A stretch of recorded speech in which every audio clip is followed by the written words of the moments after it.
Wonderful Adventures of Mrs. Seacole. In Many Lands. I should have thought that no preface would have been required to introduce Mrs. Seacole to the British public, or to recommend a book which must, from the circumstances in which the subject of it was placed, be unique in literature. If singleness of heart, true charity, and Christian works. If trials and sufferings, dangers and perils, encountered boldly by a helpless woman on her errand of mercy in the camp and in the battlefield, can excite sympathy or move curiosity, Mary Seacole will have many friends and many readers. She is no Anna Karenina, who presents us with a verbose history, but a plain truth-speaking woman, who has lived an adventurous life amid scenes which have never yet found a historian among the actors on the stage where they passed. Page 8. I have witnessed her devotion and her courage. I have already borne testimony to her services to all who needed them. She is the first who has redeemed the name of sutler from the suspicion of worthlessness, mercenary baseness, and plunder. And I trust that England will not forget one who nursed her sick, who sought out her wounded to aid and succor them, and who performed the last offices for some of her illustrious dead. W. H. Russell. Chapter 1. My birth and parentage, early tastes and travels, marriage, and widowhood. I was born in the town of Kingston, in the island of Jamaica, sometime in the present century.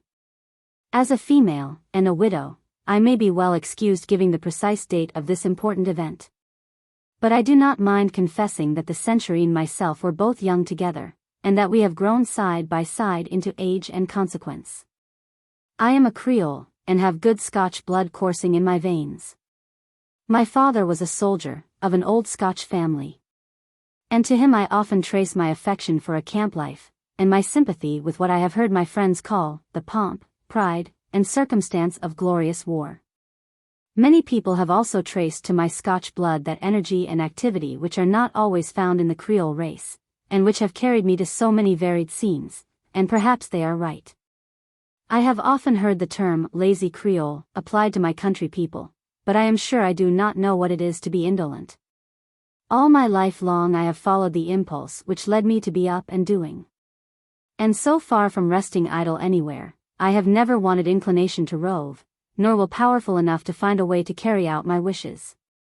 That these qualities have led me into many countries, and brought me into some strange and amusing adventures, the reader, if he or she has the patience to get through this book, will see.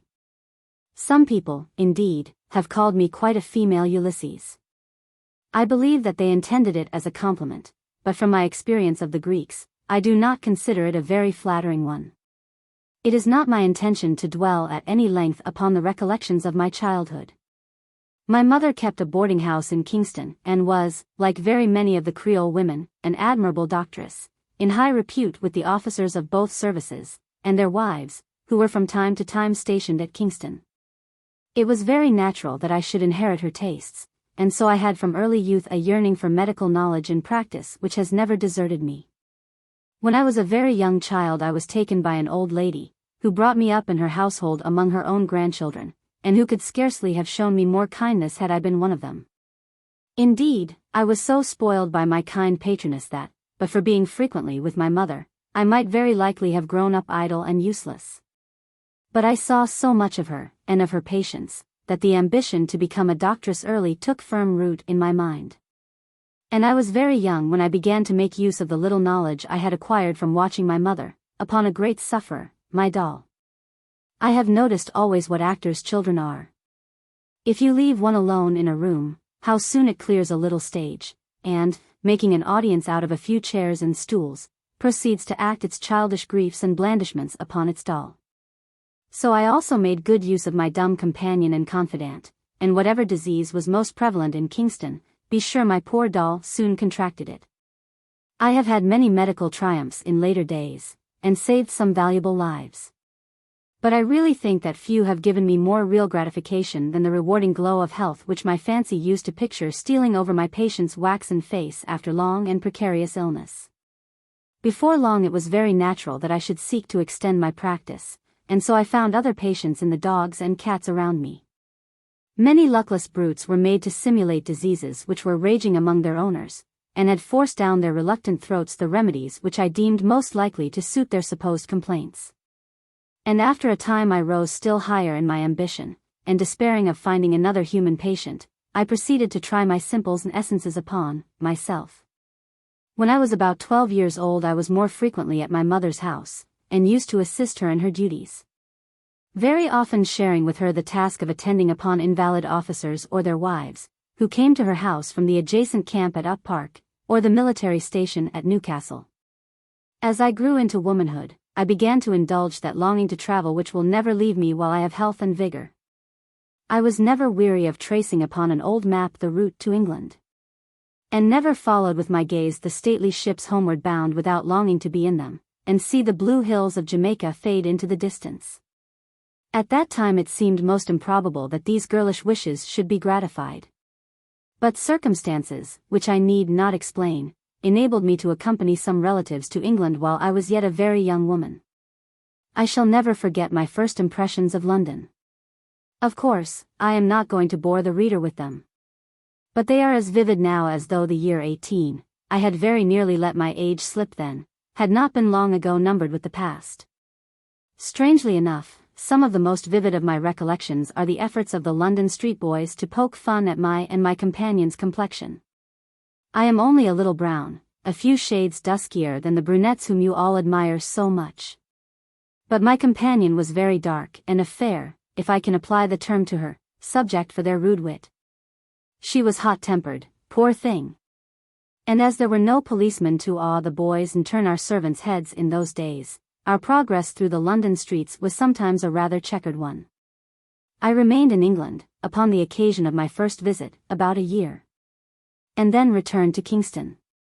Before long I again started for London, bringing with me this time a large stock of West Indian preserves and pickles for sale. After remaining 2 years here, I again started home. And on the way my life and adventures were very nearly brought to a premature conclusion. Christmas Day had been kept very merrily on board our ship the Volusia, and on the following day a fire broke out in the hold. I dare say it would have resisted all the crew's efforts to put it out, had not another ship appeared in sight, upon which the fire quietly allowed itself to be extinguished. Although considerably alarmed, I did not lose my senses. But during the time when the contest between fire and water was doubtful, I entered into an amicable arrangement with the ship's cook, whereby, in consideration of £2, which I was not, however, to pay until the crisis arrived, he agreed to lash me on to a large hen coop. Before I had been long in Jamaica I started upon other trips, many of them undertaken with a view to gain. Thus I spent some time in New Providence, bringing home with me a large collection of handsome shells and rare shellwork, which created quite a sensation in Kingston, and had a rapid sale. I visited also Haiti and Cuba. But I hasten onward in my narrative. Returned to Kingston, I nursed my old indulgent patroness in her last long illness. After she died, in my arms, I went to my mother's house, where I stayed, making myself useful in a variety of ways, and learning a great deal of Creole medicinal art. Until I couldn't find courage to say no to a certain arrangement timidly proposed by Mr. Seacole, but married him, and took him down to Black River, where we established a store. Poor man! He was very delicate, and before I undertook the charge of him, several doctors had expressed most unfavorable opinions of his health. I kept him alive by kind nursing and attention as long as I could, but at last he grew so ill that we left Black River, and returned to my mother's house at Kingston. Within a month of our arrival there he died. This was my first great trouble, and I felt it bitterly. For days I never stirred, lost to all that passed around me in a dull stupor of despair.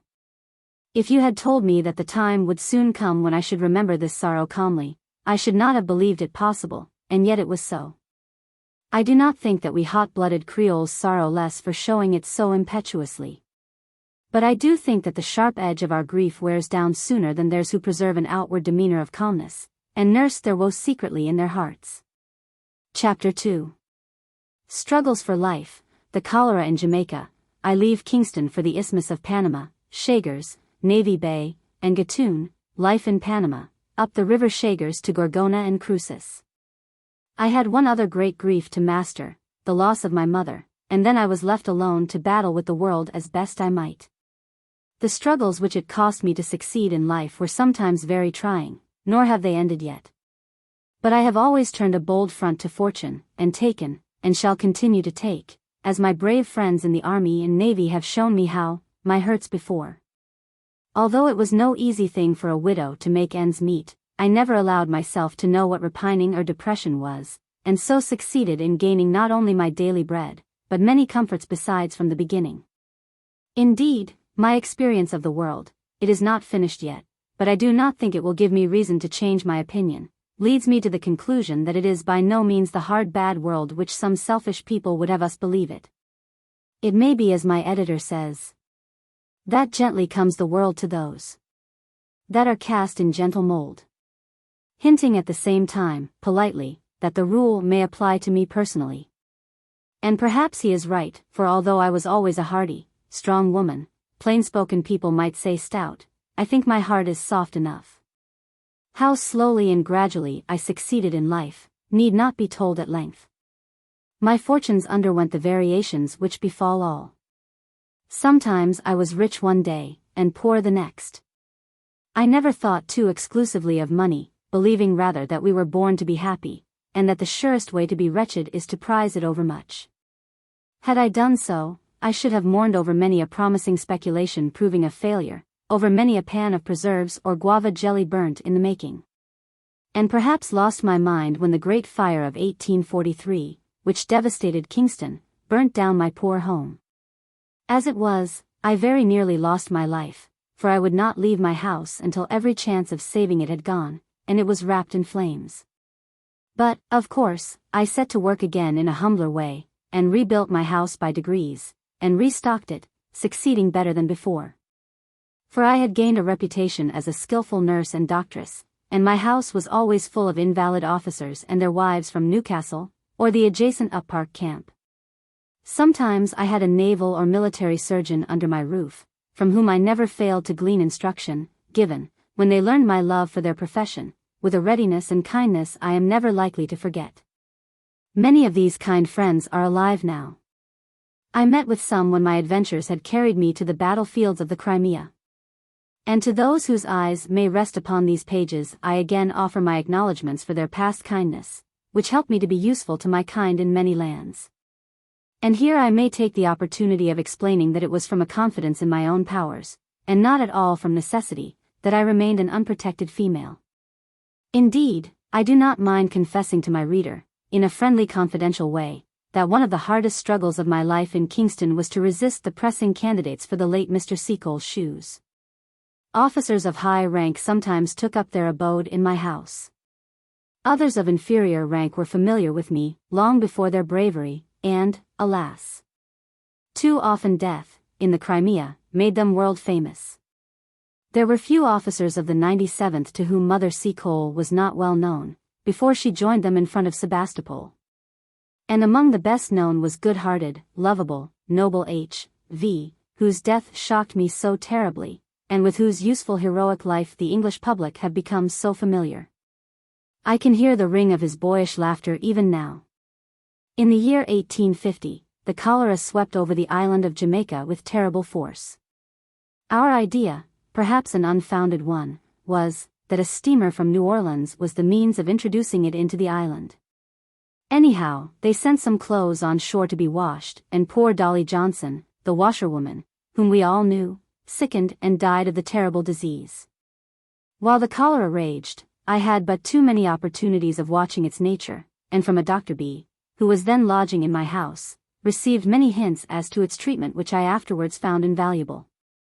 Early in the same year my brother had left Kingston for the Isthmus of Panama, then the great high road to and from Golden, California, where he had established a considerable store and hotel. Ever since he had done so, I had found some difficulty in checking my reviving disposition to roam, and at last persuading myself that I might be of use to him, he was far from strong, I resigned my house into the hands of a cousin, and made arrangements to journey to Shagers. Having come to this conclusion, I allowed no grass to grow beneath my feet, but set to work busily, for I was not going to him empty-handed. My house was full for weeks, of tailors, making up rough coats, trousers, etc., and seamstresses cutting out and making shirts. In addition to these, my kitchen was filled with busy people, manufacturing preserves, guava jelly, and other delicacies, while a considerable sum was invested in the purchase of preserved meats, vegetables, and eggs. It will be as well, perhaps, if I explain, in as few words as possible, the then condition of the Isthmus of Panama. All my readers must know, a glance at the map will show it to those who do not, that between North America and the envied shores of California stretches a little neck of land, insignificant looking enough on the map, dividing the Atlantic from the Pacific. By crossing this, the travelers from America avoided a long, weary, and dangerous sea voyage round Cape Horn, or an almost impossible journey by land. But that journey across the isthmus, insignificant in distance as it was by no means an easy one. It seemed as if nature had determined to throw every conceivable obstacle in the way of those who should seek to join the two great oceans of the world. I have read and heard many accounts of old endeavors to effect this important and gigantic work, and how miserably they failed. It was reserved for the men of our age to accomplish what so many had died in attempting, and iron and steam, twin giants, subdued to man's will, have put a girdle over rocks and rivers, so that travelers can glide as smoothly, if not as inexpensively, over the once terrible Isthmus of Darien, as they can from London to Brighton. Not yet, however, does civilization rule at Panama. The weak sway of the New Granada Republic, despised by lawless men, and respected by none, is powerless to control the refuse of every nation which meet together upon its soil. Whenever they feel inclined now they overpower the law easily, but 7 years ago, when I visited the Isthmus of Panama, things were much worse, and a license existed, compared to which the present lawless state of affairs is enviable. When, after passing Shagers, an old world, tumble-down town, for about 7 miles, the steamer reached Navy Bay, I thought I had never seen a more luckless, dreary spot. 3 sides of the place were a mere swamp, and the town itself stood upon a sand reef, the houses being built upon piles, which someone told me rotted regularly every 3 years. The railway, which now connects the bay with Panama, was then building, and ran, as far as we could see, on piles, connected with the town by a wooden jetty. It seemed as capital a nursery for ague and fever as death could hit upon anywhere, and those on board the steamer who knew it confirmed my opinion. As we arrived, a steady downpour of rain was falling from an inky sky. The white men who met us on the wharf appeared ghostly and wraith-like, and the very negroes seemed pale and wan. The news which met us did not tempt me to lose any time in getting up the country to my brother. According to all accounts, fever and ague, with some minor diseases, especially dropsy, were having it all their own way at Navy Bay, and, although I only stayed 1 night in the place, my medicine chest was called into requisition.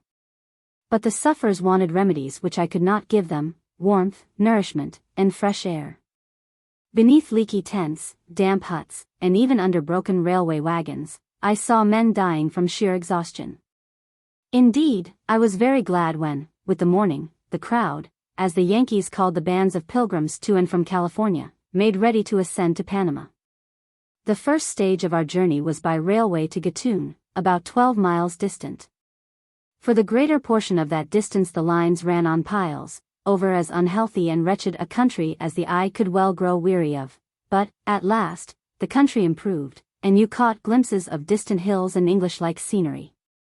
Every mile of that fatal railway cost the world thousands of lives. I was assured that its site was marked thickly by graves, and that so great was the mortality among the laborers that 3 times the survivors struck in a body, and their places had to be supplied by fresh victims from America, tempted by unheard-of rates of wages. It is a gigantic undertaking, and shows what the energy and enterprise of man can accomplish. Everything requisite for its construction, even the timber, had to be prepared in, and brought from, America. The railway then ran no further than Gatun, and here we were to take water and ascend the river Shagers to Gorgona, the next stage on the way to Cruces, where my brother was. The cars landed us at the bottom of a somewhat steep cutting through a reddish clay, and deposited me and my suite, consisting of a black servant, named Mac, and a little girl, in safety in the midst of my many packages. Not altogether satisfied with my prospects. For the rain was falling heavily and steadily, and the Gatun porters were possessing themselves of my luggage with that same avidity which distinguishes their brethren on the pier of Calais or the quays of Pera. There are two species of individuals whom I have found alike wherever my travels have carried me. The reader can guess their professions: porters and lawyers. It was as much as I could do to gather my packages together, sit in the midst with a determined look to awe the hungry crowd around me, and send Mac up the steep slippery bank to report progress. After a little while he returned to say that the riverside was not far off, where boats could be hired for the upward journey. The word given, the porters threw themselves upon my packages. A pitched battle ensued, out of which issued the strongest Spanish Indians, with their hardly earned prizes, and we commenced the ascent of the clayey bank. Now, although the surveyors of the Darien highways had considerately cut steps up the steep incline, they had become worse than useless, so I floundered about terribly, more than once losing my footing altogether. And as with that due regard to personal appearance, which I have always deemed a duty as well as a pleasure to study, I had, before leaving Navy Bay, attired myself in a delicate light blue dress, a white bonnet prettily trimmed, and an equally chaste shawl. The reader can sympathize with my distress. However, I gained the summit, and after an arduous descent, of a few minutes' duration, reached the riverside. In a most piteous plight, however, for my pretty dress, from its contact with the Gatun clay, looked as red as if, in the pursuit of science, I had passed it through a strong solution of muriatic acid. By the waterside I found my traveling companions arguing angrily with the shrewd boatmen, and baiting down their fares. Upon collecting my luggage, I found, as I had expected, that the porters had not neglected the glorious opportunity of robbing a woman, and that several articles were missing. Complaints, I knew, would not avail me, and stronger measures seemed hazardous and barely advisable in a lawless out-of-the-way spot, where the simple plan that they should take who have the power, and they should keep who can, seemed universally practiced, and would very likely have been defended by its practitioners upon principle. It was not so easy to hire a boat as I had been led to expect. The large crowd had made the boatmen somewhat exorbitant in their demands, and there were several reasons why I should engage one for my own exclusive use, instead of sharing one with some of my traveling companions. In the first place, my luggage was somewhat bulky.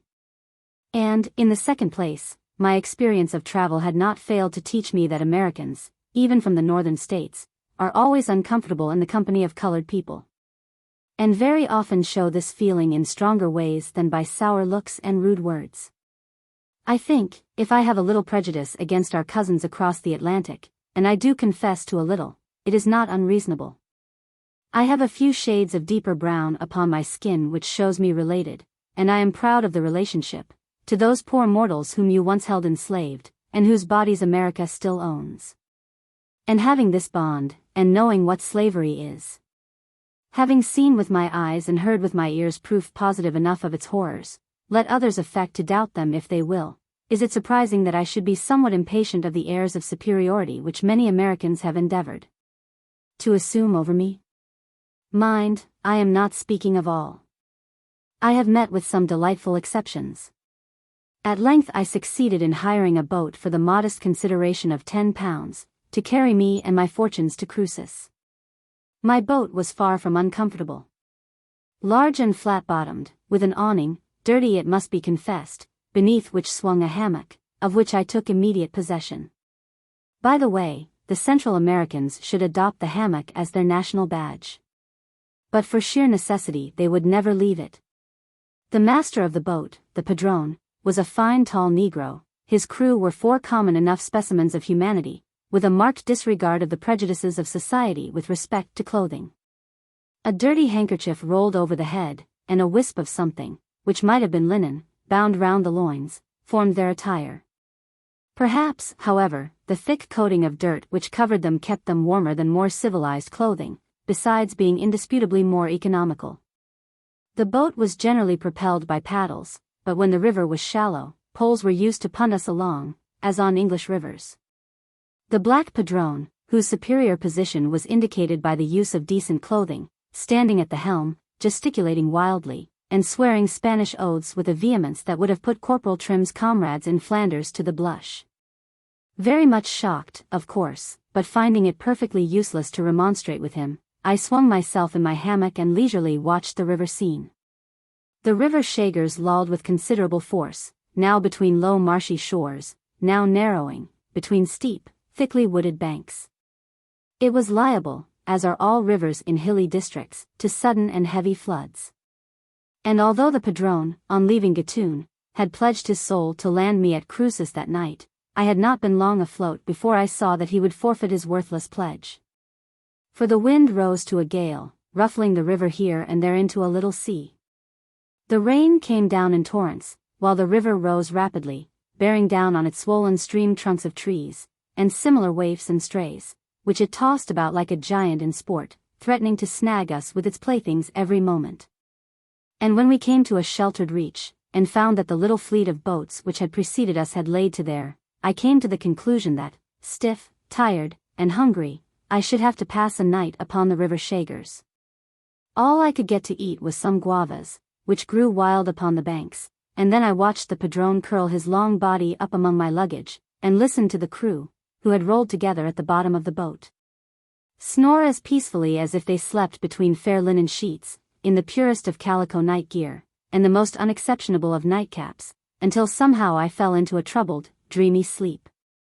At daybreak we were enabled to pursue our journey, and in a short time reached Gorgona. I was glad enough to go on shore, as you may imagine. Gorgona was a mere temporary town of bamboo and wood houses, hastily erected to serve as a station for the crowd. In the present rainy season, when the river was navigable up to Cruces, the chief part of the population migrated thither, so that Gorgona was almost deserted, and looked indescribably damp, dirty, and dull. With some difficulty I found a bakery and a butcher's shop. The meat was not very tempting, for the Gorgona butchers did not trouble themselves about joints, but cut the flesh into strips about 3 inches wide, and of various lengths. These were hung upon rails, so that you bought your meat by the yard, and were spared any difficulty in the choice of joint.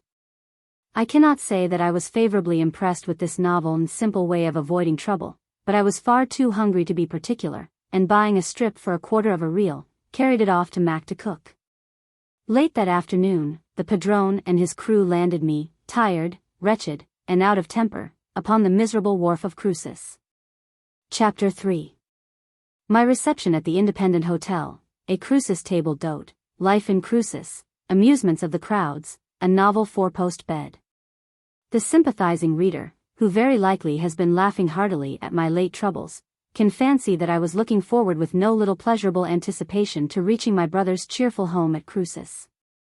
After the long nights spent on board the wretched boat in my stiff, clay dress, and the hours of fasting, the warmth and good cheer of the Independent Hotel could not fail to be acceptable. My brother met me on the rickety wharf with the kindest welcome in his face, although he did not attempt to conceal a smile at my forlorn appearance, and giving the necessary instructions about my luggage, led the way at once to his house, which was situated at the upper end of the street. A capital sight, he said, when the rest of the town was under water, which agreeable variety occurred twice or thrice a year unexpectedly. On our way, he rather damped my hopes by expressing his fears that he should be unable to provide his sister with the accommodation he could wish.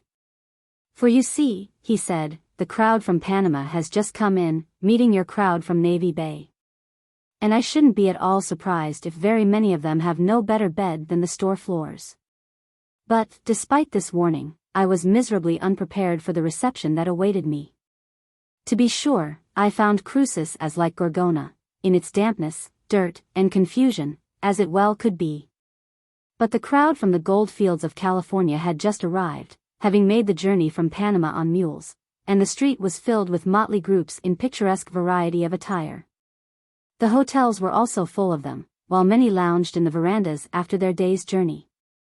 Rude, coarse gold diggers, in gay-colored shirts and long, serviceable boots, elbowed, in perfect equality, keen Yankee speculators, as close-shaven, neat and clean on the Isthmus of Panama as in the streets of New York or New Orleans. The women alone kept aloof from each other, and well they might. For, while a very few seemed not ashamed of their sex, it was somewhat difficult to distinguish the majority from their male companions, save by their bolder and more reckless voice and manner. I must say, however, that many of them adopted male attire for the journey across the isthmus only, as it spared them many compliments which their husbands were often disposed to resent, however flattering they might be to their choice. Through all these I pressed on, stiff, cold, and hungry, to the Independent Hotel, eagerly anticipating the comforts which awaited me there. At length we reached it. But, rest, warmth, comfort, miserable delusions. Picture to yourself, sympathizing reader, a long, low hut, built of rough, unhewn, unplanned logs, filled up with mud and split bamboo, a long, sloping roof and a large veranda, already full of visitors. And the interior, a long room, gaily hung with dirty calico, in stripes of red and white. Above it another room, in which the guests slept, having the benefit of sharing in any orgies which might be going on below them, through the broad chinks between the rough, irregular planks which formed its floor. At the further end, a small corner, partitioned roughly off, formed a bar, and around it were shelves laden with stores for the travelers, while behind it was a little room used by my brother as his private apartment.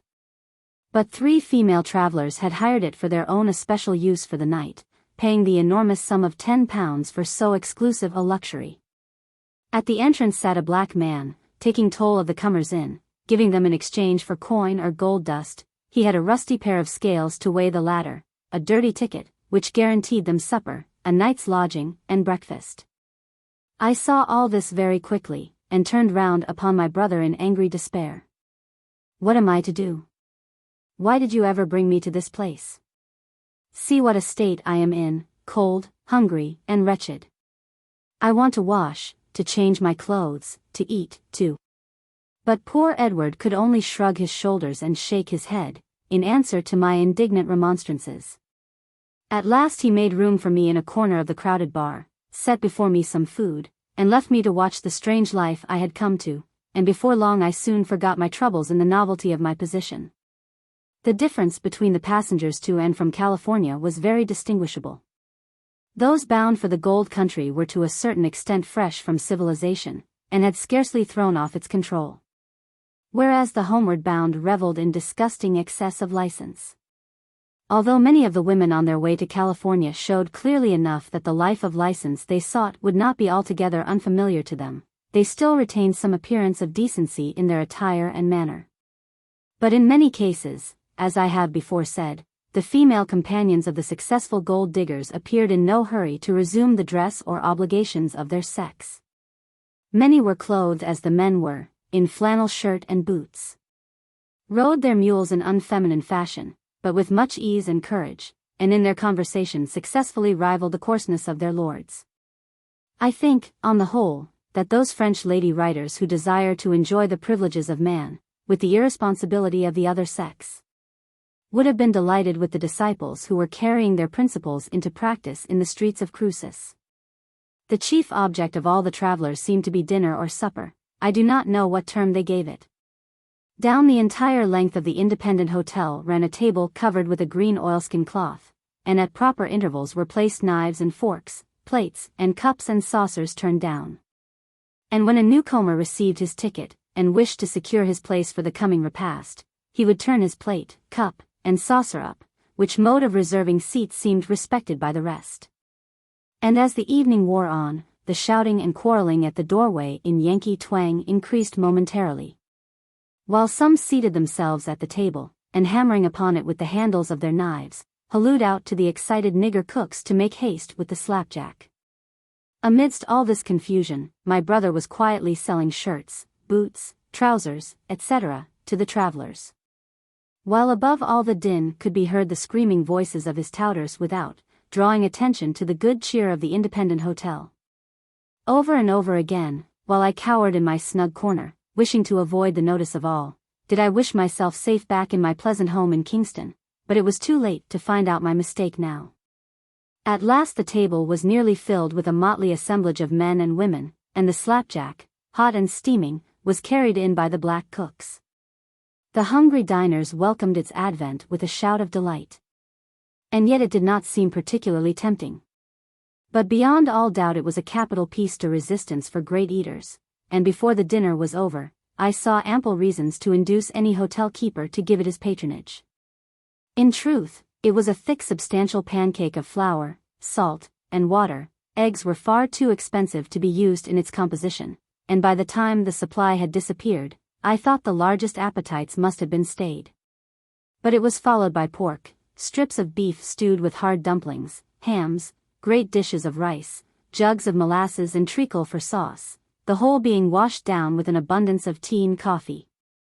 Chickens and eggs were provided for those who were prepared to pay for these luxuries of Panama life.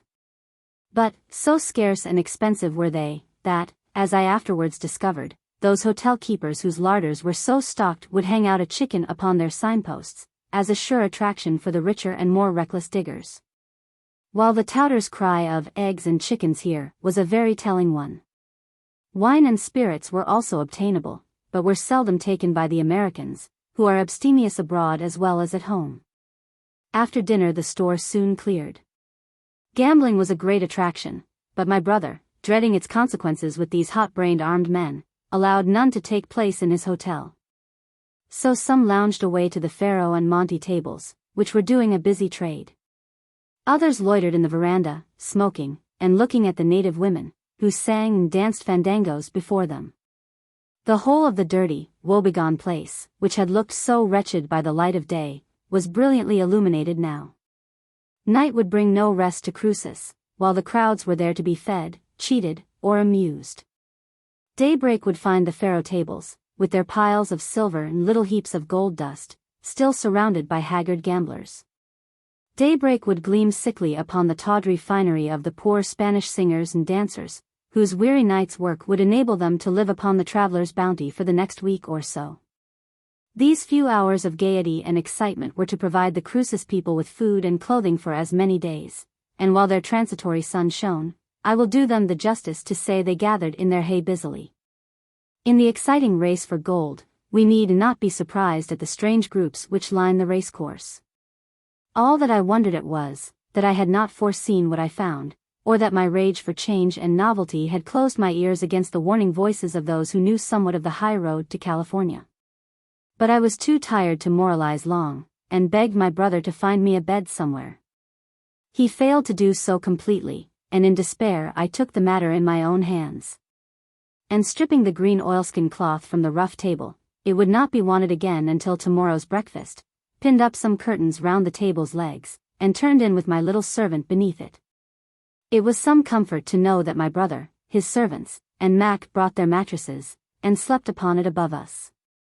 It was a novel bed, and required some slight stretch of the imagination to fancy it a four-poster. But I was too tired to be particular, and slept soundly. We were up right early on the following morning, and refreshed with my night's sleep, I entered heartily into the preparations for breakfast. That meal over, the homeward-bound passengers took boats en route for Gorgona, while those bound for California hired mules for the land journey to Panama. So after a while all cleared away, and Cruces was left to its unhealthy solitude. Chapter 4. An unwelcome visitor in Cruces, the cholera, success of the yellow doctress, fearful scene at the mule owners, the burying parties, the cholera attacks me. I do not think I have ever known what it is to despair, or even to despond. If such were my inclination, I have had some opportunities recently, and it was not long before I began to find out the bright side of Cruces life, and enter into schemes for staying there. But it would be a week or so before the advent of another crowd would wake Cruces to life and activity again, and in the meanwhile, and until I could find a convenient hut for my intended hotel, I remained my brother's guest. But it was destined that I should not be long in Cruces before my medicinal skill and knowledge were put to the test. Before the passengers for Panama had been many days gone, it was found that they had left one of their number behind them, and that one, the cholera. I believe that the faculty have not yet come to the conclusion that the cholera is contagious, and I am not presumptuous enough to forestall them. But my people have always considered it to be so, and the poor Cruces folks did not hesitate to say that this new and terrible plague had been a fellow traveler with the Americans from New Orleans or some other of its favored haunts. I had the first intimation of its unwelcome presence in the following abrupt and unpleasant manner. A Spaniard, an old and intimate friend of my brother, had supped with him one evening, and upon returning home had been taken ill. And after a short period of intense suffering had died. So sudden and so mysterious a death gave rise to the rumor that he had been poisoned, and suspicion rested for a time, perhaps not unnaturally, upon my brother, in whose company the dead man had last been.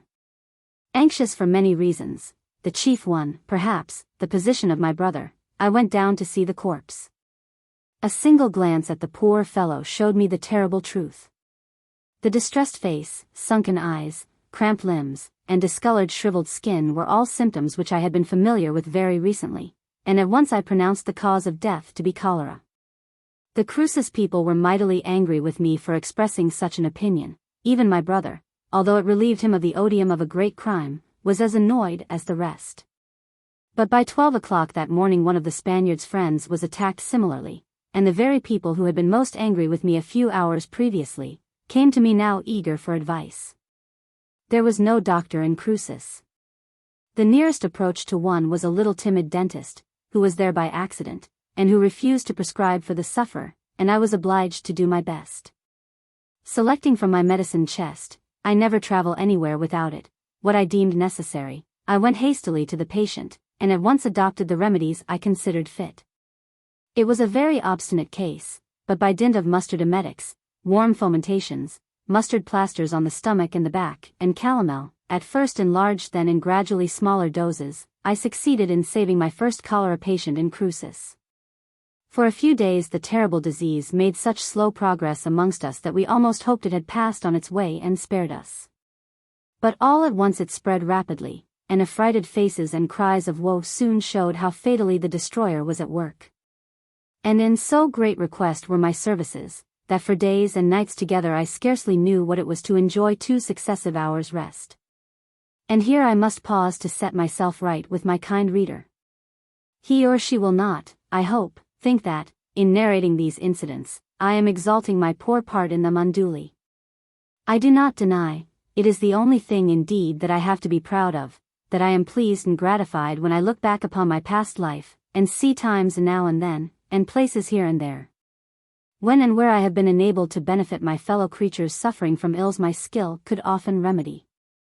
Nor do I think that the kind reader will consider this feeling an unworthy one. If it be so, and if, in the following pages, the account of what Providence has given me strength to do on larger fields of action be considered vain or egotistical, still I cannot help narrating them.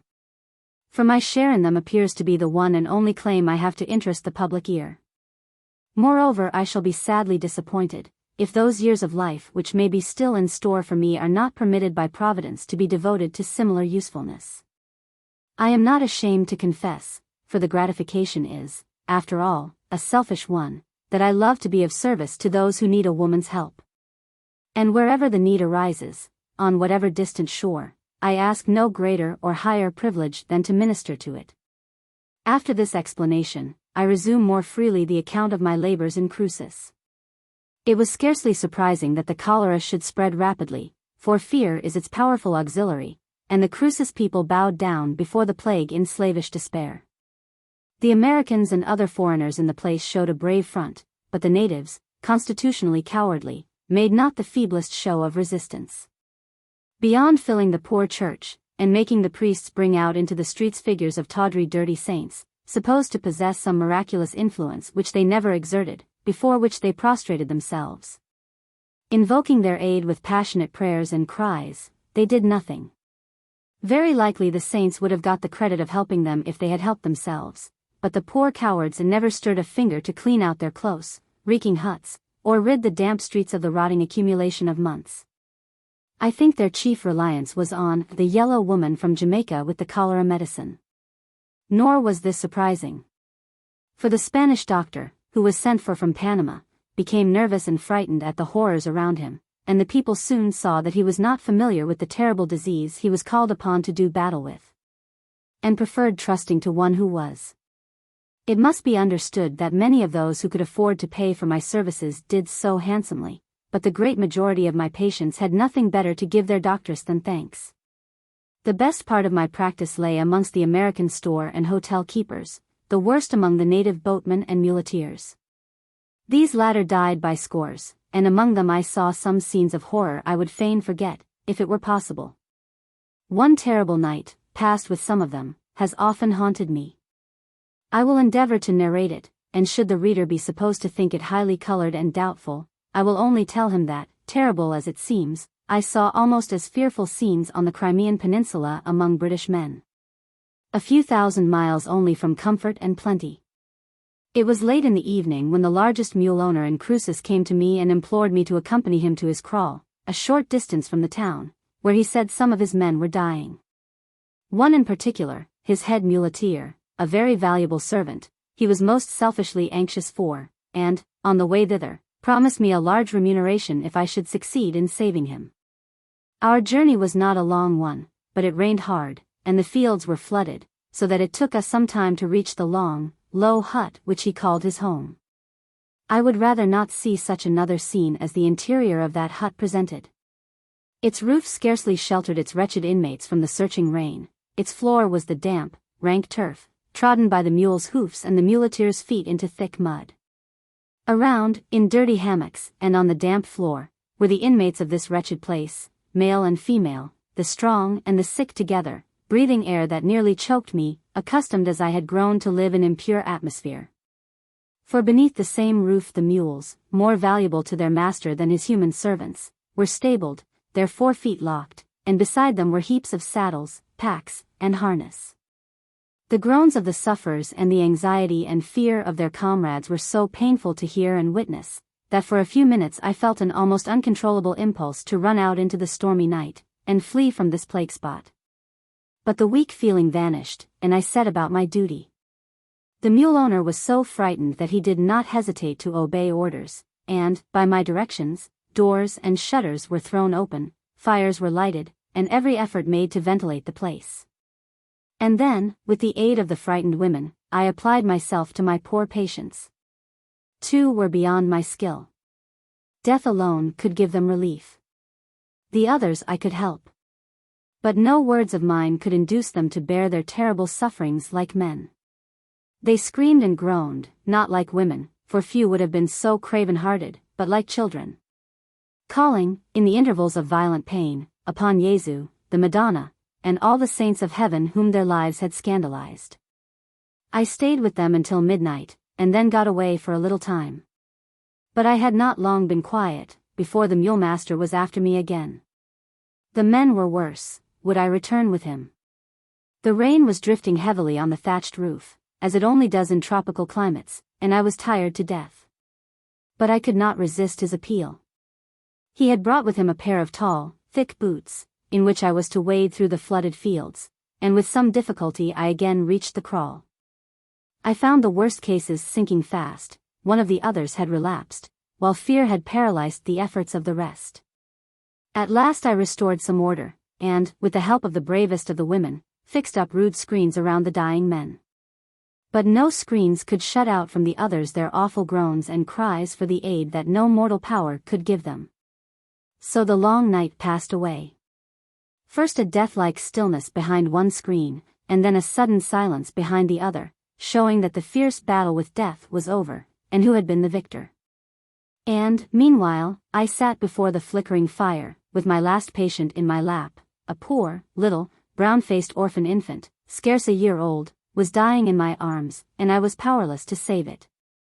It may seem strange, but it is a fact, that I thought more of that little child than I did of the men who were struggling for their lives, and prayed very earnestly and solemnly to God to spare it. But it did not please him to grant my prayer, and towards morning the wee spirit left this sinful world for the home above it had so lately left, and what was mortal of the little infant lay dead in my arms. Then it was that I began to think, how the idea first arose in my mind I can hardly say, that, if it were possible to take this little child and examine it, I should learn more of the terrible disease which was sparing neither young nor old, and should know better how to do battle with it. I was not afraid to use my baby patient thus. I knew its fled spirit would not reproach me, for I had done all I could for it in life, had shed tears over it, and prayed for it. It was cold gray dawn, and the rain had ceased, when I followed the man who had taken the dead child away to bury it, and bribed him to carry it by an unfrequented path down to the riverside, and accompany me to the thick retired bush on the opposite bank. Having persuaded him thus much, it was not difficult, with the help of silver arguments to convince him that it would be for the general benefit and his own, if I could learn from this poor little thing the secret inner workings of our common foe. And ultimately he stayed by me, and aided me in my first and last post-mortem examination. It seems a strange deed to accomplish, and I am sure I could not wield the scalpel or the substitute I then used now, but at that time the excitement had strung my mind up to a high pitch of courage and determination. And perhaps the daily, almost hourly, scenes of death had made me somewhat callous. I need not linger on this scene, nor give the readers the results of my operation. Although novel to me, and decidedly useful, they were what every medical man well knows. We buried the poor little body beneath a piece of luxuriant turf, and stole back into Cruces like guilty things. But the knowledge I had obtained thus strangely was very valuable to me, and was soon put into practice. But that I dreaded boring my readers, I would fain give them some idea of my treatment of this terrible disease. I have no doubt that at first I made some lamentable blunders, and, maybe, lost patients which a little later I could have saved.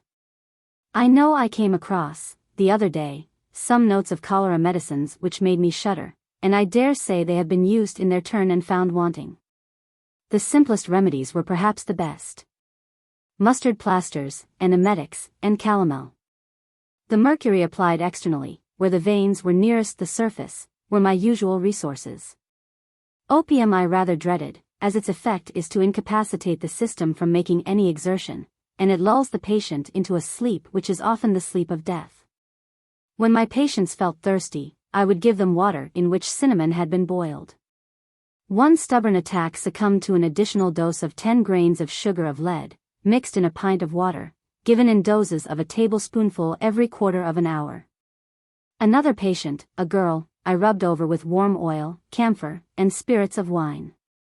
Above all, I never neglected to apply mustard poultices to the stomach, spine, and neck, and particularly to keep my patient warm about the region of the heart. Nor did I relax my care when the disease had passed by, for danger did not cease when the great foe was beaten off. The patient was left prostrate, strengthening medicines had to be given cautiously, for fever, often of the brain, would follow.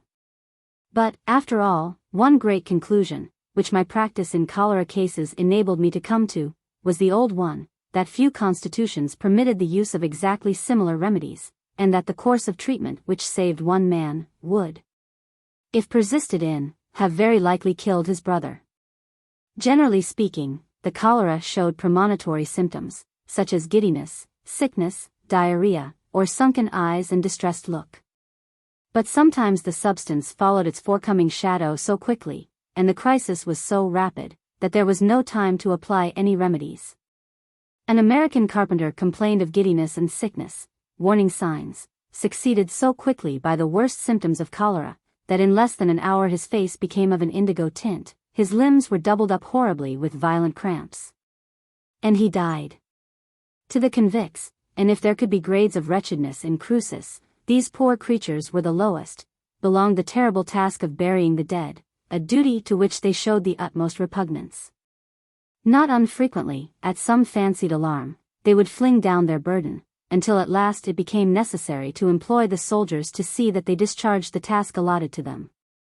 Ordinarily, the victims were buried immediately after death, with such imperfect rites of sepulture as the harassed frightened priests would pay them.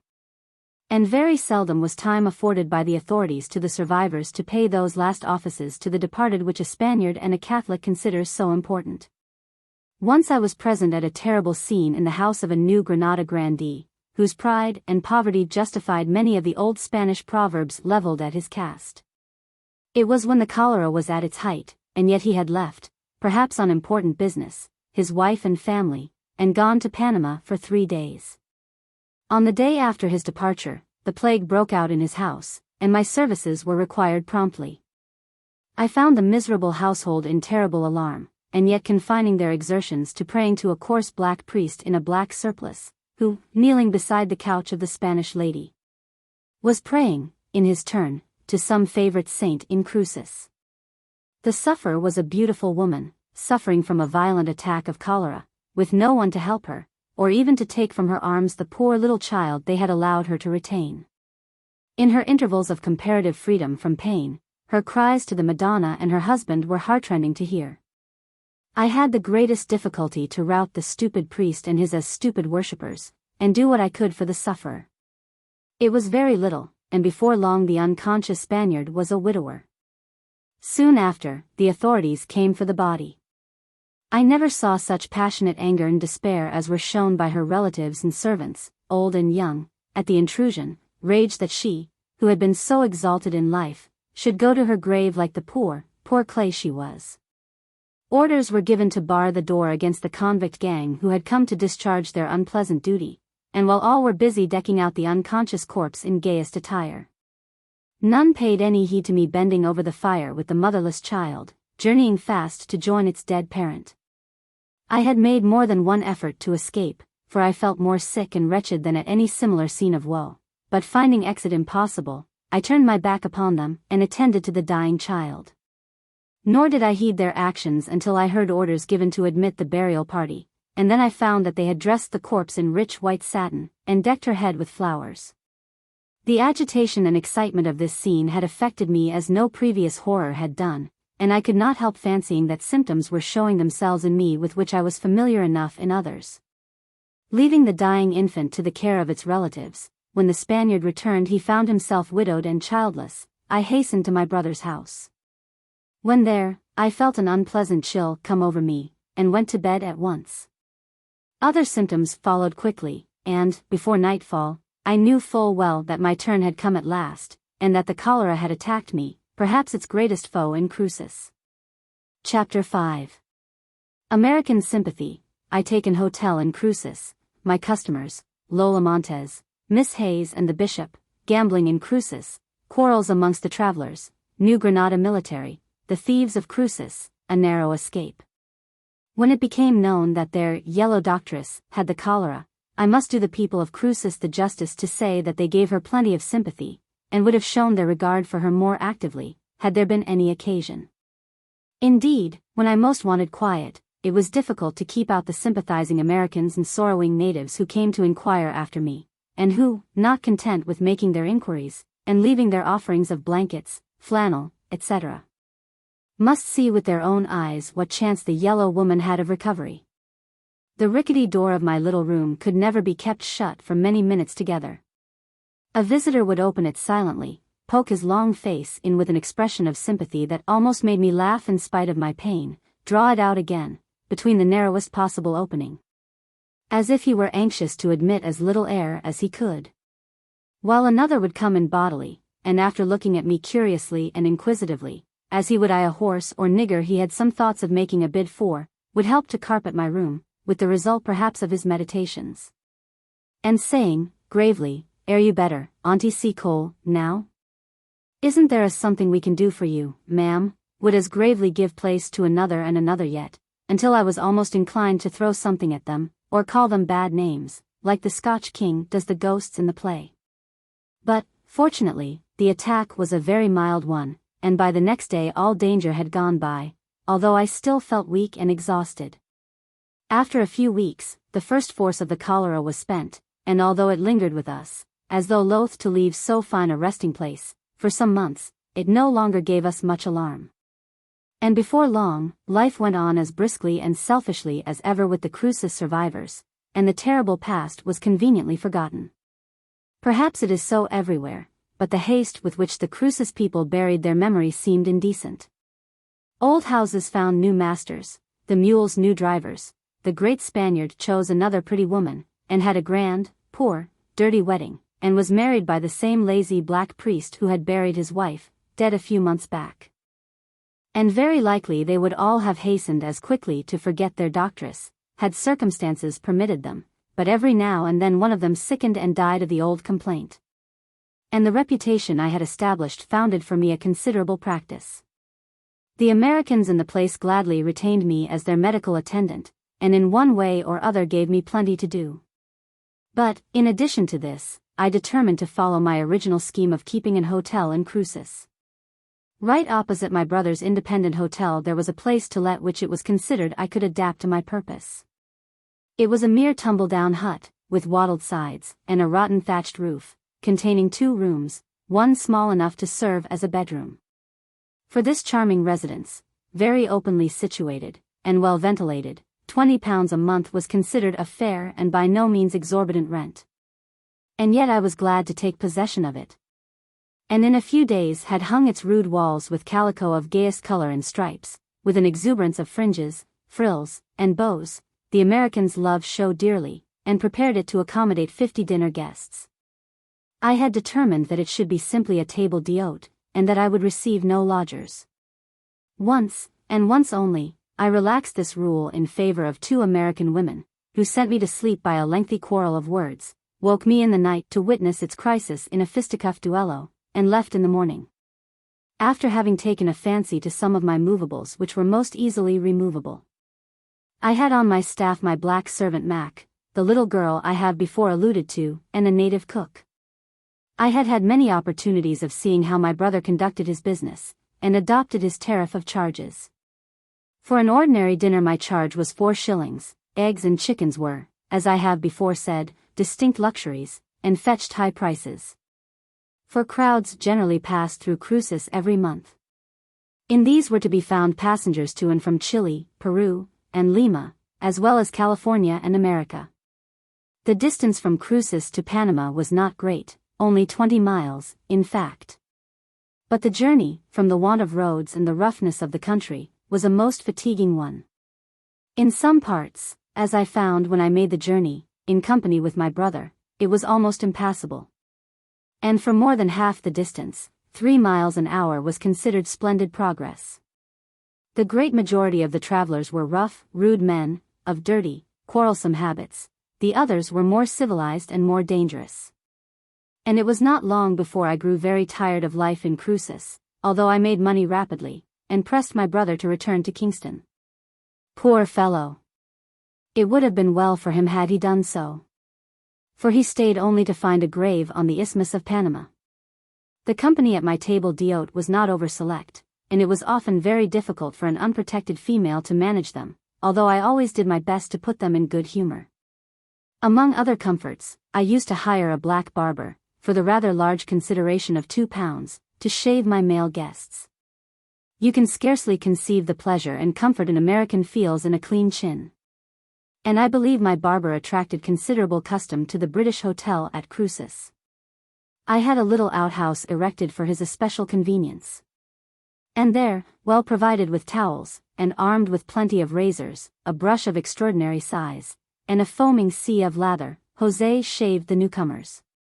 The rivalry to get within reach of his huge brush was very great. And the threats used by the neglected, when the grinning black was considered guilty of any interested partiality, were of the fiercest description. This duty over, they and their coarser female companions, many of them well known to us, for they traveled backwards and forwards across the isthmus, hanging on to the foolish gold finders, attacked the dinner, very often with great lack of decency.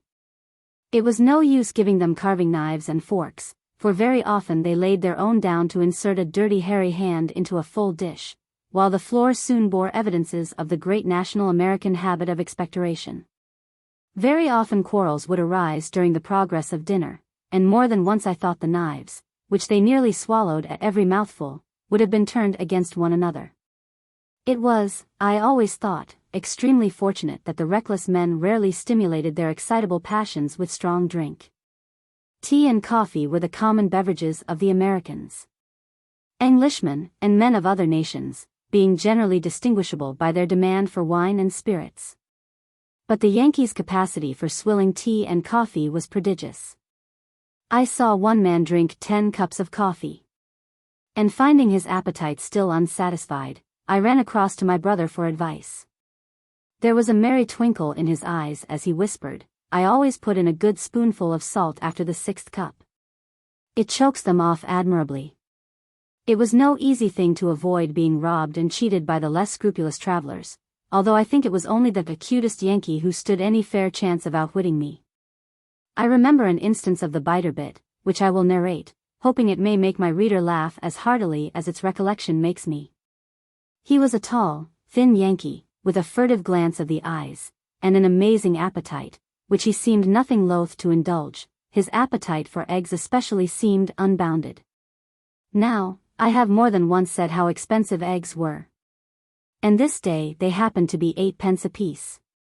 Our plan was to charge every diner according to the number of shells found upon his plate. Now, I noticed how eagerly my thin guest attacked my eggs, and marveled somewhat at the scanty pile of shells before him. My suspicions once excited, I soon fathomed my Yankee friend's dodge. As soon as he had devoured the eggs, he conveyed furtively the shells beneath the table, and distributed them impartially at the feet of his companions.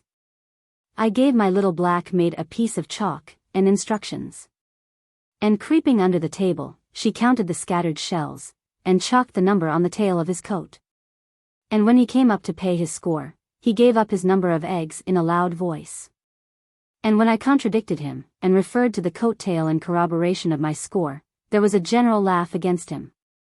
But there was a nasty expression in his cat-like eyes, and an unpleasant allusion to mine, which were not agreeable, and dissuaded me from playing any more practical jokes upon the Yankees. I followed my brother's example closely, and forbade all gambling in my hotel. But I got some idea of its fruits from the cases brought to me for surgical treatment from the Faro and Monte tables. Gambling at Cruces, and on the Isthmus generally, was a business by which money was wormed out of the gold seekers and gold finders. No attempt was made to render it attractive, as I have seen done elsewhere. The gambling house was often plainer than our hotels. And but for the green tables, with their piles of money and gold dust, watched over by a well-armed determined banker, and the eager gamblers around, you would not know that you were in the vicinity of a spot which the English at home designate by a very decided and extreme name.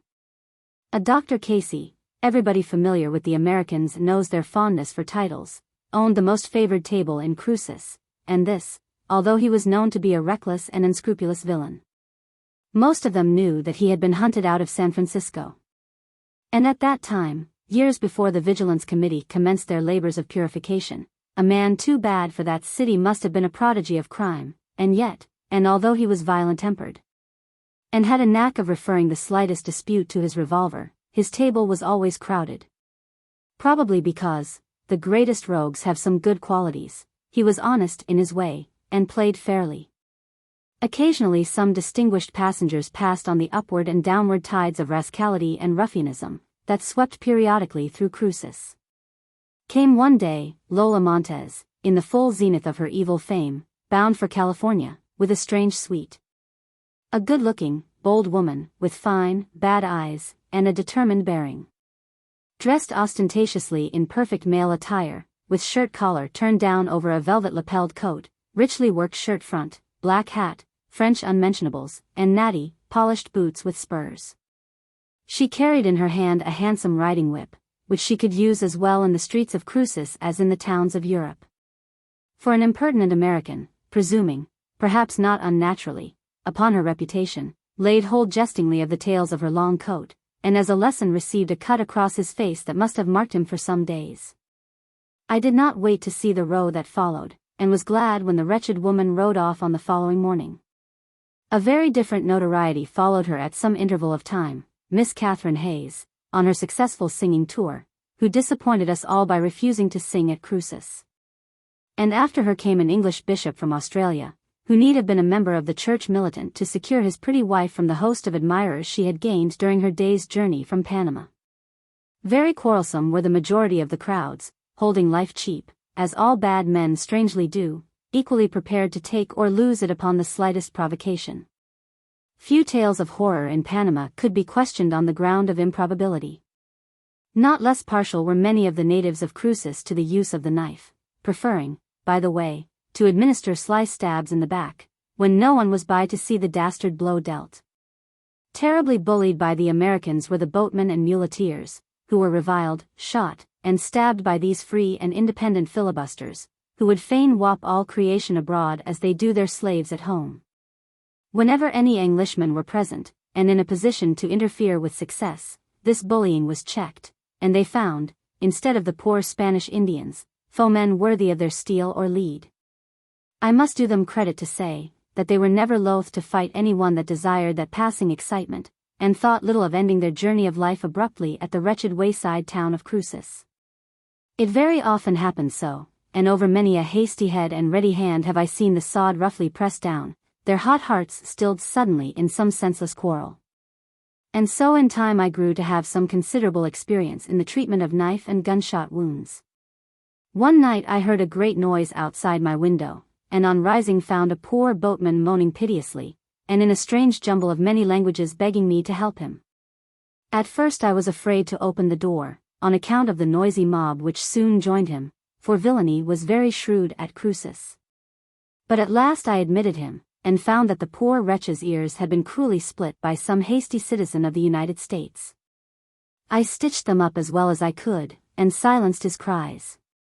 And at any time, if you happened to be near the river when a crowd were arriving or departing, your ears would be regaled with a choice chorus of threats, of which ear-splitting, eye-gouging, cow-hiding, and the application of revolvers were the mildest. Against the Negroes, of whom there were many in the Isthmus, and who almost invariably filled the municipal offices, and took the lead in every way, the Yankees had a strong prejudice. But it was wonderful to see how freedom and equality elevate men, and the same Negro who perhaps in Tennessee would have cowered like a beaten child or dog beneath an American's uplifted hand, would face him boldly here, and by equal courage and superior physical strength cow his old oppressor. When more than ordinary squabbles occurred in the street or at the gambling tables, the assistance of the soldier police of New Granada was called in, and the affair sometimes assumed the character of a regular skirmish. The soldiers, I wish I could speak better of them, were a dirty, cowardly, indolent set, more prone to use their knives than their legitimate arms, and bore old rusty muskets, and very often marched unshod. Their officers were in outward appearance a few shades superior to the men they commanded, but, as respects military proficiency, were their equals. Add to this description of their personnel the well-known fact, that you might commit the grossest injustice, and could obtain the simplest justice only by lavish bribery, and you may form some idea of our military protectors. Very practiced and skillful in thieving were the native population of Cruces, I speak of the majority, and except the Negroes, always more inclined to do a dishonest night's labor at great risk, than an honest day's work for fair wages. For justice was always administered strictly to the poor natives, it was only the foreigners who could evade it or purchase exemption. Punishment was severe. And in extreme cases the convicts were sent to Carthagena, there to suffer imprisonment of a terrible character. Indeed, from what I heard of the New Granada prisons, I thought no other country could match them. And continued to think so until I read how the ingenuity and cruelty of His Majesty the King of Naples put the torturers of the New Granada Republic to the blush. I generally avoided claiming the protection of the law whilst on the Isthmus, for I found it was, as is the case in civilized England from other causes, rather an expensive luxury. Once only I took a thief caught in the act before the alcalde, and claimed the administration of justice. The courthouse was a low bamboo shed, before which some dirty Spanish Indian soldiers were lounging. And inside, the alcalde, a Negro, was reclining in a dirty hammock, smoking coolly, hearing evidence, and pronouncing judgment upon the wretched culprits, who were trembling before his dusky majesty. I had attended him while suffering from an attack of cholera, and directly he saw me he rose from his hammock, and received me in a ceremonious, grand manner, and gave orders that coffee should be brought to me. He had a very pretty white wife, who joined us, and then the alcalde politely offered me a cigarrito, having declined which, he listened to my statement with great attention. All this, however, did not prevent my leaving the necessary fee in furtherance of justice, nor his accepting it. Its consequence was, that the thief, instead of being punished as a criminal, was ordered to pay me the value of the stolen goods. Which, after weeks of hesitation and delay, she eventually did, in pearls, combs, and other curiosities. Whenever an American was arrested by the New Granada authorities, justice had a hard struggle for the mastery, and rarely obtained it.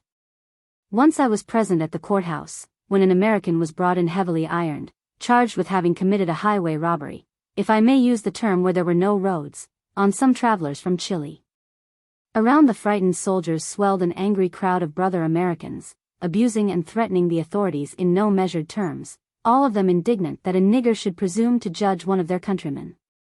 At last their violence so roused the sleepy alcalde, that he positively threw himself from his hammock, laid down his cigarrito, and gave such very determined orders to his soldiers that he succeeded in checking the riot. Then, with an air of decision that puzzled everybody, he addressed the crowd, declaring angrily that since the Americans came the country had known no peace, that robberies and crimes of every sort had increased. And ending by expressing his determination to make strangers respect the laws of the Republic, and to retain the prisoner. And if found guilty, punish him as he deserved.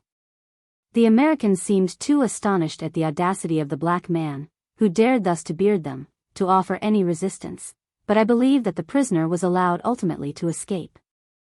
I once had a narrow escape from the thieves of Cruces. I had been down to Shager's for some stores, and returning, late in the evening, too tired to put away my packages, had retired to rest at once.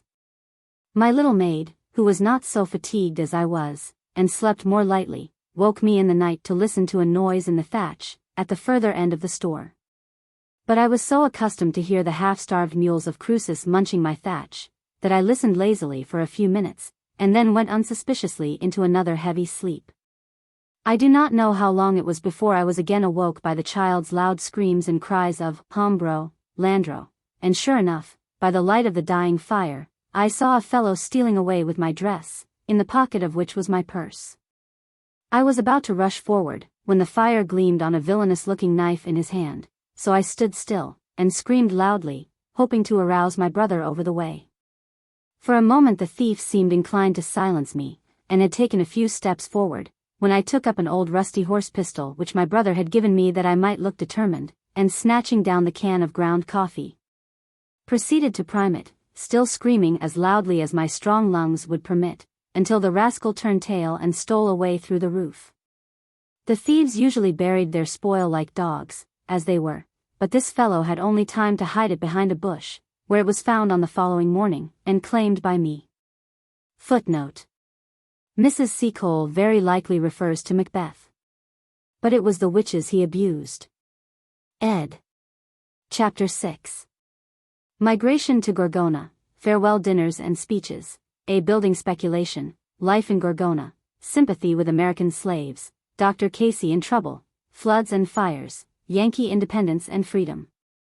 I remained at Cruces until the rainy months came to an end, and the river grew too shallow to be navigable by the boats higher up than Gorgona, and then we all made preparations for a flitting to that place. But before starting, it appeared to be the custom for the store and hotel keepers to exchange parting visits, and to many of these parties I, in virtue of my recent services to the community, received invitations. The most important social meeting took place on the anniversary of the Declaration of American Independence, at my brother's hotel, where a score of zealous Americans dined most heartily, as they never failed to do. And, as it was an especial occasion, drank champagne liberally at 12 shillings a bottle. And, after the usual patriotic toasts had been duly honored, they proposed, the ladies, with an especial reference to myself, in a speech which I thought worth noting down at the time. The spokesman was a thin, sallow-looking American, with a pompous and yet rapid delivery, and a habit of turning over his words with his quid before delivering them, and clearing his mouth after each sentence, perhaps to make room for the next. I shall beg the reader to consider that the blanks express the time expended on this operation. He dashed into his work at once, rolling up and getting rid of his sentences as he went on.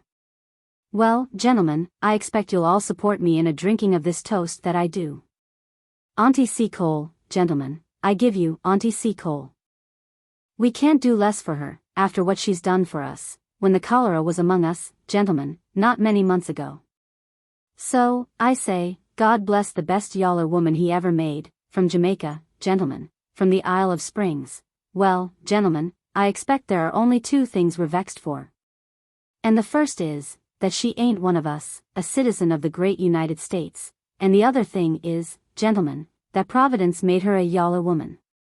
I calculate, gentlemen, you're all as vexed as I am that she's not wholly white, but I do reckon on your rejoicing with me that she's so many shades removed from being entirely black. And I guess, if we could bleach her by any means we would, and thus make her as acceptable in any company as she deserves to be. Gentlemen, I give you Auntie Seacole. And so the orator sat down amidst much applause. It may be supposed that I did not need much persuasion to return thanks, burning, as I was, to tell them my mind on the subject of my color. Indeed, if my brother had not checked me, I should have given them my thoughts somewhat too freely. As it was, I said, "Gentlemen, I return you my best thanks for your kindness in drinking my health. As for what I have done in Cruces, Providence evidently made me to be useful, and I can't help it. But, I must say, that I don't altogether appreciate your friend's kind wishes with respect to my complexion. If it had been as dark as any nigger's, I should have been just as happy and as useful, and as much respected by those whose respect I value, and as to his offer of bleaching me, I should, even if it were practicable, decline it without any thanks. As to the society which the process might gain me admission into, all I can say is, that, judging from the specimens I have met with here and elsewhere, I don't think that I shall lose much by being excluded from it. So, gentlemen, I drink to you and the general reformation of American manners." I do not think that they altogether admired my speech, but I was a somewhat privileged person, and they laughed at it good-naturedly enough. Perhaps, for I was not in the best humor myself, I should have been better pleased if they had been angry. Rightly, I ought to have gone down to Gorgona a few weeks before Cruces was deserted, and secured an hotel. But I did not give up all hope of persuading my brother to leave the isthmus until the very last moment, and then, of course, a suitable house was not to be hired in Gorgona for love or money. Seeing his fixed determination to stay, I consented to remain with him, for he was young and often ill, and set hard to work to settle myself somewhere. With the aid of an old Jamaica friend, who had settled at Gorgona, I at last found a miserable little hut for sale, and bought it for $100. It consisted of one room only, and was, in its then condition, utterly unfit for my purpose. But I determined to set to work and build onto it, by no means the hazardous speculation in Gorgona, where bricks and mortar are unknown, that it is in England. The alcalde's permission to make use of the adjacent ground was obtained for a moderate consideration, and plenty of material was procurable from the opposite bank of the river.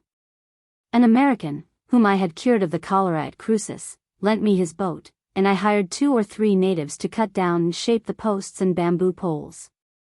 Directly these were raised, Mac and my little maid set to work and filled up the spaces between them with split bamboo canes and reeds, and before long my new hotel was ready to be roofed. The building process was simple enough, and I soon found myself in possession of a capital dining room some 30 feet in length, which was gaily hung with colored calico, concealing all defects of construction, and lighted with large oil lamps. A storeroom, bar, and a small private apartment for ladies. Altogether, although I had to pay my laborers 4 shillings a day, the whole building did not cost me more than my brother paid for 3 months' rent of his hotel. I gave the traveling world to understand that I intended to devote my establishment principally to the entertainment of ladies, and the care of those who might fall ill on the route, and I found the scheme answered admirably. And yet, although the speculation paid well, I soon grew as weary of my life in Gorgona as I had been at Cruces, and when I found my brother proof against all persuasion to quit the isthmus, I began to entertain serious thoughts of leaving him. Nor was it altogether my old roving inclination which led me to desire a change, although I dare say it had something to do with it. My present life was not agreeable for a woman with the least delicacy or refinement. And of female society I had none. Indeed, the females who crossed my path were about as unpleasant specimens of the fair sex as one could well wish to avoid. With very few exceptions, those who were not bad were very disagreeable, and as the majority came from the southern states of America, and showed an instinctive repugnance against any one whose countenance claimed for her kindred with their slaves. My position was far from a pleasant one. Not that it ever gave me any annoyance. They were glad of my stores and comforts, I made money out of their wants, nor do I think our bond of connection was ever closer. Only this, if any of them came to me sick and suffering, I say this out of simple justice to myself, I forgot everything, except that she was my sister, and that it was my duty to help her. I may have before said that the citizens of the New Granada Republic had a strong prejudice against all Americans. It is not difficult to assign a cause for this. In the first place, many of the Negroes, fugitive from the southern states, had sought refuge in this and the other states of Central America, where every profession was open to them. And as they were generally superior men, evinced perhaps by their hatred of their old condition and their successful flight, they soon rose to positions of eminence in New Granada. In the priesthood, in the army, in all municipal offices, the self-liberated Negroes were invariably found in the foremost rank. And the people, for some reason, perhaps because they recognized in them superior talents for administration, always respected them more than, and preferred them to, their native rulers. So that, influenced naturally by these freed slaves, who bore themselves before their old masters bravely and like men, the New Granada people were strongly prejudiced against the Americans. And in the second and third places, they feared their quarrelsome, bullying habits, be it remembered that the crowds to California were of the lowest sorts. Many of whom have since fertilized Cuban and Nicaraguan soil, and dreaded their schemes for annexation. To such an extent was this amusingly carried, that when the American Railway Company took possession of Navy Bay, and christened it Aspinwall, after the name of their chairman, the native authorities refused to recognize their right to name any portion of the Republic, and pertinaciously returned all letters directed to Aspinwall, with "no such place known" marked upon them in the very spot for which they were intended. And, in addition to this, the legal authorities refused to compel any defendant to appear who was described as of Aspinwall, and put every plaintiff out of court who described himself as residing in that unrecognized place. Under these circumstances, my readers can easily understand that when any Americans crossed the isthmus, accompanied by their slaves, the Cruces and Gorgona people were restlessly anxious to whisper into their ears offers of freedom and hints how easy escape would be. Nor were the authorities at all inclined to aid in the recapture of a runaway slave. So that, as it was necessary for the losers to go on with the crowd, the fugitive invariably escaped. It is one of the maxims of the New Granada Constitution, as it is, I believe, of the English, that on a slave touching its soil his chains fall from him. Rather than irritate so dangerous a neighbor as America, this rule was rarely supported. But I remember the following instance of its successful application. A young American woman, whose character can be best described by the word vicious, fell ill at Gorgona, and was left behind by her companions under the charge of a young Negro, her slave, whom she treated most inhumanly, as was evinced by the poor girl's frequent screams when under the lash. One night her cries were so distressing, that Gorgona could stand it no longer, but broke into the house and found the chattel bound hand and foot, naked, and being severely lashed. Despite the threats and astonishment of the mistress, they were both carried off on the following morning, before the alcalde, himself a man of color, and of a very humane disposition. When the particulars of the case were laid before him, he became strongly excited, and called upon the woman to offer an explanation of her cruelty. She treated it with the coolest unconcern. The girl was her property, worth so many dollars, and a child at New Orleans, had misbehaved herself, and been properly corrected. The alcalde must be drunk or a fool, or both together, to interfere between an American and her property. Her coolness vanished, however, when the alcalde turned round to the girl and told her that she was free to leave her mistress when she liked. And when she heard the irrepressible cheering of the crowded court hut at the alcalde's humanity and boldness, and saw the slave's face flush with delight at the judge's words, she became terribly enraged, made use of the most fearful threats, and would have wreaked summary vengeance on her late chattel had not the clumsy soldiery interfered. Then, with demoniac refinement of cruelty, she bethought herself of the girl's baby at New Orleans still in her power, and threatened most horrible torture to the child if its mother dared to accept the alcalde's offer. The poor girl trembled and covered her face with her hands, as though to shut out some fearful sight, and, I think, had we not persuaded her to the contrary, that she would have sacrificed her newly won freedom for the child's sake. But we knew very well that when the heat of passion had subsided, the threatener would be too cute to injure her own property, and at once set afloat a subscription for the purchase of the child. The issue of the tale I do not know, as the woman was very properly removed into the interior of the country. Life at Gorgona resembled life at Cruces so nearly that it does not need a separate description. Down with the store and hotel keepers came the muleteers and mules, porters and hangers-on, idlers and thieves, gamblers and dancing women, and soon the monte tables were fitted up, and plying their deadly trade. And the dancers charmed the susceptible travelers as successfully in the dirty streets of Gorgona as they had previously done in the unwholesome precincts of Cruces. And Dr. Casey was very nearly getting himself into serious trouble, from too great a readiness to use his revolver.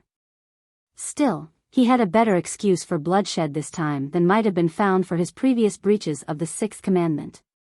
Among the desperadoes who frequented his gambling hut, during their short stay in Gorgona, was conceived the desperate plan of putting out the lights, and upsetting Casey's table, trusting in the confusion to carry off the piles of money upon it. The first part of their program was successfully carried out, but the second was frustrated by the doctor promptly firing his revolver into the dark, and hitting an unoffending boy in the hip. And at this crisis the Gorgona police entered, carried off all the parties they could lay hands upon, including the doctor, to prison, and brought the wounded boy to me. On the following morning came a most urgent request that I would visit the imprisoned doctor. I found him desperately angry, but somewhat nervous too, for the alcalde was known to be no friend to the Americans, owed Casey more than one grudge, and had shown recently a disposition to enforce the laws. "I say, Mrs. Seacole, how's that, boy?" "Oh, Dr. Casey, how could you shoot the poor lad, and now call him bad names, as though he'd injured you? He is very ill indeed, may die, so I advise you to think seriously of your position." "But, Madam Seacole," this in a very altered tone, "you'll surely help me? You'll surely tell the alcalde that the wound's a slight one? He's a friend of yours, and will let me out of this hole.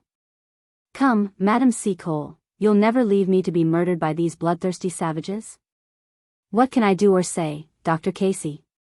"I must speak the truth, and the ball is still in the poor lad's hip," I answered, for I enjoyed the fellow's fear too much to help him. However, he sent some of his friends to the boy's father, and bribed him to take the lad from my care, and send him to Navy Bay, to a surgeon there.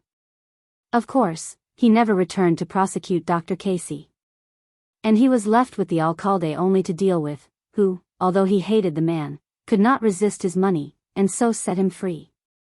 Gorgona lying lower than Cruces, its inhabitants more frequently enjoyed the excitement of a flood. After heavy rains, the river would rise so rapidly that in a few hours the chief part of the place would be under water. On such occasions the scene was unusually exciting. As the water crept up the street, the frightened householders kept removing their goods and furniture to higher ground, while here and there, where the waters had surrounded them unawares, boats were sent to their rescue. The houses, not made to resist much wind or water, often gave way, and were carried down the shagers. Meanwhile, the thieves were the busiest, the honest folks, forgetting the true old adage, God helps those who help themselves, confining their exertions to bringing down their favorite saints to the water's edge, and invoking their interposition. Fortunately my hotel was at the upper end of the town, where the floods had been rarely known to extend, and although there was a sufficient chance of the water reaching me to compel me to have all my stores, etc., ready packed for removal, I escaped. Some distressing losses occurred. A Frenchman, a near neighbor, whose house was surrounded by the waters before he could remove his goods, grew so frantic at the loss, that he obstinately refused to quit his falling house. And some force had to be used before they could save his life. Scarcely had the ravages of the last flood been repaired when fire marked Gorgona for its prey. The conflagration began at a store by the riverside. But it spread rapidly, and before long all Gorgona was in danger. The town happened to be very full that night, two crowds having met there, and there was great confusion. But at last the lazy soldier police, aided by the Americans, succeeded in pulling down some old crazy huts, and checking the fire's progress.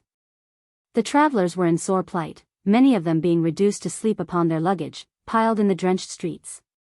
My hotel had some interesting inmates, for a poor young creature, born in from one of the burning houses, became a mother during the night. And a stout little lassie opened its eyes upon this waesome world during the excitement and danger of a Gorgona conflagration. Shortly after this, tired to death of life in Panama, I handed over my hotel to my brother, and returned to Kingston. On the way thither I experienced another instance of American politeness, which I cannot help recording, first reminding my readers of what I have previously said of the character of the Californian travelers. Anxious to get home quickly, I took my passage in the first steamer that left Navy Bay, an American one, and late in the evening said farewell to the friends I had been staying with, and went on board. A very kind friend, an American merchant, doing a large business at Navy Bay, had tried hard to persuade me to delay my journey until the English company's steamer called, without, however, giving any good reasons for his wish. So, with Mac and my little maid, I passed through the crowd of female passengers on deck, and sought the privacy of the saloon. Before I had been long there, two ladies came to me, and in their cool, straightforward manner, questioned me. "Where are you going?" "To Kingston." "And how are you going?" "By sea." "Don't be impertinent, y'all are woman." "By what conveyance are you going?" "By this steamer, of course." "I've paid for my passage." They went away with this information. And in a short time 8 or 9 others came and surrounded me, asking the same questions. My answers, and I was very particular, raised quite a storm of uncomplimentary remarks. "Guess a nigger woman don't go along with us in this saloon," said one. "I never traveled with a nigger yet, and I expect I shan't begin now," said another. While some children had taken my little servant Mary in hand, and were practicing on her the politenesses which their parents were favoring me with, only, as is the wont of children, they were crueler. I cannot help it if I shock my readers. But the truth is, that one positively spat in poor little Mary's frightened yellow face. At last an old American lady came to where I sat, and gave me some state advice. "Well, now, I tell you for your good, you'd better quit this, and not drive my people to extremities. If you do, you'll be sorry for it, I expect." Thus harassed, I appealed to the stewardess, a tall sour-looking woman, flat and thin as a dressed-up broomstick. She asked me sundry questions as to how and when I had taken my passage. Until, tired beyond all endurance, I said, "My good woman, put me anywhere, under a boat, in your storeroom, so that I can get to Kingston somehow." But the stewardess was not to be moved. "There's nowhere but the saloon, and you can't expect to stay with the white people, that's clear. Flesh and blood can stand a good deal of aggravation, but not that. If the Britishers is so took up with colored people, that's their business. But it won't do here." This last remark was in answer to an Englishman, whose advice to me was not to leave my seat for any of them. He made matters worse. Until at last I lost my temper, and calling Mac, bade him get my things together, and went up to the captain, a good honest man. He and some of the black crew and the black cook, who showed his teeth most viciously, were much annoyed. Muttering about its being a custom of the country, the captain gave me an order upon the agent for the money I had paid, and so, at 12 o'clock at night, I was landed again upon the wharf of Navy Bay. My American friends were vastly annoyed, but not much surprised, and 2 days later, the English steamer, the Eagle, in charge of my old friend, Captain B, touched at Navy Bay, and carried me to Kingston. Chapter 7. The Yellow Fever in Jamaica, my experience of deathbed scenes. I leave again for Navy Bay, and open a store there. I am attacked with the gold fever. And start for Escribanos, life in the interior of the Republic of New Granada, a revolutionary conspiracy on a small scale, the dinner delicacies of Escribanos, journey up the Palmilla River, a few words on the present aspect of affairs on the Isthmus of Panama. I stayed in Jamaica 8 months out of the year 1853, still remembered in the island for its suffering and gloom. I returned just in time to find my services, with many others, needful. For the yellow fever never made a more determined effort to exterminate the English in Jamaica than it did in that dreadful year.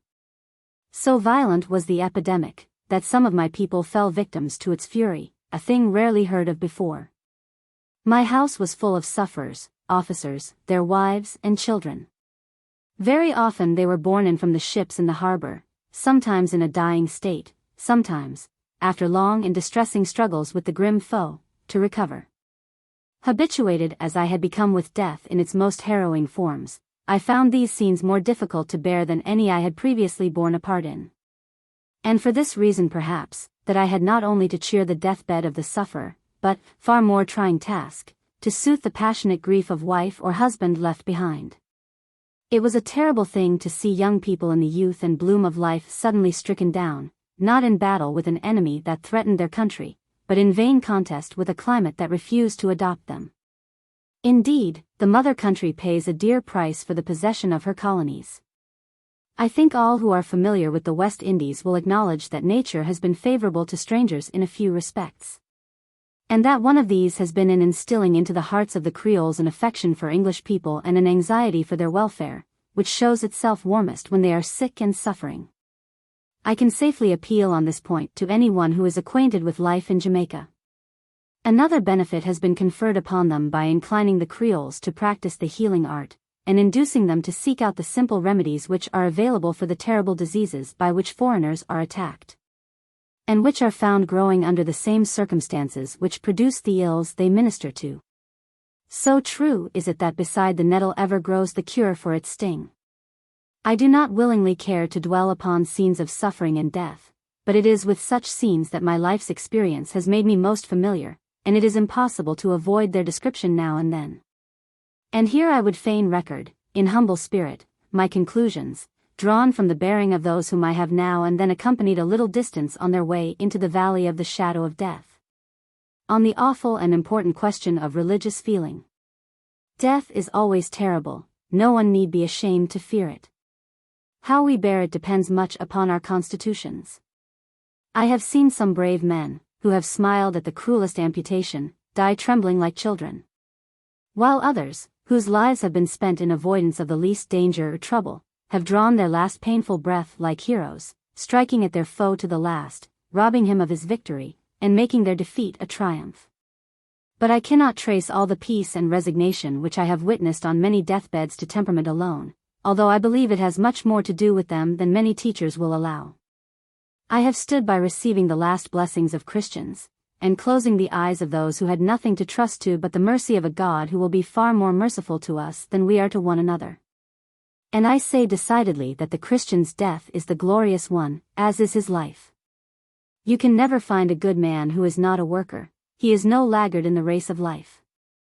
3, 2, or 1 years of life have been to him a season of labor in his appointed sphere, and as the work of the hands earns for us sweet rest by night, so does the heart's labor of a lifetime make the repose of heaven acceptable. This is my experience, and I remember one death, of a man whom I grew to love in a few short weeks, the thought of which stirs my heart now, and has sustained me in seasons of great danger. For before that time, if I had never feared death, I had not learnt to meet him with a brave, smiling face, and this he taught me. I must not tell you his name, for his friends live yet, and have been kind to me in many ways. One of them we shall meet on Crimean soil. He was a young surgeon, and as busy, light-hearted, and joyous as a good man should be. And when he fell ill they brought him to my house, where I nursed him, and grew fond of him, almost as fond as the poor lady his mother in England far away. For some time we thought him safe, but at last the most terrible symptoms of the cruel disease showed themselves, and he knew that he must die. His thoughts were never for himself, but for those he had to leave behind, all his pity was for them. It was trying to see his poor hands tremblingly penning the last few words of leave-taking, trying to see how piteously the poor worn heart longed to see once more the old familiar faces of the loved ones in unconscious happiness at home. And yet I had to support him while this sad task was effected, and to give him all the help I could. I think he had some fondness for me, or, perhaps, his kind heart feigned a feeling that he saw would give me joy. For I used to call him my son, my dear child, and to weep over him in a very weak and silly manner perhaps. He sent for an old friend, Captain S. And when he came, I had to listen to the dictation of his simple will, his dog to one friend, his ring to another, his books to a third, his love and kind wishes to all. And that over, my poor son prepared himself to die, a child in all save a man's calm courage. He beckoned me to raise him in the bed, and, as I passed my arms around him, he saw the tears I could not repress, rolling down my brown cheeks, and thanked me with a few words. "Let me lay my head upon your breast." And so he rested, now and then speaking lowly to himself, "It's only that I miss my mother, but heaven's will be done." He repeated this many times, until the heaven he obeyed sent him in its mercy forgetfulness, and his thoughts no longer wandered to his earthly home. I heard glad words feebly uttered as I bent over him, words about heaven, rest, rest, a holy name many times repeated, and then with a smile and a stronger voice, home, home. And so in a little while my arms no longer held him. I have a little gold brooch with his hair in it now. I wonder what inducement could be strong enough to cause me to part with that memorial, sent me by his mother some months later, with the following letter. My dear madam, will you do me the favor to accept the enclosed trifle?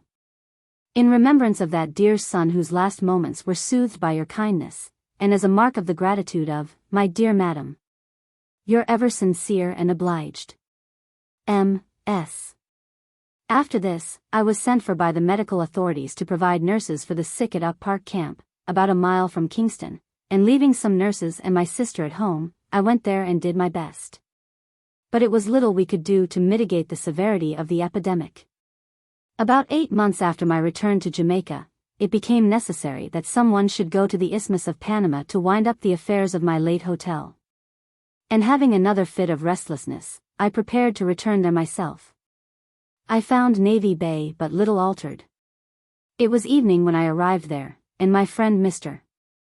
H., who came to meet me on the wharf, carefully piloted me through the wretched streets, giving me a special warning not to stumble over what looked like 3 long boxes, loosely covered with the debris of a fallen house. They had such a peculiar look about them that I stopped to ask what they were, receiving an answer which revived all my former memories of Darien life. Oh, they're only 3 Irishmen killed in a row a week ago, whom it's nobody's business to bury. I went to Gorgona, wound up the affairs of the hotel, and, before returning to Navy Bay, took the occasion of accompanying my brother to the town of Panama.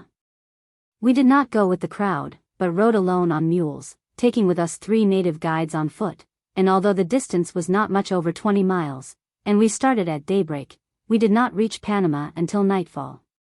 But far from being surprised at this, my chief wonder was that we ever succeeded in getting over the journey. Through sand and mud, over hill and plain, through thick forests, deep gullies, and over rapid streams, ran the track. The road sometimes being made of logs of wood laid transversely, with faggots stuffed between. While here and there we had to work our way through a tangled network of brushwood, and over broken rocks that seemed to have been piled together as stones for some giant sling. We found Panama an old-fashioned, irregular town, with queer stone houses, almost all of which had been turned by the traders into stores.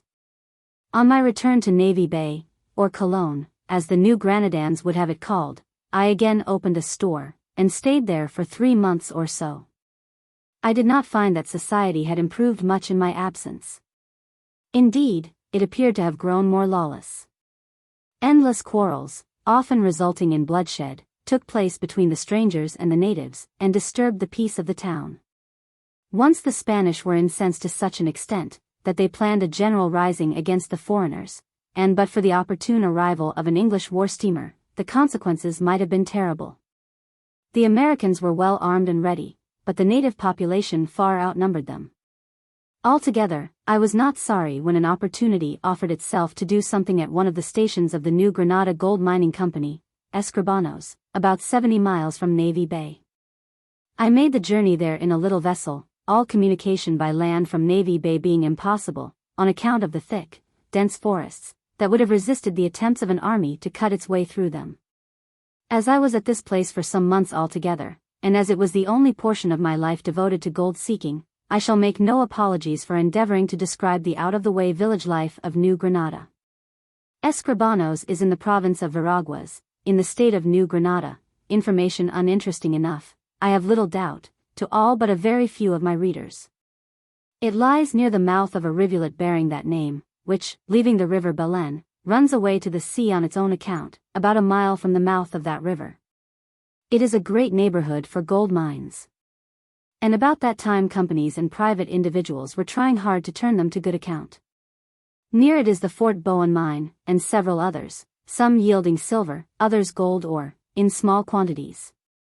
Others lie in the vicinity of the Palmilla, another river, which discharges itself into the sea about 10 miles from Escribanos, and there were more eastward of it, near a similar river, the Coquelet. Legends were rife at that time, and they may be revived at no distant date, of the treasures to be found at Cucuyo, Zapatero, Pananome, and many other Indian villages on their banks, which in times gone by had yielded up golden treasures to the old world. But at this time the yield of gold did not repay the labor and capital necessary to extract it from the quartz, and it can only prove successful if more economical methods can be discovered than those now used for that purpose. Carlos Alexander, the alcalde of Escribanos, had made a good thing out of the gold mania. The mine had belonged to him, had been sold at a fine price, and, passing through several hands, had at last come into possession of the company who were now working it. Its former owner settling down as ruler over the little community of 200 souls that had collected at Escribanos. He was a black man, was fond of talking of his early life in slavery, and how he had escaped, and possessed no ordinary intellect.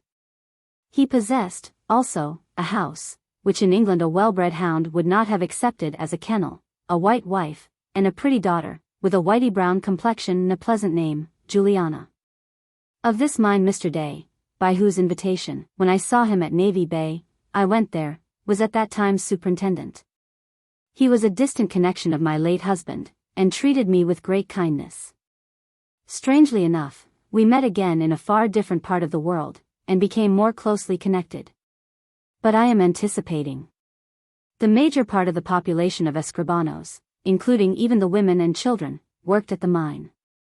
The labor was hard and disagreeable. I often used to watch them at their work, and would sometimes wander about by myself, thinking it possible that I might tumble across some gold in my rambles. And I once did come upon some heavy yellow material, that brought my heart into my mouth with that strange thrilling delight which all who have hunted for the precious metal understand so well. I think it was very wrong. But I kept the secret of the place from the alcalde and everyone else, and filled some bottles with the precious dust, to carry down to Navy Bay. I did not go for some time, but when I did, one of my first visits was to a gold buyer.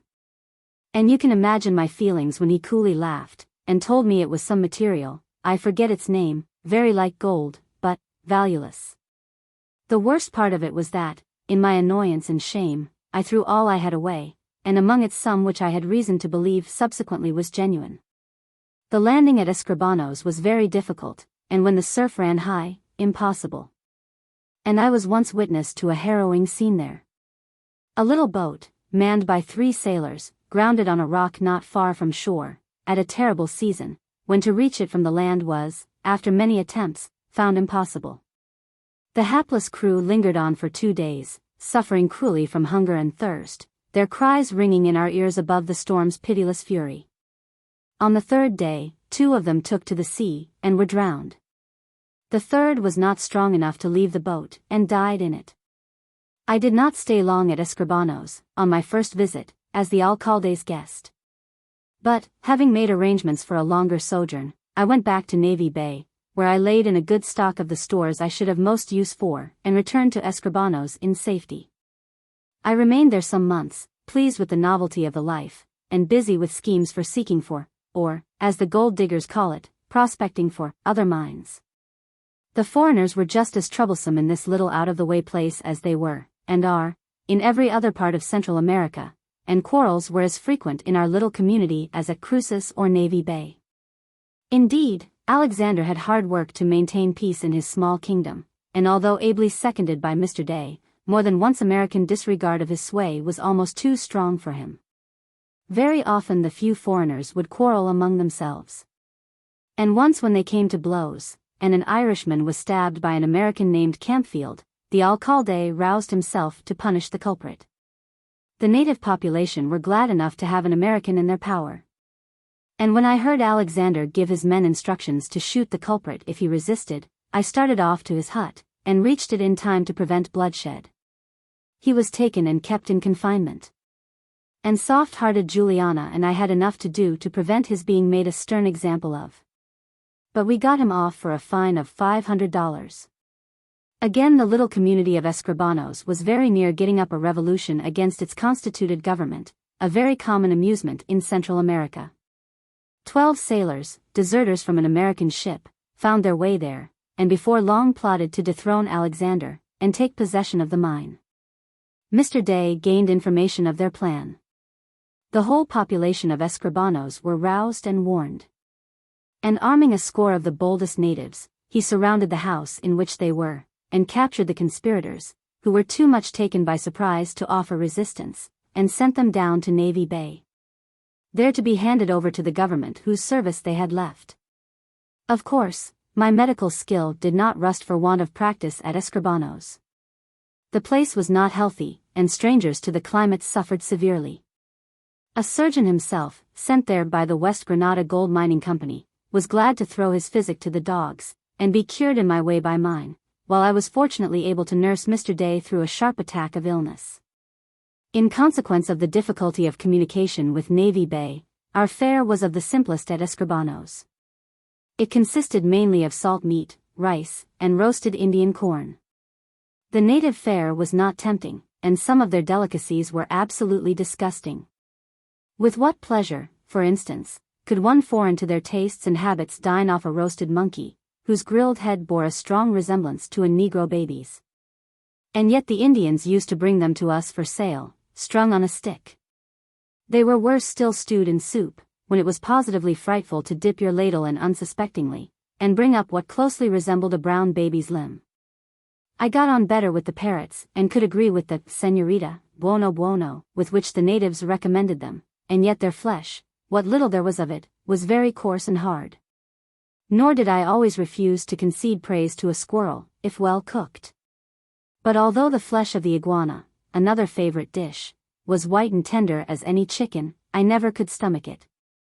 These iguanas are immense green lizards, or rather moderate-sized crocodiles, sometimes 3 feet in length, but weighing generally about 7 or 8 pounds. The Indians used to bring them down in boats, alive, on their backs, with their legs tied behind them, so that they had the most comical look of distress it is possible to imagine.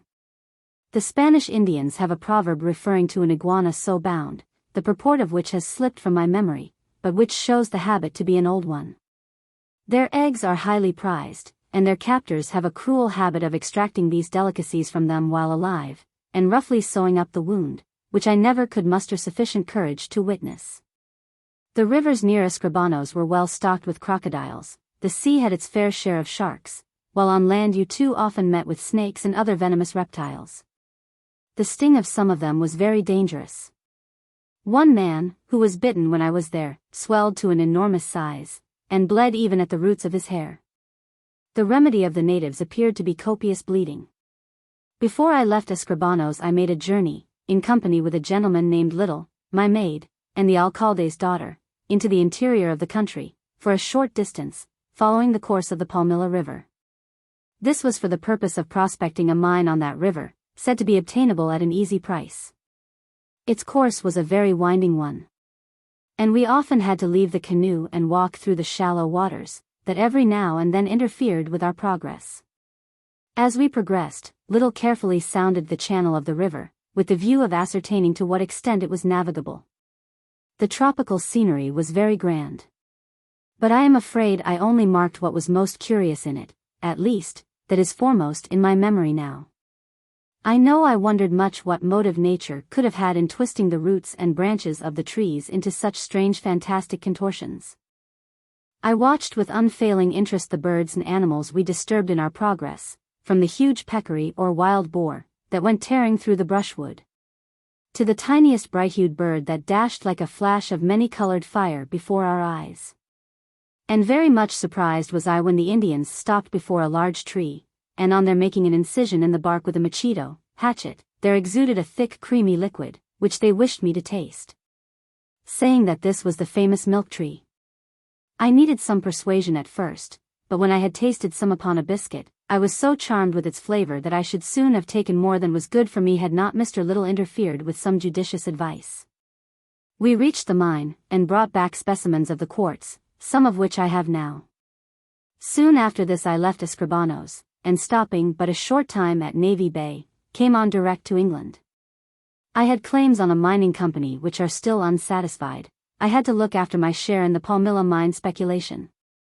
And, above all, I had long been troubled with a secret desire to embark in a very novel speculation, about which I have as yet said nothing to the reader. But before I finally leave the Republic of New Granada, I may be allowed to write a few words on the present aspect of affairs on the Isthmus of Panama. Recent news from America bring the intelligence that the government of the United States has at length succeeded in finding a reasonable excuse for exercising a protectorate over, or in other words annexing, the Isthmus of Panama. To anyone at all acquainted with American policy in Central America, this intelligence can give no surprise, our only wonder being that some such excuse was not made years ago. At this crisis, then, a few remarks from the humblest observer of life in the Republic of New Granada must possess some interest for the curious, if not value. I found something to admire in the people of New Granada, but not much. And I found very much more to condemn most unequivocally. Whatever was of any worth in their institutions, such as their comparative freedom, religious toleration, etc., was owing mainly to the Negroes who had sought the protection of the Republic. I found the Spanish Indians treacherous, passionate, and indolent, with no higher aim or object but simply to enjoy the present after their own torpid, useless fashion. Like most fallen nations, they are very conservative in their habits and principles, while the blacks are enterprising, and in their opinions inclined not unnaturally to democracy. But for their old antipathy, there is no doubt that the Negroes would lean towards America, but they gladly encourage the prejudice of the New Granadans, and foster it in every way. Hence the ceaseless quarrels which have disturbed Chagres and Panama, until it has become necessary for an American force to garrison those towns. For humanity and civilization's sake, there can be little doubt as to the expediency of this step. But I should not be at all surprised to hear that the Republic was preparing to make some show of resistance against its powerful brother. For, as the reader will have perceived, the New Granadans' experiences of American manners have not been favorable. And they do not know, as we do, how little real sympathy the government of the United States has with the extreme class of its citizens who have made themselves so conspicuous in the great high road to California. Chapter 8. I longed to join the British Army before Sebastopol, my wanderings about London for that purpose, how I fail, establishment of the firm of Day and Martin, I embark for Turkey. Before I left Jamaica for Navy Bay, as narrated in the last chapter, war had been declared against Russia, and we were all anxiously expecting news of a descent upon the Crimea. Now, no sooner had I heard of war somewhere, than I longed to witness it, and when I was told that many of the regiments I had known so well in Jamaica had left England for the scene of action, the desire to join them became stronger than ever. I used to stand for hours in silent thought before an old map of the world, in a little corner of which someone had chalked a red cross, to enable me to distinguish where the Crimea was. And as I traced the route thither, all difficulties would vanish. But when I came to talk over the project with my friends, the best scheme I could devise seemed so wild and improbable, that I was fain to resign my hopes for a time, and so started for Navy Bay. But all the way to England, from Navy Bay, I was turning my old wish over and over in my mind. And when I found myself in London, in the autumn of 1854, just after the Battle of Alma had been fought, and my old friends were fairly before the walls of Sebastopol, how to join them there took up far more of my thoughts than that visionary gold mining speculation on the river Palmilla, which seemed so feasible to us in New Granada, but was considered so wild and unprofitable a speculation in London.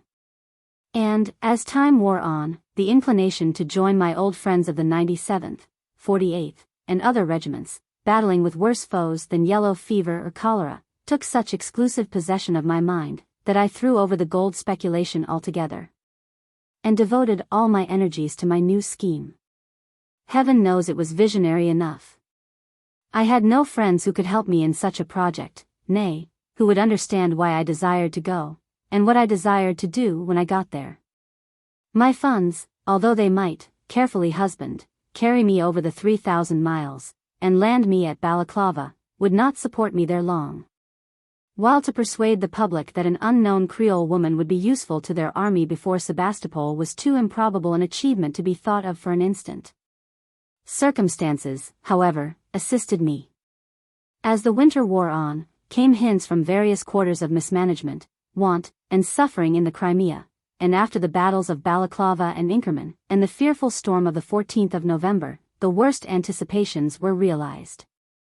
Then we knew that the hospitals were full to suffocation, that scarcity and exposure were the fate of all in the camp, and that the brave fellows for whom any of us at home would have split our last shilling, and shared our last meal, were dying thousands of miles away from the active sympathy of their fellow countrymen. Fast and thick upon the news of Inkerman, fought by a handful of fasting and enfeebled men against 8 times their number of picked Russians, brought fresh and animated to the contest. And while all England was reeling beneath the shock of that fearful victory, came the sad news that hundreds were dying whom the Russian shot and sword had spared, and that the hospitals of Scutari were utterly unable to shelter, or their inadequate staff to attend to, the shiploads of sick and wounded which were sent to them across the stormy Black Sea. But directly England knew the worst, she set about repairing her past neglect. In every household busy fingers were working for the poor soldier, money flowed in golden streams wherever need was, and Christian ladies, mindful of the sublime example, "I was sick, and ye visited me," hastened to volunteer their services by those sick beds which only women know how to soothe and bless.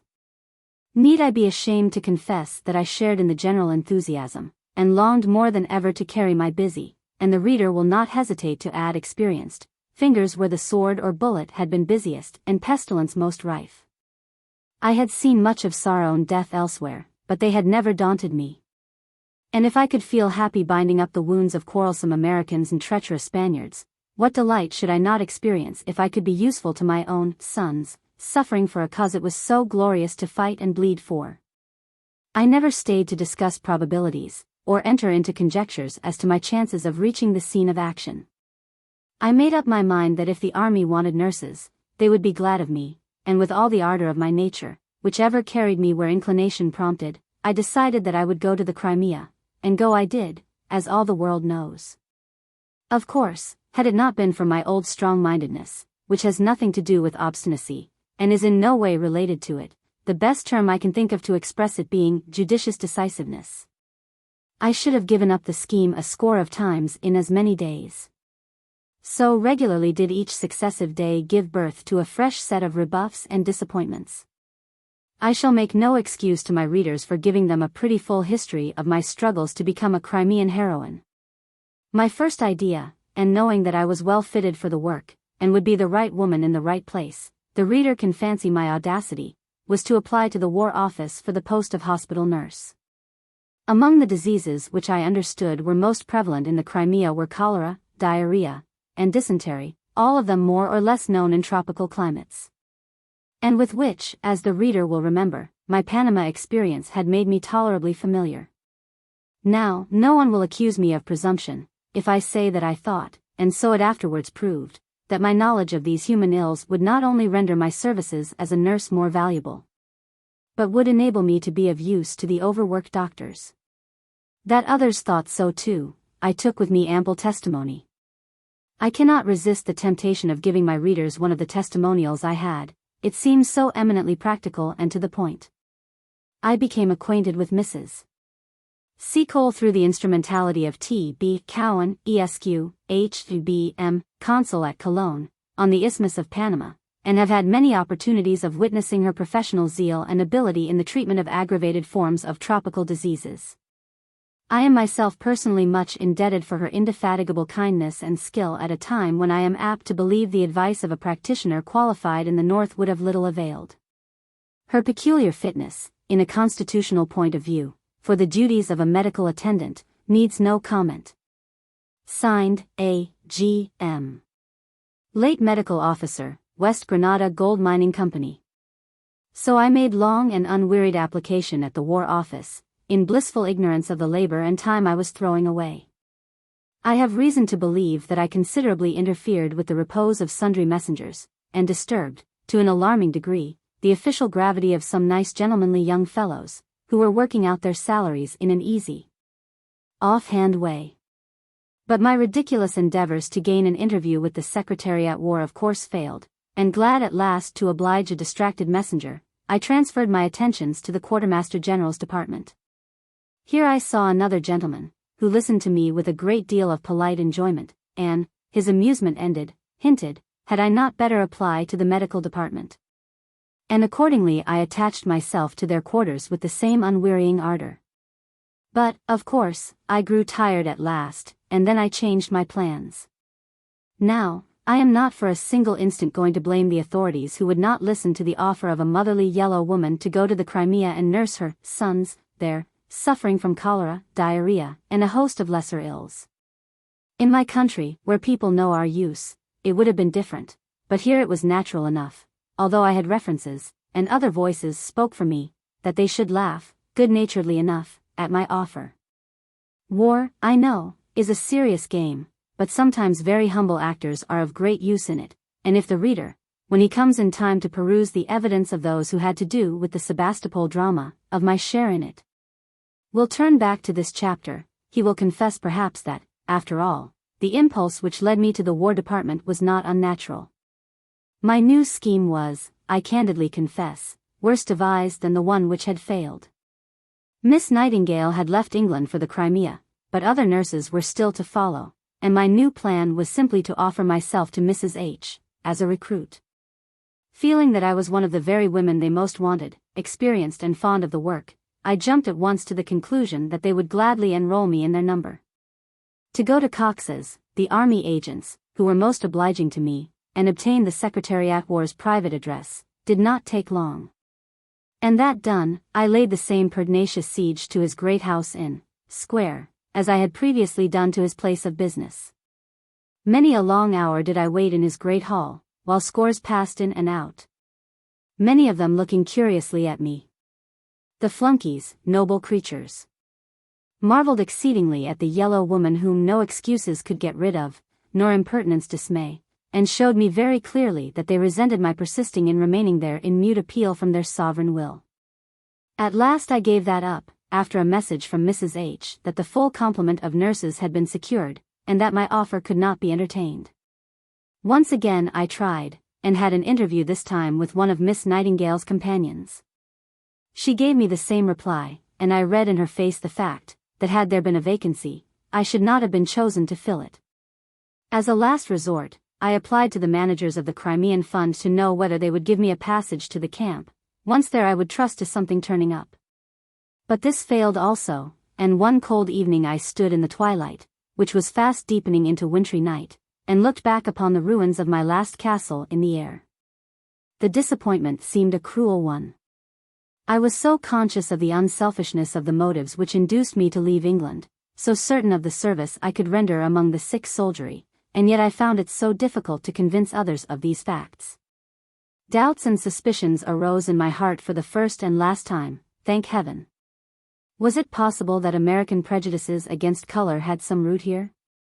Did these ladies shrink from accepting my aid because my blood flowed beneath a somewhat duskier skin than theirs? Tears streamed down my foolish cheeks, as I stood in the fast-thinning streets. Tears of grief that any should doubt my motives, that heaven should deny me the opportunity that I sought. Then I stood still, and looking upward through and through the dark clouds that shadowed London, prayed aloud for help. I dare say that I was a strange sight to the few passers-by, who hastened homeward through the gloom and mist of that wintry night. I dare say those who read these pages will wonder at me as much as they who saw me did. But you must all remember that I am one of an impulsive people, and find it hard to put that restraint upon my feelings which to you is so easy and natural. The morrow, however, brought fresh hope. A good night's rest had served to strengthen my determination. Let what might happen, to the Crimea I would go. If in no other way, then would I upon my own responsibility and at my own cost. There were those there who had known me in Jamaica, who had been under my care, doctors who would vouch for my skill and willingness to aid them, and a general who had more than once helped me, and would do so still. Why not trust to their welcome and kindness, and start at once? If the authorities had allowed me, I would willingly have given them my services as a nurse. But as they declined them, should I not open an hotel for invalids in the Crimea in my own way? I had no more idea of what the Crimea was than the home authorities themselves perhaps, but having once made up my mind, it was not long before cards were printed and speeding across the Mediterranean to my friends before Sebastopol. Here is one of them. British Hotel. Mrs. Mary Seacole, late of Kingston, Jamaica, respectfully announces to her former kind friends, and to the officers of the Army and Navy generally, that she has taken her passage in the screw steamer Hollander, to start from London on the 25th of January, intending on her arrival at Balaclava to establish a mess table and comfortable quarters for sick and convalescent officers. This bold program would reach the Crimea in the end of January, at a time when any officer would have considered a stall in an English stable luxurious quarters compared to those he possessed, and had nearly forgotten the comforts of a mess table. It must have read to them rather like a mockery, and yet, as the reader will see, I succeeded in redeeming my pledge. While this new scheme was maturing, I again met Mr. Day in England. He was bound to Balaclava upon some shipping business, and we came to the understanding that, if it were found desirable, we should together open a store as well as an hotel in the neighborhood of the camp. So was originated the well-known firm of Seacole and Day. I am sorry to say, the camp wits dubbed it Day and Martin, which, for so many months, did business upon the now deserted high road from the then busy harbor of Balaclava to the front of the British Army before Sebastopol. These new arrangements were not allowed to interfere in any way with the main object of my journey. A great portion of my limited capital was, with the kind aid of a medical friend, invested in medicines which I had reason to believe would be useful. With the remainder I purchased those home comforts which I thought would be most difficult to obtain away from England. I had scarcely set my foot on board the Hollander, before I met a friend. The supercargo was the brother of the Mr. S., whose death in Jamaica the reader will not have forgotten, and he gave me a hearty welcome. I thought the meeting augured well, and when I told him my plans he gave me the most cheering encouragement. I was glad, indeed, of any support, for, beyond all doubt, my project was a hazardous one. So cheered at the outset, I watched without a pang the shores of England sink behind the smooth sea, and turned my gaze hopefully to the as yet landless horizon, beyond which lay that little peninsula to which the eyes and hearts of all England were so earnestly directed. So, cheerily, the good ship ploughed its way eastward for Turkey. Chapter 9. Voyage to Constantinople, Malta, Gibraltar, Constantinople, and what I thought of it. Visit to Scutari Hospital, Miss Nightingale. I am not going to risk the danger of wearying the reader with a long account of the voyage to Constantinople, already worn threadbare by bookmaking tourists. It was a very interesting one, and, as I am a good sailor, I had not even the temporary horrors of seasickness to mar it. The weather, although cold, was fine, and the sea good-humoredly calm, and I enjoyed the voyage amazingly. And as day by day we drew nearer to the scene of action, my doubts of success grew less and less, until I had a conviction of the rightness of the step I had taken, which would have carried me buoyantly through any difficulties. On the way, of course, I was called up from my berth at an unreasonable hour to gaze upon the Cape of St. Vincent, and expected to feel duly impressed when the long bay where Trafalgar's fight was won came in view, with the white convent walls on the cliffs above bathed in the early sunlight. I never failed to take an almost childish interest in the signals which passed between the Hollander and the fleet of vessels whose sails whitened the track to and from the Crimea.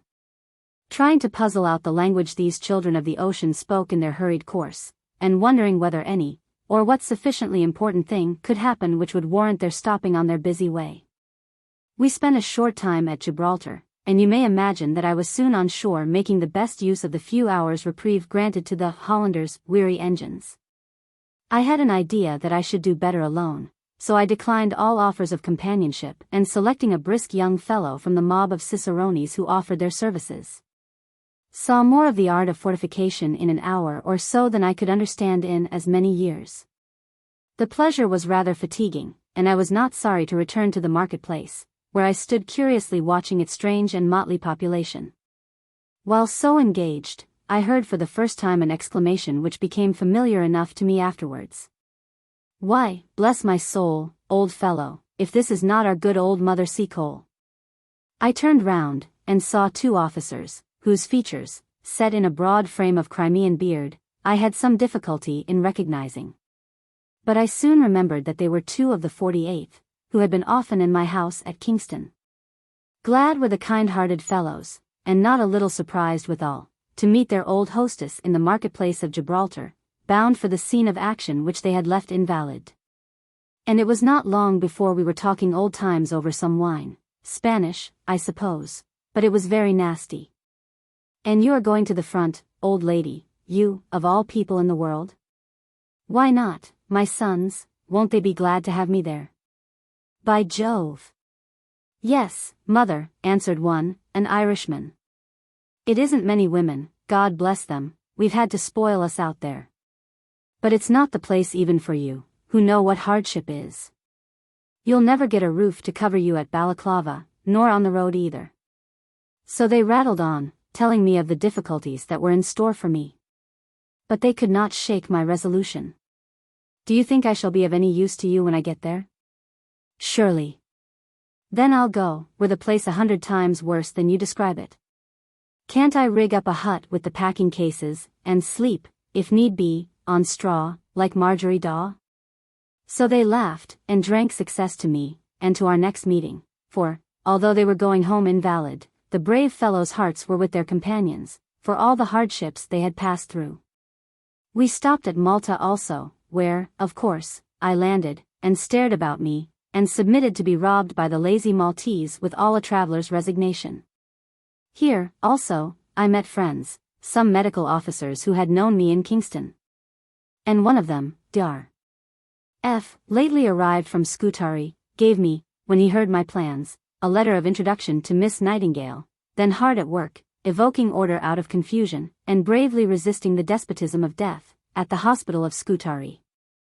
So on, past beautiful islands and shores, until we are steaming against a swift current, and an adverse wind, between two tower-crested promontories of rock, which they tell me stand in Europe and in Asia, and are connected with some pretty tale of love in days long gone by. Ah! Travel where a woman may, in the New World, or the Old, she meets this old tale everywhere. It is the one bond of sympathy which I have found existing in 3/4 of the world alike. So on, until the cable rattles over the windlass, as the good ship's anchor plunges down fathoms deep into the blue waters of the Bosphorus, her voyage ended. I do not think that Constantinople impressed me so much as I had expected. And I thought its streets would match those of Navy Bay not unfairly. The cakes, also, of which I had ample experience, for I spent 6 days here, wandering about Pera and Stamboul in the daytime, and returning to the Hollander at nightfall, might be made more safe and commodious for stout ladies, even if the process interfered a little with their ornament. Time and trouble combined have left me with a well-filled out, portly form, the envy of many an angular Yankee female, and, more than once, it was in no slight danger of becoming too intimately acquainted with the temperature of the Bosphorus. But I will do the Turkish boatmen the justice to say that they were as politely careful of my safety as their astonishment and regard for the well-being of their cakes, which they appear to love as an Arab does his horse, or an Eskimo his dogs, and for the same reason perhaps, would admit. Somewhat surprised, also, seemed the cunning-eyed Greeks, who thronged the streets of Pera, at the unprotected Creole woman, who took Constantinople so coolly, it would require something more to surprise her. While the grave English raised their eyebrows wonderingly, and the more vivacious French shrugged their pliant shoulders into the strangest contortions. I accepted it all as a compliment to a stout female tourist, neatly dressed in a red or yellow dress, a plain shawl of some other color, and a simple straw wide-awake, with bright red streamers. I flatter myself that I woke up sundry sleepy-eyed Turks, who seemed to think that the great object of life was to avoid showing surprise at anything, while the Turkish women gathered around me, and jabbered about me, in the most flattering manner. How I ever succeeded in getting Mr. Day's letters from the post office, Constantinople, puzzles me now, but I did, and I shall ever regard my success as one of the great triumphs of my life. Their contents were not very cheering. He gave a very dreary account of Balaclava and of camp life, and almost dissuaded me from continuing my journey. But his last letter ended by giving me instructions as to the purchases I had best make, if I still determined upon making the adventure, so I forgot all the rest, and busied myself in laying in the stores he recommended.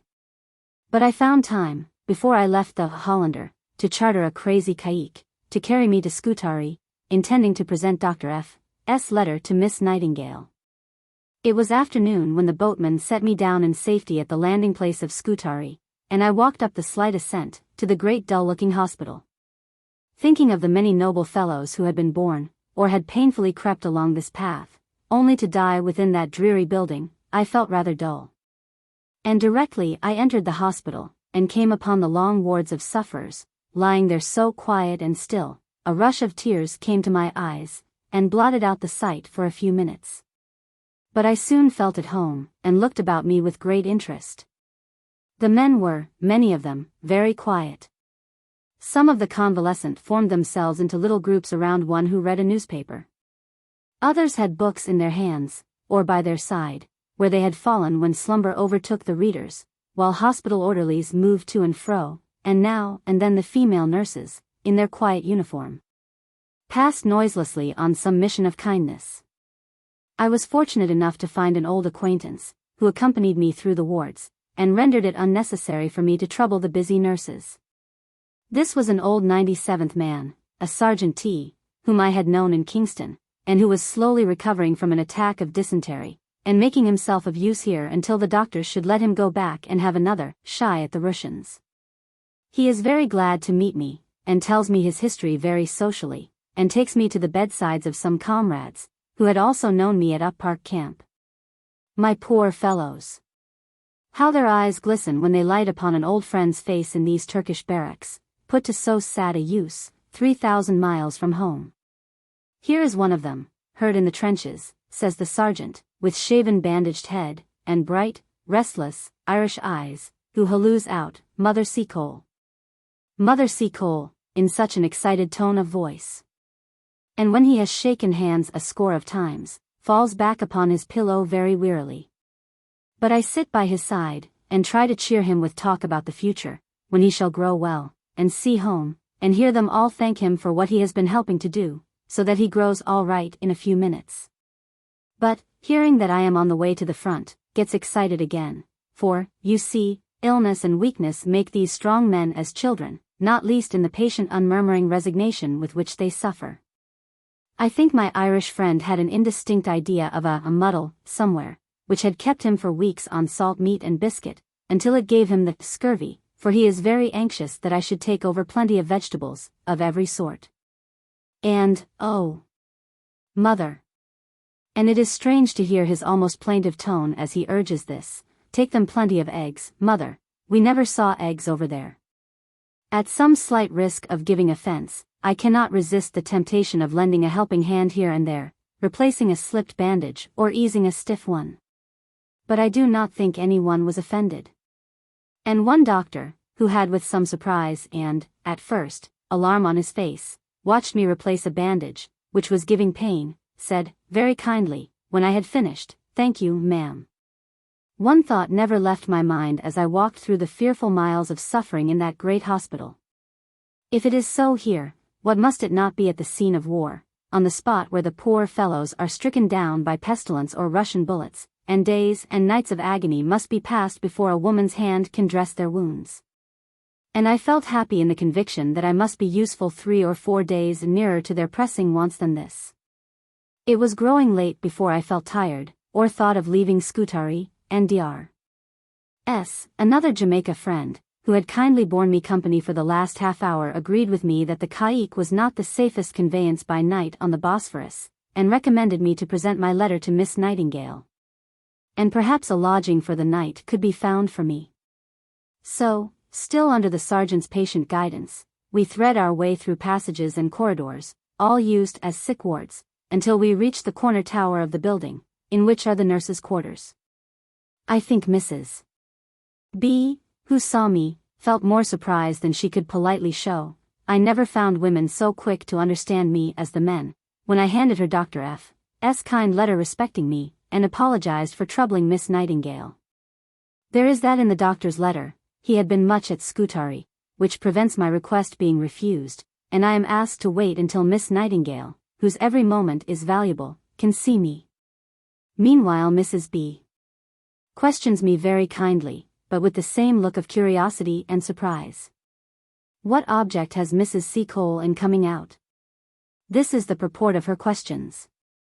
And I say, frankly, to be of use somewhere. For other considerations I had not, until necessity forced them upon me. Willingly, had they accepted me, I would have worked for the wounded, in return for bread and water. I fancy Mrs. B. thought that I sought for employment at Scutari, for she said, very kindly, Miss Nightingale has the entire management of our hospital staff, but I do not think that any vacancy. Excuse me, ma'am, I interrupt her with. But I am bound for the front in a few days. And my questioner leaves me, more surprised than ever. The room I waited in was used as a kitchen. Upon the stoves were cans of soup, broth, and arrowroot, while nurses passed in and out with noiseless tread and subdued manner. I thought many of them had that strange expression of the eyes which those who have gazed long on scenes of woe or horror seldom lose. In half an hour's time I am admitted to Miss Nightingale's presence. A slight figure, in the nurse's dress. With a pale, gentle, and withal firm face, resting lightly in the palm of one white hand, while the other supports the elbow, a position which gives to her countenance a keen inquiring expression, which is rather marked. Standing thus in repose, and yet keenly observant, the greatest sign of impatience at any time a slight, perhaps unwitting motion of the firmly planted right foot, was Florence Nightingale, that Englishwoman whose name shall never die, but sound like music on the lips of British men until the hour of doom. She has read Dr. F.'s letter, which lies on the table by her side, and asks, in her gentle but eminently practical and businesslike way, "What do you want, Mrs. Seacole? Anything that we can do for you? If it lies in my power, I shall be very happy." So I tell her of my dread of the night journey by caïque, and the improbability of my finding the Hollander in the dark. And, with some diffidence, threw myself upon the hospitality of Scutari, offering to nurse the sick for the night. Now unfortunately, for many reasons, room even for one in Scutari Hospital was at that time no easy matter to find. But at last a bed was discovered to be unoccupied at the hospital washerwomen's quarters. My experience of washerwomen, all the world over, is the same, that they are kind soft-hearted folks. Possibly the soapsuds they almost live in find their way into their hearts and tempers, and soften them. This Scutari washerwoman is no exception to the rule, and welcomes me most heartily. With her, also, are some invalid nurses.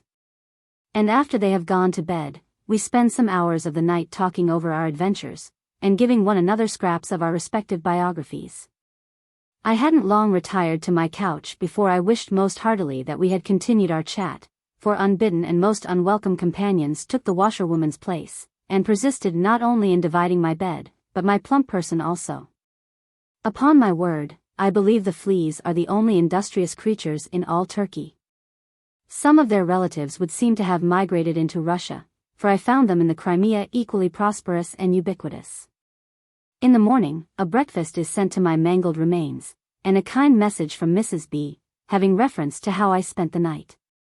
And, after an interview with some other medical men, whose acquaintance I had made in Jamaica, I shake hands with the soft-hearted washerwoman, up to her shoulders in soapsuds already, and start for the Hollander.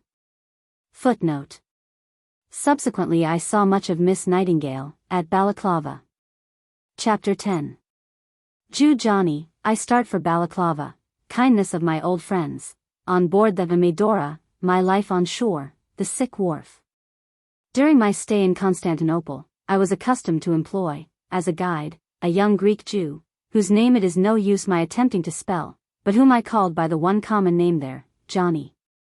Wishing, however, to distinguish my Johnny from the legion of other Johnnies, I prefixed the term Jew to his other name, and addressed him as Jew Johnny. How he had picked up his knowledge I cannot tell, but he could talk a little broken English, besides French, which, had I been qualified to criticize it, I should have found, perhaps, as broken as his English. He attached himself very closely to me, and seemed very anxious to share my fortunes, and after he had pleaded hard, many times, to be taken to the Crimea, I gave in, and formally hired him. He was the best and faithfulest servant I had in the Crimea, and, so far from regretting having picked up Jew Johnny from the streets of Pera, I should have been very badly off without him. More letters come from Mr. Day, giving even worse accounts of the state of things at Balaclava, but it is too late for hesitation now. My plans are perfected, my purchases made, and passage secured in the Albatross, a transport laden with cattle and commissariat officers for Balaclava. I thought I should never have transported my things from the Hollander to the Albatross. It was a terrible day, and against the strong current and hurricane of wind Turkish and Greek arms seemed of little avail. But at last, after an hour or more of terrible anxiety and fear, the Albatross's side was reached, and I clambered on deck, drenched and wretched. My companions are cheerful, pleasant fellows, and the short, although somewhat hazardous, voyage across the Black Sea is safely made, and one morning we become excited at seeing a dark rock-bound coast, on which they tell us is Balaclava. As we steam on we see, away to the right, clouds of light smoke, which the knowing travelers tell us are not altogether natural, but show that Sebastopol is not yet taken, until the Albatross lays to within sight of where the Prince, with her ill-fated companions, went down in that fearful November storm, 4 short months ago, while application is made to the harbour master for leave to enter the port of Balaclava. It does not appear the simplest favour in the world that we are applying for, license to escape from the hazards of the Black Sea. But at last it comes, and we slowly wind through a narrow channel, and emerge into a small landlocked basin, so filled with shipping that their masts bend in the breeze like a wintry forest. Whatever might have been the case at one time, there is order in Balaclava harbour now, and that Albatross, with the aid of her boats, moves along to her appointed moorings. Such a busy scene as that small harbour presented could be rarely met with elsewhere. Crowded with shipping, of every size and variety, from the noble English steamer to the smallest longshore craft, while between them and the shore passed and repassed innumerable boats, men-of-war's boats, trim and stern, merchant ships' boats, laden to the gunwales, Greek and Maltese boats, carrying their owners everywhere on their missions of sharp dealing and roguery. Coming from the quiet gloomy sea into this little nook of life and bustle, the transition is very sudden and startling, and gives one enough to think about without desiring to go on shore this afternoon. On the following morning, Mr. Day, apprised of my arrival, came on board the Albatross, and our plans were laid. I must leave the Albatross, of course, and, until we decide upon our future, I had better take up my quarters on board the Medora, which is hired by the government, at a great cost, as an ammunition ship. The proposal was not a very agreeable one, but I have no choice left me. Our stores, too, had to be landed at once. Warehouses were unheard of in Balaclava, and we had to stack them upon the shore and protect them as well as we were able. My first task, directly I had become settled on board the Medora, was to send word to my friends of my arrival in the Crimea, and solicit their aid. I gave a Greek idler £1 to carry a letter to the camp of the 97th, while I sent another to Captain Peel, who was hard at work battering the defences of Sebastopol about the ears of the Russians, from the batteries of the Royal Naval Brigade. I addressed others to many of the medical men who had known me in other lands, nor did I neglect to send word to my kind patron, Sir John Campbell, then commanding a division, and my old friends answered my letters most kindly.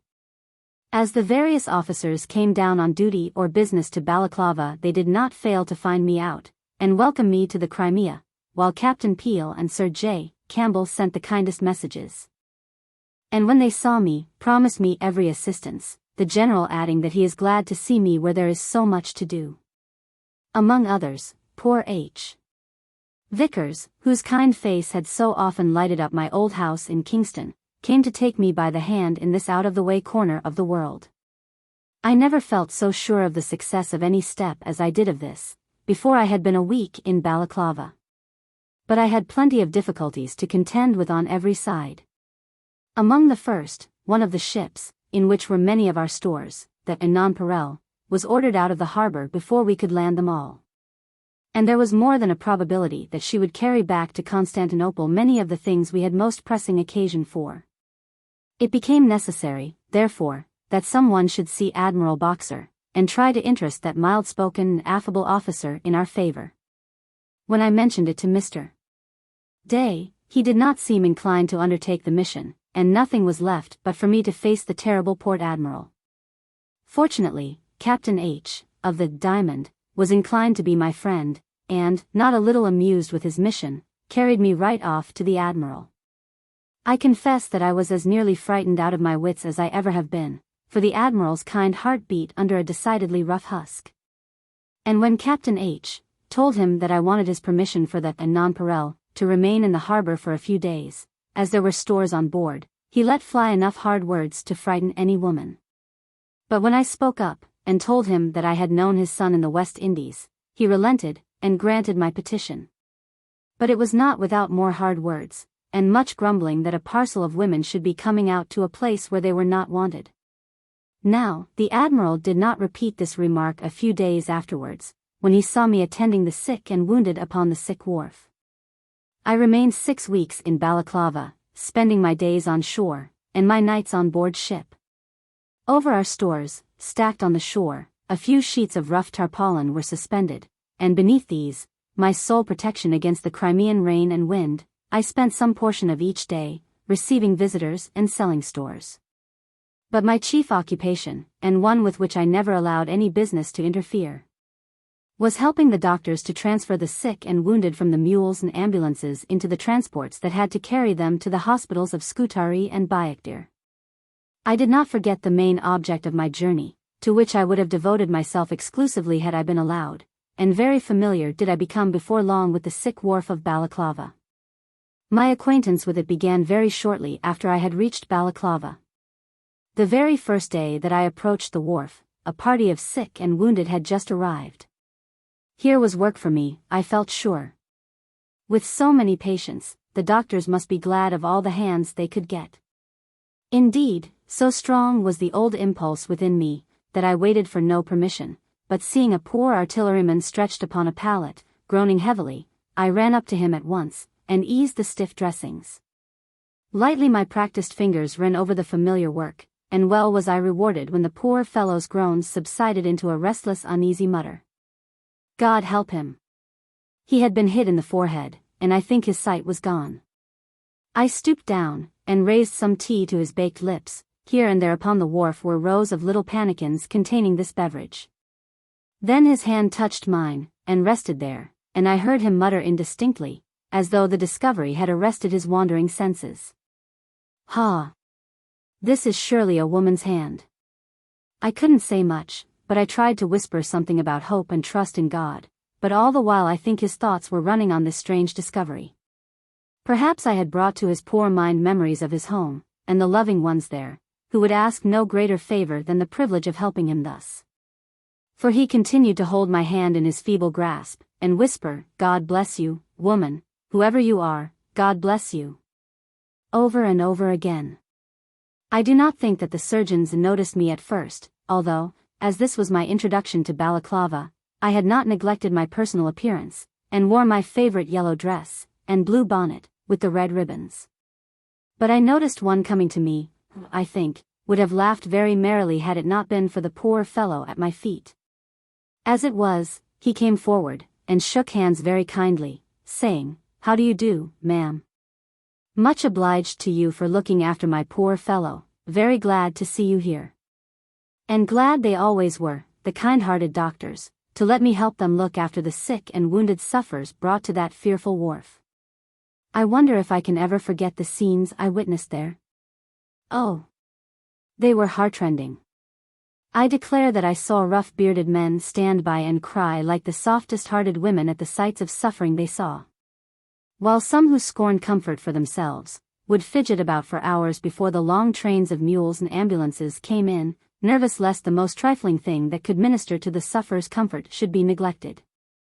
I have often heard men talk and preach very learnedly and conclusively about the great wickedness and selfishness of the human heart. I used to wonder whether they would have modified those opinions if they had been my companions for one day of the 6 weeks I spent upon that wharf, and seen but one day's experience of the Christian sympathy and brotherly love shown by the strong to the weak. The task was a trying one, and familiarity, you might think, would have worn down their keener feelings of pity and sympathy, but it was not so. I was in the midst of my sad work one day when the Admiral came up, and stood looking on. He vouchsafed no word nor look of recognition in answer to my salute, but stood silently by, his hands behind his back, watching the sick being lifted into the boats. You might have thought that he had little feeling, so stern and expressionless was his face. But once, when they raised a sufferer somewhat awkwardly, and he groaned deeply, that rough man broke out all at once with an oath, that was strangely like a prayer, and bade the men, for God's sake, take more care. And, coming up to me, he clapped me on the shoulder, saying, "I am glad to see you here, old lady, among these poor fellows, while, I am most strangely deceived if I did not see a teardrop gathering in his eye." It was on this same day, I think, that bending down over a poor fellow whose senses had quite gone, and, I fear me, would never return to him in this world, he took me for his wife, and calling me Mary, Mary, many times, Asked me how it was he had got home so quickly, and why he did not see the children. And said he felt sure he should soon get better now. Poor fellow! I could not undeceive him. I think the fancy happily caused by the touch of a woman's hand soothed his dying hour, for I do not fancy he could have lived to reach Scutari. I never knew it for certain, but I always felt sure that he would never wake from that dream of home in this world. And here, lest the reader should consider that I am speaking too highly of my own actions, I must have recourse to a plan which I shall frequently adopt in the following pages. And let another voice speak for me in the kind letter received long after Balaclava had been left to its old masters, by one who had not forgotten his old companion on the sick wharf. The writer, Major, then Captain, R., had charge of the wharf while I was there. Glasgow, September 1856. Dear Mrs. Seacole, I am very sorry to hear that you have been unfortunate in business. But I am glad to hear that you have found friends in Lord R., and others, who are ready to help you. No one knows better than I do how much you did to help poor sick and wounded soldiers. And I feel sure you will find in your day of trouble that they have not forgotten it. Major R. was a brave and experienced officer, but the scenes on the sick wharf unmanned him often. I have known him nervously restless if the people were behindhand, even for a few minutes, in their preparations for the wounded. But in this feeling all shared alike. Only women could have done more than they did who attended to this melancholy duty, and they, not because their hearts could be softer, but because their hands are molded for this work. But it must not be supposed that we had no cheerful scenes upon the sick wharf. Sometimes a light-hearted fellow, generally a sailor, would forget his pain, and do his best to keep the rest in good spirits. Once I heard my name eagerly pronounced, and turning round, recognized a sailor whom I remembered as one of the crew of the Alarm, stationed at Kingston, a few years back. Why, as I live, if this ain't Auntie Seacole, of Jamaica. Shiver all that's left of my poor timbers, and I saw that the left leg was gone, if this ain't a rum go, mates. Ah! My man, I'm sorry to see you in this sad plight. Never fear for me, Auntie Seacole. I'll make the best of the leg the Russians have left me. I'll get at them soon again, never fear. You don't think, messmates, he never left his wounded comrades alone, that they'll think less of us at home for coming back with a limb or so short? You bear your troubles well, my son. Do I, Auntie? And he seemed surprised. Why, look-ye, when I've seen so many pretty fellows knocked off the ship's roll altogether, don't you think I ought to be thankful if I can answer the boatswain's call anyhow? And this was the sailor's philosophy always. And this brave fellow, after he had sipped some lemonade, and laid down, when he heard the men groaning, raised his head and comforted them in the same strain again, and, it may seem strange, but it quieted them. I used to make sponge cakes on board the Medora, with eggs brought from Constantinople. Only the other day, Captain S., who had charge of the Medora, reminded me of them. These, with some lemonade, were all the doctors would allow me to give to the wounded. They all liked the cake, poor fellows, better than anything else, perhaps because it tasted of home. Chapter 11. Alarms in the harbor, getting the stores on shore, robbery by night and day, the predatory tribes of Balaclava, activity of the authorities, we obtain leave to erect our store. And fix upon Spring Hill as its site, the Turkish Pasha, the flood, our carpenters, I become an English schoolmistress abroad. My life in Balaclava could not but be a rough one. The exposure by day was enough to try any woman's strength, and at night one was not always certain of repose. Nor was it the easiest thing to clamber up the steep sides of the Medora. And more than once I narrowly escaped a sousing in the harbor. Why it should be so difficult to climb a ship's side, when a few more staves in the ladder, and those a little broader, would make it so easy, I have never been able to guess. And once on board the Medora, my berth would not altogether have suited a delicate female with weak nerves. It was an ammunition ship, and we slept over barrels of gunpowder and tons of cartridges, with the by no means impossible contingency of their prematurely igniting, and giving us no time to say our prayers before launching us into eternity. Great care was enjoined, and at 8 o'clock every evening Captain S. would come down, and order all lights out for the night. But I used to put my lantern into a deep basin, behind some boxes, and so evaded the regulation. I felt rather ashamed of this breach of discipline one night, when another ammunition ship caught fire in the crowded harbor, and threatened us all with speedy destruction. We all knew, if they failed in extinguishing the fire pretty quickly, what our chances of life were worth, and I think the bravest drew his breath heavily at the thought of our danger. Fortunately, they succeeded in extinguishing the firebrand before any mischief was done, but I do not think the crew of the Amadora slept very comfortably that night. It was said that the Russians had employed an incendiary. But it would have been strange if in that densely crowded harbor some accidents had not happened without their agency. Harassing work, indeed, was the getting our stores on shore, with the aid of the Greek and Maltese boatmen, whose profession is thievery. Not only did they demand exorbitant sums for the carriage, but they contrived to rob us by the way in the most ingenious manner. Thus many things of value were lost in the little journey from the Albatross and Nonpareil to the shore, which had made the long voyage from England safely. Keep as sharp a lookout as I might, some package or box would be tipped overboard by the sudden swaying of the boat, or passing by of one of the boatmen, of course, accidentally, and no words could induce the rascals, in their feigned ignorance of my language, to stop.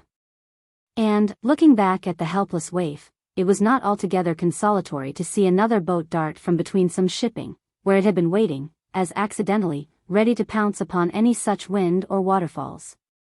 Still more harassing work was it to keep the things together on the shore, often in the open light of day, while I sat there, after my duties on the sick wharf were over, selling stores, or administering medicine to the men of the Land Transport and Army Works Corps, and others, who soon found out my skill. Valuable things would be abstracted, while there was no limit to the depredations by night. Of course we hired men to watch. But our choice of servants was very limited, and very often those we employed not only shut their eyes to the plunder of their companions, but helped themselves freely. The adage, set a thief to catch a thief, answered very badly in Balaclava. Sometimes Jew Johnny would volunteer to watch for the night, and glad I was when I knew that the honest lynx-eyed fellow was there. One night he caught a great-limbed Turk making off with a firkin of butter and some other things. The fellow broke away from Johnny's grasp with the butter, but the lad marked him down to his wretched den, behind the engineer's quarters, and, on the following morning, quietly introduced me to the lazy culprit, who was making up for the partial loss of his night's rest among as evil-looking a set of comrades as I have ever seen. There was a great row, and much indignation shown at the purpose of my visit. But I considered myself justified in calling in the aid of one of the provost marshal's officers, and, in the presence of this most invaluable official, a confession was soon made.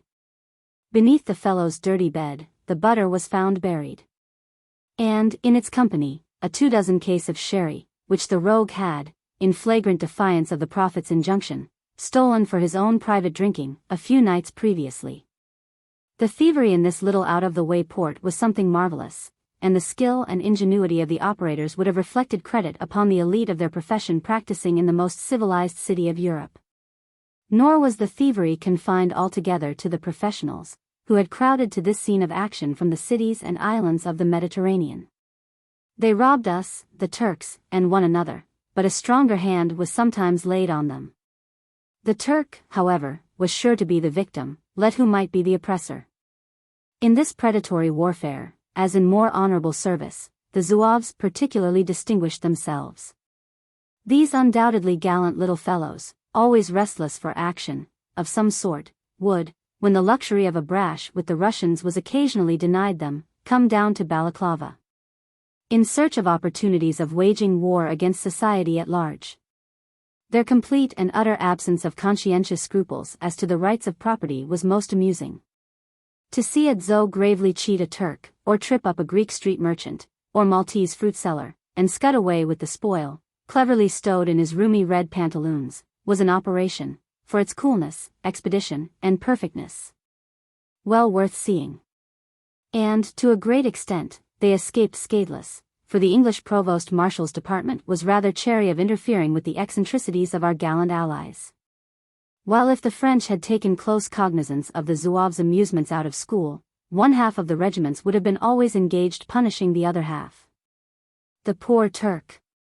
It is lamentable to think how he was robbed, abused, and bullied by his friends. Why didn't he show a little pluck? There wasn't a rough sailor, or shrewd boy, the English boy, in all his impudence and prejudice, flourished in Balaclava, who would not gladly have patted him upon the back if he would but have held up his head, and shown ever so little spirit. But the Englishman cannot understand a coward, will scarcely take the trouble to pity him. And even the craven Greek could lord it over the degenerate descendants of the fierce Arabs, who, so they told me on the spot, had wrested Constantinople from the Christians, in those old times of which I know so little. Very often an injured Turk would run up to where I sat, and stand there, wildly telegraphing his complaints against some villainous-looking Greek, or Italian, whom a stout English lad would have shaken out of his dirty skin in 5 minutes. Once, however, I saw the tables turned. As the anecdote will help to illustrate the relative positions of the predatory tribes of Balaclava, I will narrate it. Hearing one morning a louder hubbub than was usual upon the completion of a bargain, and the inevitable quarreling that always followed, I went up to where I saw an excited crowd collected around a Turk, in whose hands a Greek was struggling vainly. This Greek had, it seemed, robbed his enemy, but the Turk was master this time, and had, in order to force from the robber a confession of the place where the stolen things were deposited, like dogs, as they were. These fellows were fond of burying their plunder, resorted to torture. This was effected most ingeniously and simply by means of some packthread, which, bound round the Greek's 2 thumbs, was tightened on the tourniquet principle, until the pain elicited a confession. But the Turk, stimulated to retaliation by his triumph, bagged the Greek's basket, which contained amongst other things 2 watches, which their present owner had no doubt stolen. Driven to the most ludicrous show of despair, the Greek was about to attempt another desperate struggle for the recovery of his goods, when 2 Zouaves elbowed their small persons upon the crowded stage, and were eagerly referred to by all the parties concerned in the squabble. How they contrived it, I cannot say, so prompt were their movements. But, in a very few minutes, the watches were in their possession, and going much faster than was agreeable either to Turk or Greek, who both combined to arrest this new movement, and thereby added a sharp thrashing to their other injuries. The Zouaves effected their escape safely, while the Greek, with a despair that had in it an equal share of the ludicrous and the tragic, threw himself upon the dusty ground, and tore his thin hair out by handfuls. I believe that the poor wretch, whom we could not help pitying, journeyed to Kamiesh, to discover his oppressors, but I fear he didn't gain much information there. Had it not been for the unremitting activity of the authorities, no life would have been safe in Balaclava, with its population of villains of every nation. As it was, murder was sometimes added to robbery, and many of the rascals themselves died suspicious deaths, with the particulars of which the authorities did not trouble themselves. But the officials worked hard, both in the harbor and on shore, to keep order. Few men could have worked harder. I often saw the old gray-haired admiral about before the sun had fairly shown itself. And those of his subordinates must have been somewhat heavy sleepers who could play the sluggard then. At length the necessary preparations to establish our store were made. We hit upon a spot about 2 miles from Balaclava, in advance of Kadikoy, close to where the railway engines were stationed, and within a mile of headquarters. Leave having been obtained to erect buildings here, we set to work briskly, and soon altered the appearance of Spring Hill, so we christened our new home. Sometimes on horseback, sometimes getting a lift on the commissariat carts, and occasionally on the ammunition railway wagons, I managed to visit Spring Hill daily, and very soon fitted up a shed sufficiently large to take up my abode in. But the difficulty of building our store was immense. To obtain material was next to impossible. But that collected, not a little was, by leave of the admiral, gleaned from the floating rubbish in the harbor. To find workmen to make use of it was still more difficult. I spent days going round the shipping, offering great wages, even, for an invalid able to handle saw and hammer, however roughly, and many a long ride through the camps did I take on the same errand. At length, by dint of hard canvassing, we obtained the aid of 2 English sailors, whom I nicknamed Big and Little Chips, and some Turks, and set to work in good earnest. I procured the Turks from the Pasha who commanded the division encamped in the neighborhood of Spring Hill. It was decided that we should apply to him for help, and accordingly I became ambassadress on this delicate mission, and rode over to the Pasha's quarters, Jew Johnny attending me as interpreter. I was received by the Pasha with considerable kindness and no trifling amount of formality, and after taking coffee I proceeded, through Jew Johnny, to explain the object of my visit, while His Excellency, a tall man, with a dark pleasing face, smoked gravely, and took my request into his gracious consideration. On the following day came the answer to my request, in the persons of 2 curious Turkish carpenters, who were placed at our orders. After a little while, too, a Turkish officer, whom I christened Captain Ali Baba, took so great an interest in our labors that he would work like any carpenter, and with a delight and zeal that were astonishing. To see him fall back, and look smilingly at every piece of his workmanship, was a sight to restore the most severely tried temper. I really think that the good-hearted fellow thought it splendid fun, and never wearied of it. But for him I do not know how we should have managed with our other Turkish chips of the true old Turkish block. They were deliberate, slow, and indolent, breaking off into endless interruptions for the sacred duties of eating and praying, and getting into out-of-the-way corners at all times of the day to smoke themselves to sleep. In the midst of our work a calamity occurred, which was very nearly becoming a catastrophe. By the giving way of a dam, after some heavy rains, the little stream which threaded its silvery way past Spring Hill swelled without any warning into a torrent, which, sweeping through my temporary hut, very nearly carried us all away, and destroyed stores of between £100 and £200 in value. This calamity might have had a tragical issue for me, for seeing a little box which contained some things, valuable as relics of the past, being carried away, I plunged in after it, and losing my balance, was rolled over and over by the stream, and with some difficulty reached the shore. Some of Lord Raglan's staff passing our wreck on the following day, made inquiries respecting the loss we had sustained, and a messenger was sent from headquarters, who made many purchases, in token of their sympathy. My visit to the Turkish Pasha laid the foundation of a lasting friendship. He soon found his way to Spring Hill, and before long became one of my best customers and most frequent visitors. It was astonishing to note how completely, now that he was in the land of the Giaours, he adapted himself to the tastes and habits of the infidels. Like a Scotch Presbyterian, on the continent for a holiday, he threw aside all the prejudices of his education and drank bottled beer, sherry, and champagne with an appreciation of their qualities that no thirsty-souled Christian could have expressed more gratefully. He was very affable with us all, and would sometimes keep Jew Johnny away from his work for hours, chatting with us or the English officers who would lounge into our as yet unfinished store. Sometimes he would come down to breakfast, and spend the greater part of the day at Spring Hill. Indeed, the wits of Spring Hill used to laugh, and say that the crafty Pasha was throwing his pocket-handkerchief at Madame Seacole, widow. But as the honest fellow candidly confessed he had 3 wives already at home, I acquit him of any desire to add to their number. The Pasha's great ambition was to be familiar with the English language, and at last nothing would do but he must take lessons of me. So he would come down, and sitting in my store, with a Turk or so at his feet, to attend to his most important pipe, by inserting little red-hot pieces of charcoal at intervals, would try hard to sew a few English sentences in his treacherous memory. He never got beyond half a dozen, and I think if we had continued in the relation of pupil and mistress until now, the number would not have been increased greatly. Madame Seacole, gentlemen, good morning, and more champagne, with each syllable much dwelt upon, were his favorite sentences. It was capital fun to hear him, when I was called away suddenly to attend to a customer, or to give a sick man medicine, repeating gravely the sentence we had been studying, until I passed him, and started him with another. Very frequently he would compliment me by ordering his band down to Spring Hill for my amusement. They played excellently well, and I used to think that I preferred their music to that of the French and English regimental bands. I laughed heartily one day, when, in compliance with the kind-hearted Anglo-Turkish Pasha's orders, they came out with a grand new tune, in which I with difficulty recognized a very distant resemblance to God Save the Queen. Altogether he was a capital neighbor, and gave such strict orders to his men to respect our property that we rarely lost anything.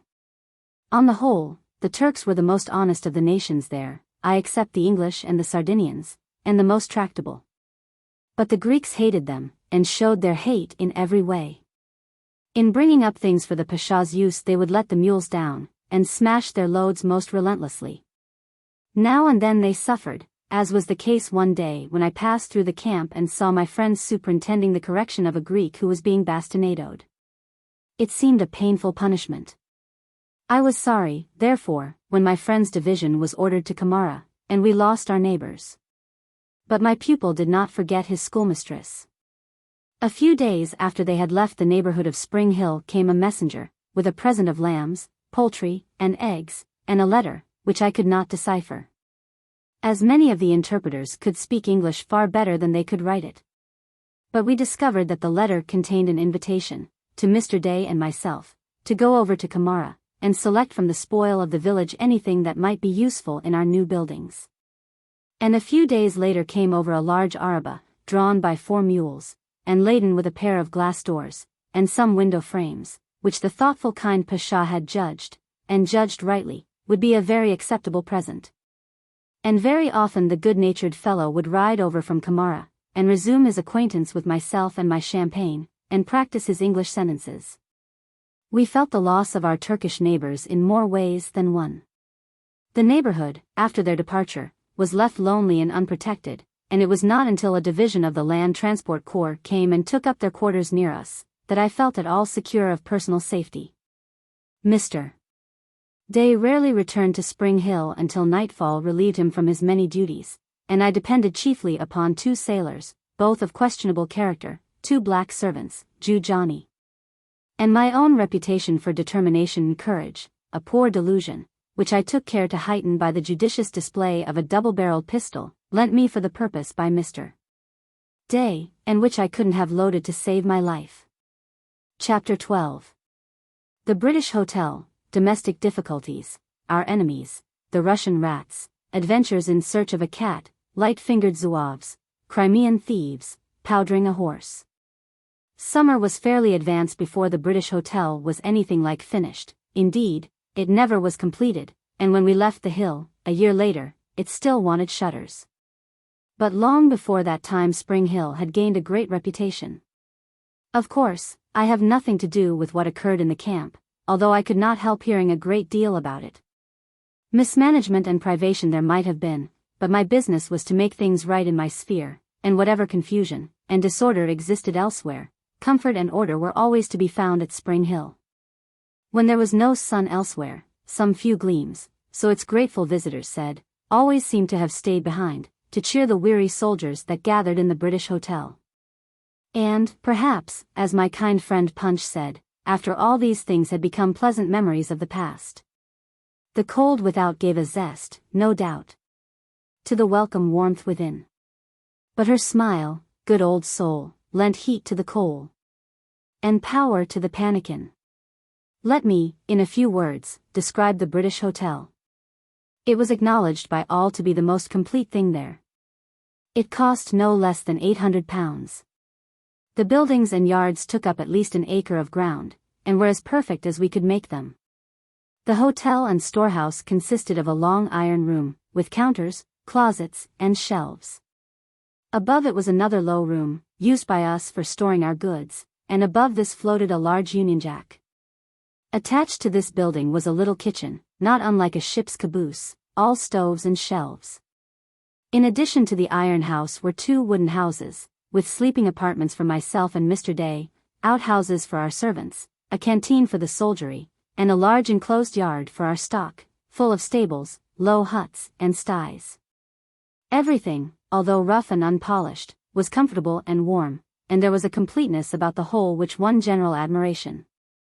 The reader may judge of the manner in which we had stocked the interior of our store from the remark, often repeated by the officers, that you might get everything at Mother Seacole's, from an anchor down to a needle. In addition, we had for our transport service 4 carts, and as many horses and mules as could be kept from the thieves. To reckon upon being in possession of these, at any future time, was impossible. We have more than once seen a fair stud stabled at night time, and on the following morning been compelled to borrow cattle from the land transport camp, to fetch our things up from Balaclava. But it must not be supposed that my domestic difficulties came to an end with the completion of the hotel. True, I was in a better position to bear the Crimean cold and rain, but my other foes were as busy as ever they had been on the beach at Balaclava. Thieves, biped and quadruped, human and animal, troubled me more than ever. And perhaps the most difficult to deal with were the least dangerous. The Crimean rats, for instance, who had the appetites of London aldermen, and were as little dainty as hungry schoolboys. Whether they had left Sebastopol, guided by the instinct which leads their kindred in other parts of the world to forsake sinking ships, or because the garrison rations offended their palates, or whether they had patriotically emigrated to make war against the English larders, I do not pretend to guess. But, whatever was their motive, it drew them in great abundance to Spring Hill. They occasionally did us damage, in a single night, to the tune of 2 or 3 pounds, wasting what they could not devour. You could keep nothing sacred from their strong teeth. When hard-pressed they more than once attacked the live sheep, and at last they went so far as to nibble one of our black cooks, Francis, who slept among the flour barrels. On the following morning he came to me, his eyes rolling angrily, and his white teeth gleaming, to show me a mangled finger, which they had bitten, and asked me to dress it. He made a great fuss. And a few mornings later he came in a violent passion this time, and gave me instant notice to quit my service, although we were paying him £2 a week, with board and rations. This time the rats had, it appeared, been bolder, and attacked his head, in a spot where its natural armor, the wool, was thinnest, and the silly fellow had a notion that the souls of the slain Russian soldiers had entered the bodies of the rats, and made vengeful war upon their late enemies. Driven to such an extremity, I made up my mind to scour the camp, in search of a cat, and, after a long day's hunt, I came to the conclusion that the tale of Whittington was by no means an improbable one. Indeed, had a brisk young fellow with a cat, of even ordinary skill in its profession, made their appearance at Spring Hill, I would gladly have put them in the way, of laying the foundation, at least, of a fortune. At last I found a benefactor, in the guards' camp, in Colonel D., of the Coldstreams, who kindly promised me a great pet, well known in the camp, and perhaps by some who may read these pages, by the name of Pinky.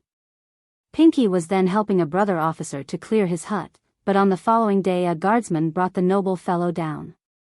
He lived in clover for a few days, but he had an English cat-like attachment for his old house, and despite the abundance of game, Pinky soon stole away to his old master's quarters, 3 miles off. More than once the men brought him back to me, but the attractions of Spring Hill were never strong enough to detain him long with me. From the human thieves that surrounded Spring Hill I had to stand as sharp a siege as the Russians had in that poor city against which we heard the guns thundering daily. While the most cunning and desperate sorties were often made upon the most exposed parts of my defenses, and sometimes with success. Scores of the keenest eyes and hundreds of the sharpest fingers in the world were always ready to take advantage of the least oversight. I had to keep 2 boys, whose chief occupation was to watch the officers' horses, tied up to the doorposts of the British Hotel. Before I adopted this safeguard, more than one officer would leave his horse for a few minutes, and on his return find it gone to the neighborhood of the Naval Brigade, or the horse fair at Kamiesh. My old friends, the Zouaves, soon found me out at Spring Hill, and the wiry, light-fingered, fighting-loving gentry spent much of their leisure there. Those confounded trousers of theirs offered conveniences of stowage room which they made rare use of. Nothing was too small, and few things too unwieldy, to ride in them. Like the pockets of clown in a pantomime, they could accommodate a well-grown baby or a pound of sausages equally well. I have a firm conviction that they stuffed turkeys, geese, and fowls into them, and I positively know that my only respectable teapot traveled off in the same conveyance, while I detected one little fellow who had tied them down tight at his ankles, stowing away some pounds of tea and coffee mixed. Some officers, who were present, cut the cords, and, holding up the little scamp by the neck, shook his trousers empty amid shouts of laughter. Our livestock, from the horses and mules down to the geese and fowls, suffered terribly. Although we kept a sharp lookout by day, and paid a man 5 shillings a night as watchman, our losses were very great. During the time we were in the Crimea we lost over a score of horses, 4 mules, 80 goats, many sheep, pigs, and poultry, by thieving alone.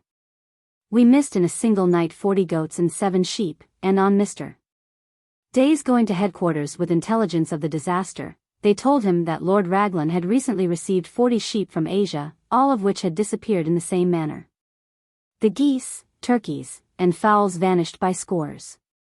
We found out afterwards that the watchman paid to guard the sheep used to kill a few occasionally.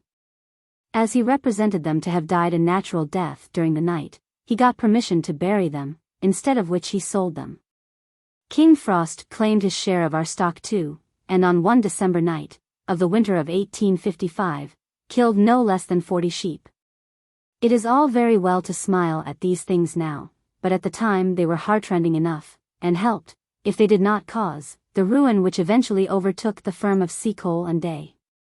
The determination and zeal which besiegers and besieged showed with respect to a poor pig, which was quietly and unconsciously fattening in its sty, are worthy of record. Fresh pork, in the spring of 1855, was certainly one of those luxuries not easily obtainable in that part of the Crimea to which the British Army was confined. And when it became known that Mother Seacole had purchased a promising young porker from one of the ships in Balaclava, and that, brave woman, she had formed the courageous resolution of fattening it for her favorites, the excitement among the frequenters of Spring Hill was very great. I could laugh heartily now, when I think of the amount of persuasion and courting I stood out for before I bound myself how its 4 legs were to be disposed of. I learned more at that time of the trials and privileges of authority than I am ever likely to experience again. Upon my word, I think if the poor thing had possessed as many legs as my editor tells me somebody called the Hydra, with whom my readers are perhaps more familiar than I am, had heads, I should have found candidates for them. As it was, the contest for those I had to bestow was very keen, and the lucky individuals who were favored by me looked after their interests most carefully. One of them, to render mistake or misunderstanding impossible, entered my promise in my daybook. The reader will perhaps smile at the following important memorandum in the gallant officer's writing. Memorandum that Mrs. Seacole did this day, in the presence of Major A. and Lieutenant W., promise Captain H. R.A. a leg of the pig. Now it was well known that many greedy eyes and fingers were directed towards the plump fellow, and considerable interest was manifested in the result of the struggle, Mrs. Seacole versus thievery. I think they had some confidence in me, and that I was the favorite, but there was a large field against me, which found its backers also, and many a bet was laughingly laid on the ultimate fate of the unconscious porker. I baffled many a knavish trick to gain possession of the fine fellow, but, after all, I lost him in the middle of the day, when I thought the boldest rogues would not have run the risk. The shouts and laughter of some officers who were riding down from the front first informed me of my loss. Up they rode, calling out, "Mother Seacole! Old lady! Quick, the pig's gone!" I rushed out, injured woman that I was, and saw it all at a glance. But that my straw wide awake was in the way, I could have torn my hair in my vexation. I rushed to the sty, found the nest warm, and with prompt decision prepared for speedy pursuit. Back I came to the horsemen, calling out, "Off with you, my sons, they can't have got very far away yet. Do your best to save my bacon." Delighted with the fun, the horsemen dispersed, laughing and shouting, stole away. Hark away, while I ran indoors, turned out all my available bodyguard, and started in pursuit also. Not half a mile off we soon saw a horseman wave his cap, and starting off into a run, came to a little hollow, where the poor panting animal and 2 Greek thieves had been run down. The provost marshal took the latter in hand willingly, and Piggy was brought home in triumph. But those who had pork expectancies, hearing of the adventure, grew so seriously alarmed at the narrow escape, that they petitioned me to run so desperate a hazard no longer. And the poor thing was killed on the following day, and distributed according to promise. A certain portion was reserved for sausages, which, fried with mashed potatoes, were quite the rage at the British Hotel for some days. Some pork was also sent to headquarters, with an account of the dangers we ran from thieves. It drew the following kind acknowledgment from General B. Headquarters. "My dear Mrs. Seacole, I am very much obliged to you indeed for your pork. I have spoken to Colonel P. as to the police of your neighborhood, and he will see what arrangement can be made for the general protection of that line of road. When the high road is finished, you will be better off. Let me know at the time of any depredations that are committed, and we will try and protect you. I am, faithfully yours, M.L.B. For the truth was, although I can laugh at my fears now, I was often most horribly frightened at Spring Hill. And there was cause for it too. My washerwoman, who, with her family, lived not half a mile from us, was with me one day, and carried off some things for the wash. On the following morning I was horrified to learn that she, her father, husband, and children, in all, 7, had been most foully murdered during the night. Only one of the whole family recovered from her wounds, and lived to tell the tale. It created a great sensation at the time, and caused me to pass many a sleepless night, for the murderers were never discovered. Whilst I am upon the subject of Crimean thievery, I may as well exhaust it without paying any regard to the chronological order of my reminiscences. I have before mentioned what I suffered from the French. One day I caught one of our allies in my kitchen, robbing me in the most ungrateful manner. He had met with an accident near Spring Hill. I believe he belonged to a French regiment lent to assist the English in road making, and had been doctored by me, and now I found him filling his pockets, before taking French leave of us. My black man, Francis, pulled from his pockets a yet warm fowl, and other provisions. We kicked him off the premises, and he found refuge with some men of the Army Works Corps, who pitied him and gave him shelter. He woke them in the middle of the night, laying hands rather clumsily on everything that was removable, and in the morning they brought him to me, to ask what they should do with him. Unluckily for him, a French officer of rank happened to be in the store, who, on hearing our tale, packed him off to his regiment. I gathered from the expression of the officer's face, and the dread legible upon the culprits, that it might be some considerable time before his itch for breaking the 8th commandment could be again indulged in. The trouble I underwent respecting a useful black mare, for which Mr. Day had given 30 guineas, and which carried me beautifully, was immense. Before it had been many weeks in our store it was gone, whither, I failed to discover. Keeping my eyes wide open, however, I saw Angelina, so I christened her, coming quietly down the hill, carrying an elderly naval officer. I was ready to receive the unconscious couple, and soon made my claim good. Of course, the officer was not to blame. He had bought it of a sailor, who in his turn had purchased the animal of a messmate, who of course had obtained it from another, and so on. But eventually it returned to its old quarters, where it only remained about a fortnight.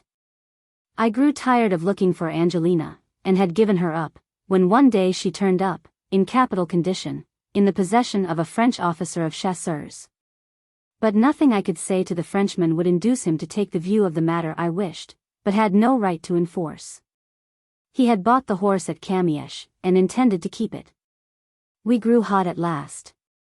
And our dispute drew out so large an audience that the Frenchman took alarm, and tried to make off. I held on to Angelina for a little while. But at last the mare broke away from me, as Tam O'Shanter's Maggie did from the witches. I don't mean that she left me even her tail, and vanished in a cloud of dust. It was the last I ever saw of Angelina. More than once the Crimean thievery reduced us to woeful straits. To a Greek, returning to Constantinople, we entrusted, after the murder of our washerwoman, 2 trunks, containing things for the wash, which he was to bring back as soon as possible. But neither upon Greek trunks, nor their contents did we ever set eyes again. It was a serious loss. The best part of our tablecloths and other domestic linen, all my clothes, except 2 suits, and all of Mr. Day's linen vanished, and had to be replaced as best we could by fresh purchases from Kamiesh and Kadikoy. Perhaps the most ridiculous shift I was ever put to by the Crimean thieves happened when we rose one morning and found the greater part of our stud missing. I had, in the course of the day, urgent occasion to ride over to the French camp on the Crimea. The only animal available for my transport was an old grey mare, who had contracted some equine disease of which I do not know the name, but which gave her considerable resemblance to a dog suffering from the mange. Now, go to the French camp I must. To borrow a horse was impossible, and something must be done with the grey. Suddenly one of those happy thoughts, which sometimes help us over our greatest difficulties, entered into my scheming brains. Could I not conceal the poor mare's worst blemishes? Her color was grey. Would not a thick coating of flour from my dredger make all right?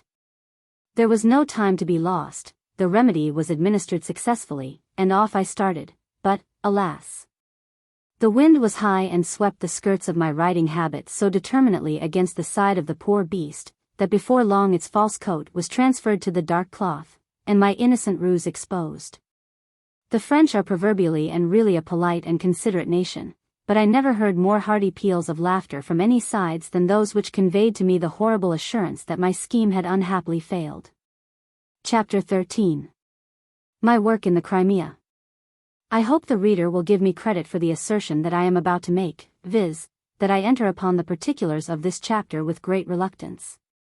But I cannot omit them, for the simple reason that they strengthen my one and only claim to interest the public, viz., my services to the brave British Army in the Crimea. But, fortunately, I can follow a course which will not only render it unnecessary for me to sound my own trumpet, but will be more satisfactory to the reader. I can put on record the written opinions of those who had ample means of judging and ascertaining how I fulfilled the great object which I had in view in leaving England for the Crimea. And before I do so, I must solicit my reader's attention to the position I held in the camp as doctress, nurse, and mother. I have never been long in any place before I have found my practical experience in the science of medicine useful. Even in London I have found it of service to others. And in the Crimea, where the doctors were so overworked, and sickness was so prevalent, I could not be long idle. For I never forgot that my intention in seeking the army was to help the kind-hearted doctors, to be useful to whom I have ever looked upon and still regard as so high a privilege. But before very long I found myself surrounded with patients of my own, and this for two simple reasons. In the first place, the men, I am speaking of the ranks now, had a very serious objection to going into hospital for any but urgent reasons, and the regimental doctors were rather fond of sending them there. And, in the second place, they could and did get at my store sick comforts and nourishing food, which the heads of the medical staff would sometimes find it difficult to procure. These reasons, with the additional one that I was very familiar with the diseases which they suffered most from, and successful in their treatment, I say this in no spirit of vanity, were quite sufficient to account for the numbers who came daily to the British Hotel for medical treatment. That the officers were glad of me as a doctress and nurse may be easily understood. When a poor fellow lay sickening in his cheerless hut and sent down to me, he knew very well that I should not ride up in answer to his message empty-handed. And although I did not hesitate to charge him with the value of the necessaries I took him, still he was thankful enough to be able to purchase them. When we lie ill at home surrounded with comfort, we never think of feeling any special gratitude for the sick-room delicacies which we accept as a consequence of our illness. But the poor officer lying ill and weary in his crazy hut, dependent for the merest necessaries of existence upon a clumsy, ignorant soldier cook, who would almost prefer eating his meat raw to having the trouble of cooking it, our English soldiers are bad campaigners, often finds his greatest troubles in the want of those little delicacies with which a weak stomach must be humored into retaining nourishment. How often have I felt sad at the sight of poor lads, who in England thought attending early parade a hardship, and felt harassed if their neckcloth sat awry, or the natty little boots would not retain their polish, bearing so nobly and bravely, trials and hardships to which the veteran campaigner frequently succumbed. Don't you think, reader, if you were lying, with parched lips and fading appetite, thousands of miles from mother, wife, or sister, loathing the rough food by your side, and thinking regretfully of that English home where nothing that could minister to your great need would be left untried, don't you think that you would welcome the familiar figure of the stout lady whose bony horse has just pulled up at the door of your hut, and whose panniers contain some cooling drink, a little broth, some homely cake, or a dish of jelly or blancmange? Don't you think, under such circumstances, that you would heartily agree with my friend Punch's remark? That berry-brown face, with a kind heart's trace impressed on each wrinkle sly, was a sight to behold, through the snow clouds rolled across that iron sky. I tell you, reader, I have seen many a bold fellow's eyes moisten at such a season, when a woman's voice and a woman's care have brought to their minds recollections of those happy English homes which some of them never saw again. But many did, who will remember their woman comrade upon the bleak and barren heights before Sebastopol.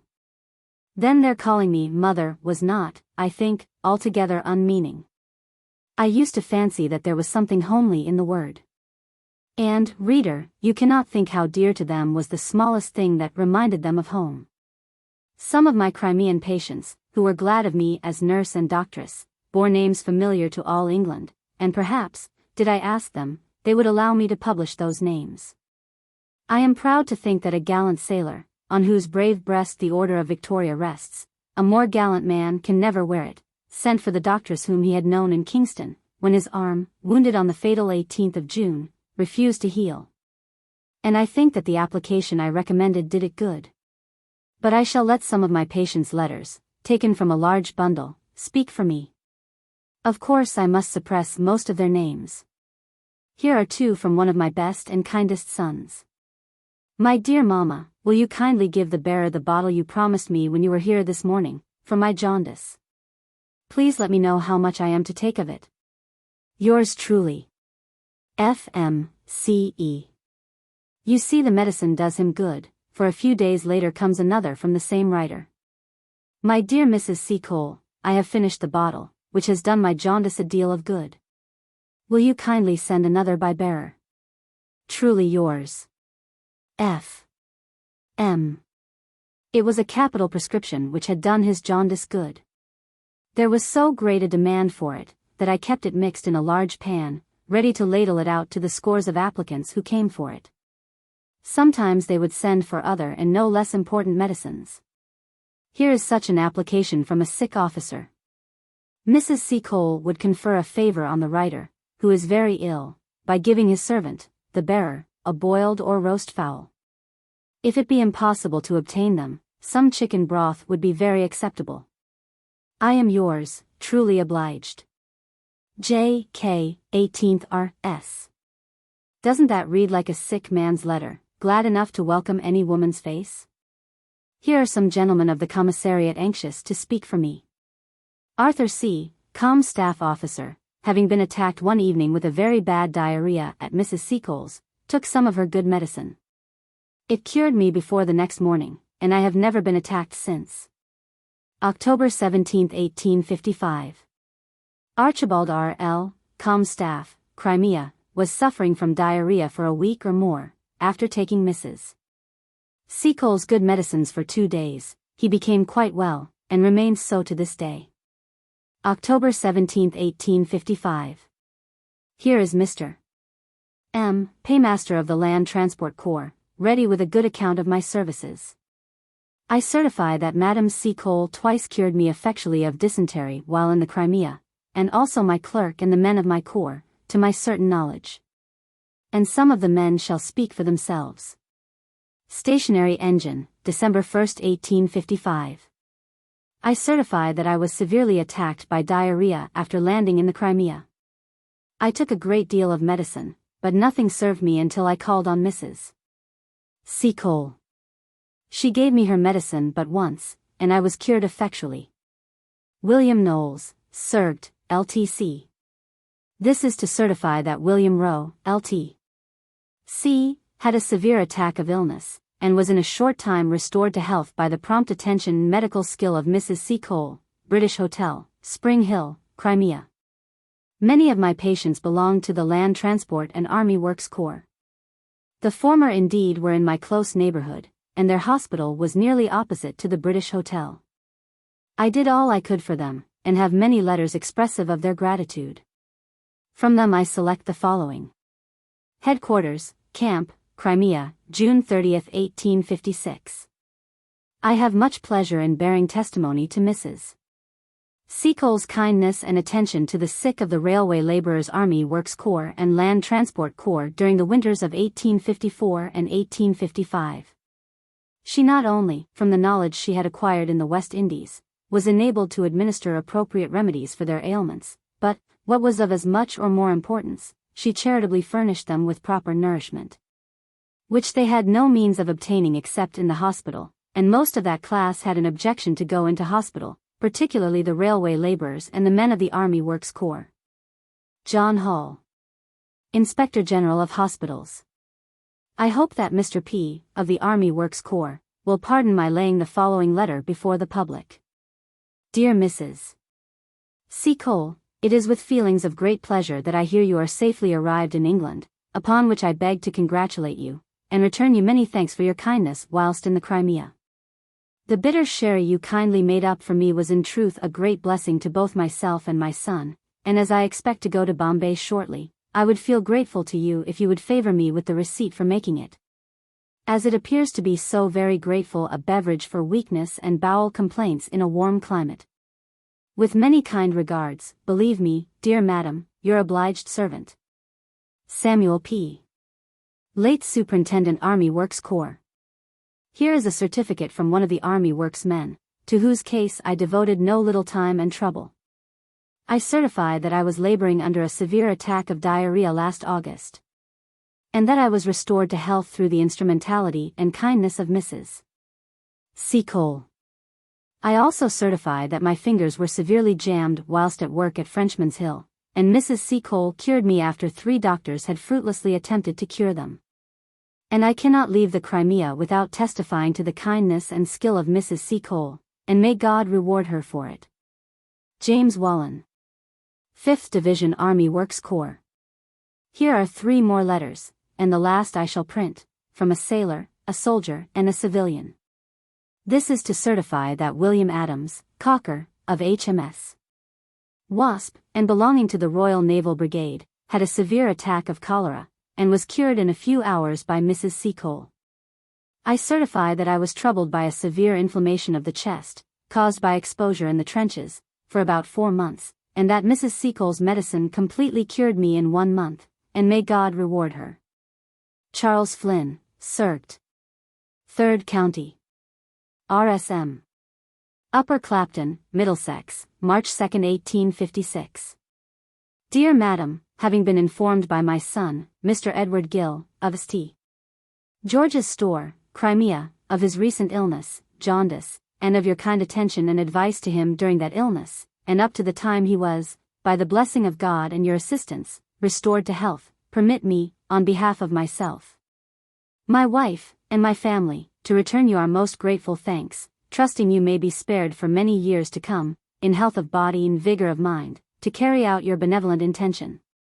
Believe me, my dear madam, yours most gratefully, Edward Gill. And now that I have made this a chapter of testimonials, I may as well finish them right off, and have done with them altogether. I shall trouble the patient reader with 4 more only, which I have not the heart to omit. Sebastopol, July 1, 1856.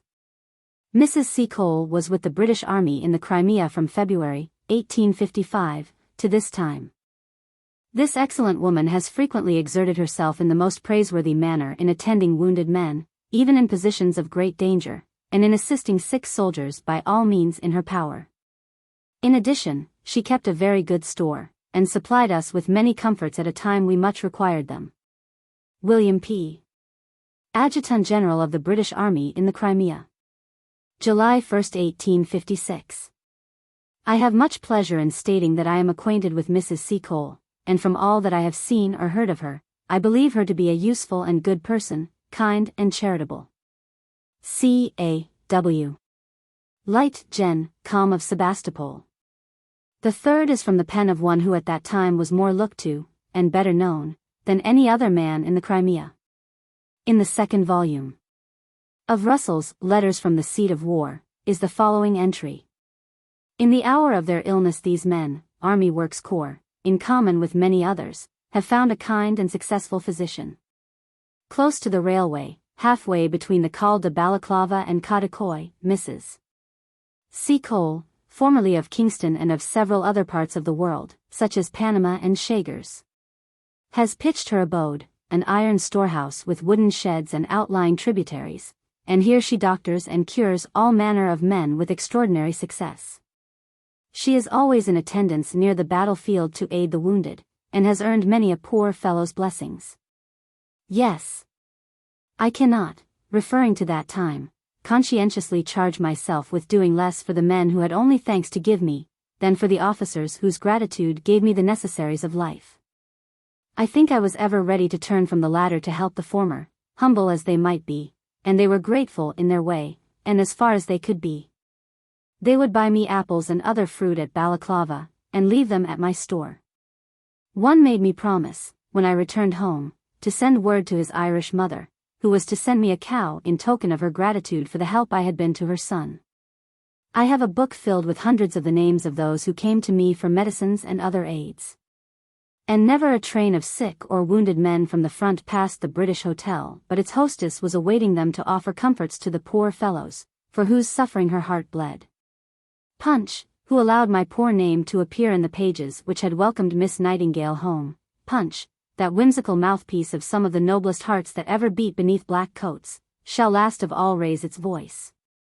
That never yet pleaded an unworthy cause, for the mother Seacole that takes shame to herself for speaking thus of the poor part she bore of the trials and hardships endured on that distant shore, where Britain's best and bravest wrung hardly Sebastopol from the grasp of Britain's foe. No store she set by the epaulet, be it worsted or gold lace, for K.C.B. or plain Private Smith.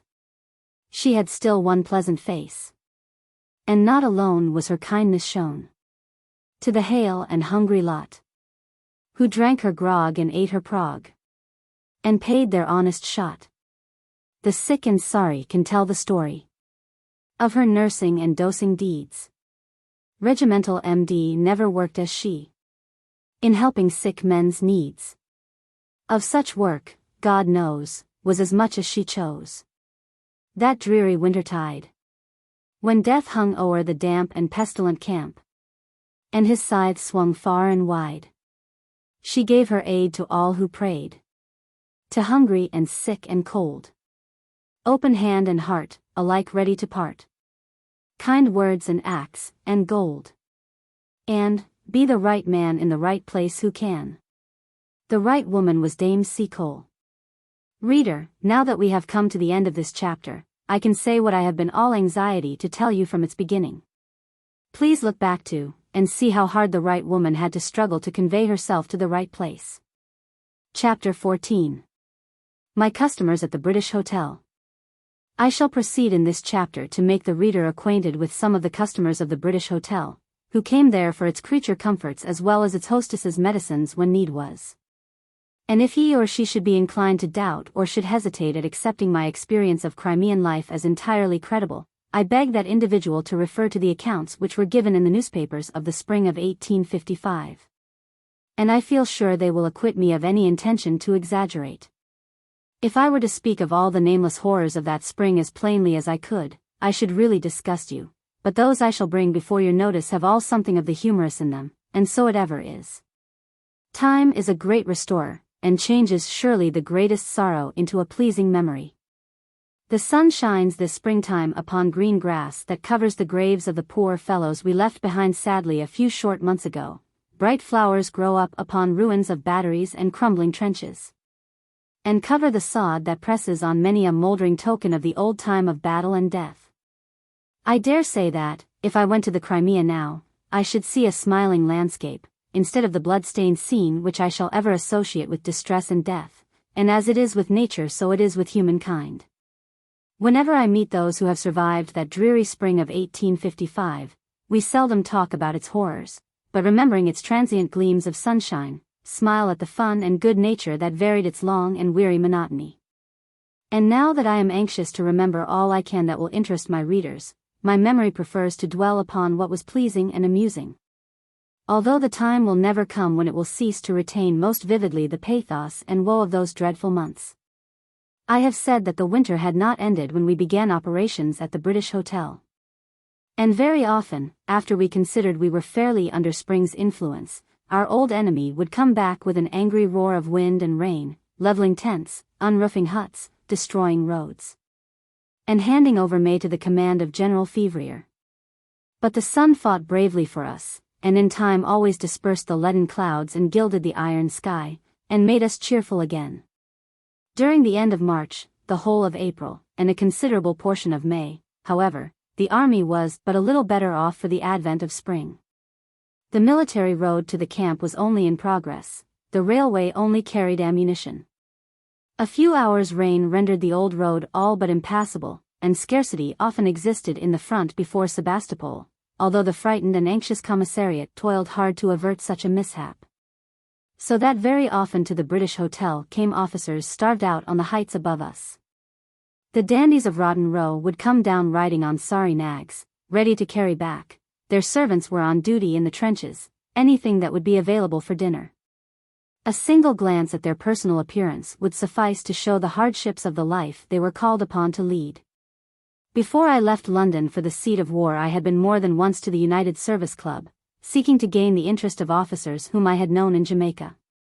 And I often thought afterwards of the difference between those I saw there trimly shaven, handsomely dressed, with spotless linen and dandy air, and these their companions, who in England would resemble them. Roughly, warmly dressed, with great fur caps, which met their beards and left nothing exposed but lips and nose, and not much of those. You would easily believe that soap and water were luxuries not readily obtainable, that shirts and socks were often comforts to dream about rather than possess, and that they were familiar with horrors you would shudder to hear named. Tell me, reader, can you fancy what the want of so simple a thing as a pocket handkerchief is? To put a case, have you ever gone out for the day without one, sat in a draught and caught a sneezing cold in the head? You say the question is an unnecessarily unpleasant one, and yet what I am about to tell you is true, and the sufferer is, I believe, still alive. An officer had ridden down one day to obtain refreshments. This was very early in the spring. Some nice fowls had just been taken from the spit, and I offered one to him. Paper was one of the most hardly obtainable luxuries of the Crimea, and I rarely had any to waste upon my customers. So I called out, "Give me your pocket handkerchief, my son, that I may wrap it up." You see, we could not be very particular out there, but he smiled very bitterly as he answered, "Pocket handkerchief, mother, by Jove! I wish I had one. I tore my last shirt into shreds a fortnight ago, and there's not a bit of it left now." Shortly after, 100 dozen of these useful articles came to my store, and I sold them all to officers and men very speedily. For some time, and until I found the task beyond my strength, I kept up a capital table at the British Hotel, but at last I gave up doing so professedly, and my hungry customers had to make shift with whatever was on the premises. Fortunately, they were not over dainty, and had few antipathies. My duties increased so rapidly, that sometimes it was with difficulty that I found time to eat and sleep. Could I have obtained good servants, my daily labors would have been lightened greatly. But my staff never consisted of more than a few boys, 2 black cooks, some Turks, one of whom, Osman, had enough to do to kill and pluck the poultry, while the others looked after the stock and killed our goats and sheep, and as many runaway sailors or good-for-noughts in search of employment as we could from time to time lay our hands upon. But they never found my larder entirely empty. I often used to roast a score or so of fowls daily, besides boiling hams and tongues. Either these or a slice from a joint of beef or mutton you would be pretty sure of finding at your service in the larder of the British Hotel. Would you like, gentle reader, to know what other things suggestive of home and its comforts your relatives and friends in the Crimea could obtain from the hostess of Spring Hill? I do not tell you that the following articles were all obtainable at the commencement, but many were. The time was indeed when, had you asked me for mock turtle and venison, you should have had them, preserved in tins, but that was when the Crimea was flooded with plenty, too late, alas, to save many whom want had killed. But had you been doing your best to batter Sebastopol about the ears of the Russians in the spring and summer of the year before last, the firm of SEACOLE and Day would have been happy to have served you with, I omit ordinary things, linen and hosiery, saddlery, caps, boots and shoes, for the outer man. And for the inner man, meat and soups of every variety in tins. You can scarcely conceive how disgusted we all became at last with preserved provisions. Salmon, lobsters, and oysters, also in tins, which last beaten up into fritters, with onions, butter, eggs, pepper, and salt, were very good. Game, wild fowl, vegetables, also preserved, eggs, sardines, curry powder, cigars, tobacco, snuff, cigarette papers, tea, coffee, tooth powder, and currant jelly. When cargoes came in from Constantinople, we bought great supplies of potatoes, carrots, turnips, and greens. Ah! What a rush there used to be for the greens. You might sometimes get hot rolls. But, generally speaking, I bought the Turkish bread, ekmek, baked at Balaclava. Or had you felt too ill to partake of your rough camp fare, coarsely cooked by a soldier cook, who, unlike the French, could turn his hand to few things but fighting, and had ridden down that muddy road to the call. To see what Mother Seacole could give you for dinner, the chances were you would have found a good joint of mutton, not of the fattest, forsooth. For in such miserable condition were the poor beasts landed, that once, when there came an urgent order from headquarters for 25 pounds of mutton, we had to cut up 1 sheep and a half to provide the quantity. Or you would have stumbled upon something curried, or upon a good Irish stew, nice and hot, with plenty of onions and potatoes, or upon some capital meat pies. I found the preserved meats were better relished cooked in this fashion, and well doctored with stimulants. Before long I grew as familiar with the mysteries of seasoning as any London pieman, and could accommodate myself to the requirements of the seasons as readily. Or had there been nothing better, you might have gone further and fared on worse fare than one of my Welsh rabbits, for the manufacture of which I became so famous. And had you been fortunate enough to have visited the British Hotel upon Rice Pudding Day, I warrant you would have ridden back to your hut with kind thoughts of Mother Seacole's endeavours to give you a taste of home.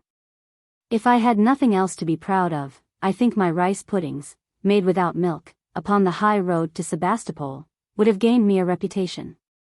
What a shout there used to be when I came out of my little caboose, hot and flurried, and called out, "Rice Pudding Day, my sons." Some of them were baked in large shallow pans, for the men and the sick, who always said that it reminded them of home. You would scarcely expect to finish up your dinner with pastry, but very often you would have found a good stock of it in my larder. Whenever I had a few leisure moments, I used to wash my hands, roll up my sleeves and roll out pastry. Very often I was interrupted to dispense medicines, but if the tarts had a flavor of senna, or the puddings tasted of rhubarb, it never interfered with their consumption. I declare I never heard or read of an army so partial to pastry as that British army before Sebastopol, while I had a reputation for my sponge cakes that any pastry cook in London, even Gunter, might have been proud of. The officers, full of fun and high spirits, used to crowd into the little kitchen, and, despite all my remonstrances, which were not always confined to words, for they made me frantic sometimes, and an iron spoon is a tempting weapon, would carry off the tarts hot from the oven, while the good-for-nothing black cooks, instead of lending me their aid, would stand by and laugh with all their teeth. And when the hot season commenced, the crowds that came to the British Hotel for my claret and cider cups, and other cooling summer drinks, were very complimentary in their expressions of appreciation of my skill. Now, supposing that you had made a hearty dinner and were thinking of starting homeward, if I can use so pleasant a term in reference to your cheerless quarters, it was very natural that you should be anxious to carry back something to your hut. Perhaps you expected to be sent into the trenches. Many a supper cooked by me has been consumed in those fearful trenches by brave men, who could eat it with keen appetites while the messengers of death were speeding around them. Or perhaps you had planned a little dinner party, and wanted to give your friends something better than their ordinary fare. Anyhow, you would in all probability have some good reason for returning laden with comforts and necessaries from Spring Hill. You would not be very particular about carrying them. You might have been a great swell at home, where you would have shuddered if Bond Street had seen you carrying a parcel no larger than your card case, but those considerations rarely troubled you here. Very likely, your servant was lying crouched in a rifle pit, having pots at the Russians, or keeping watch and ward in the long lines of trenches, or, stripped to his shirt, shoveling powder and shot into the great guns, whose steady roar broke the evening's calm. So if you did not wait upon yourself, you would stand a very fair chance of being starved. But you would open your knapsack, if you had brought one, for me to fill it with potatoes, and halloo out, "Never mind, mother." Although the gravy from the fowls on your saddle before you was soaking through the little modicum of paper which was all I could afford you. So laden, you would cheerfully start up the hill of Mud Hut Ward. And well for you if you did not come to grief on that treacherous sea of mud that lay swelling between the call and your destination. Many a mishap, ludicrous but for their consequences, happened on it. I remember a young officer coming down one day just in time to carry off my last fowl and meat pie. Before he had gone far, the horse so floundered in the mud that the saddle girths broke, and while the pies rolled into the clayey soil in one direction, the fowl flew in another. To make matters worse, the horse, in his efforts to extricate himself, did for them entirely, and in terrible distress, the poor fellow came back for me to set him up again. I shook my head for a long time, but at last, after he had over and over again urged upon me pathetically that he had 2 fellows coming to dine with him at 6, and nothing in the world in his hut but salt pork, I resigned a plump fowl which I had kept back for my own dinner. Off he started again, but soon came back with, "Oh, mother, I forgot all about the potatoes. They've all rolled out upon that road. You must fill my bag again." We all laughed heartily at him, but this state of things had been rather tragical. Before I bring this chapter to a close, I should like, with the reader's permission, to describe one day of my life in the Crimea. They were all pretty much alike, except when there was fighting upon a large scale going on, and duty called me to the field. I was generally up and busy by daybreak, sometimes earlier, for in the summer my bed had no attractions strong enough to bind me to it after 4. There was plenty to do before the work of the day began. There was the poultry to pluck and prepare for cooking, which had been killed on the previous night, the joints to be cut up and got ready for the same purpose, the medicines to be mixed, the store to be swept and cleaned.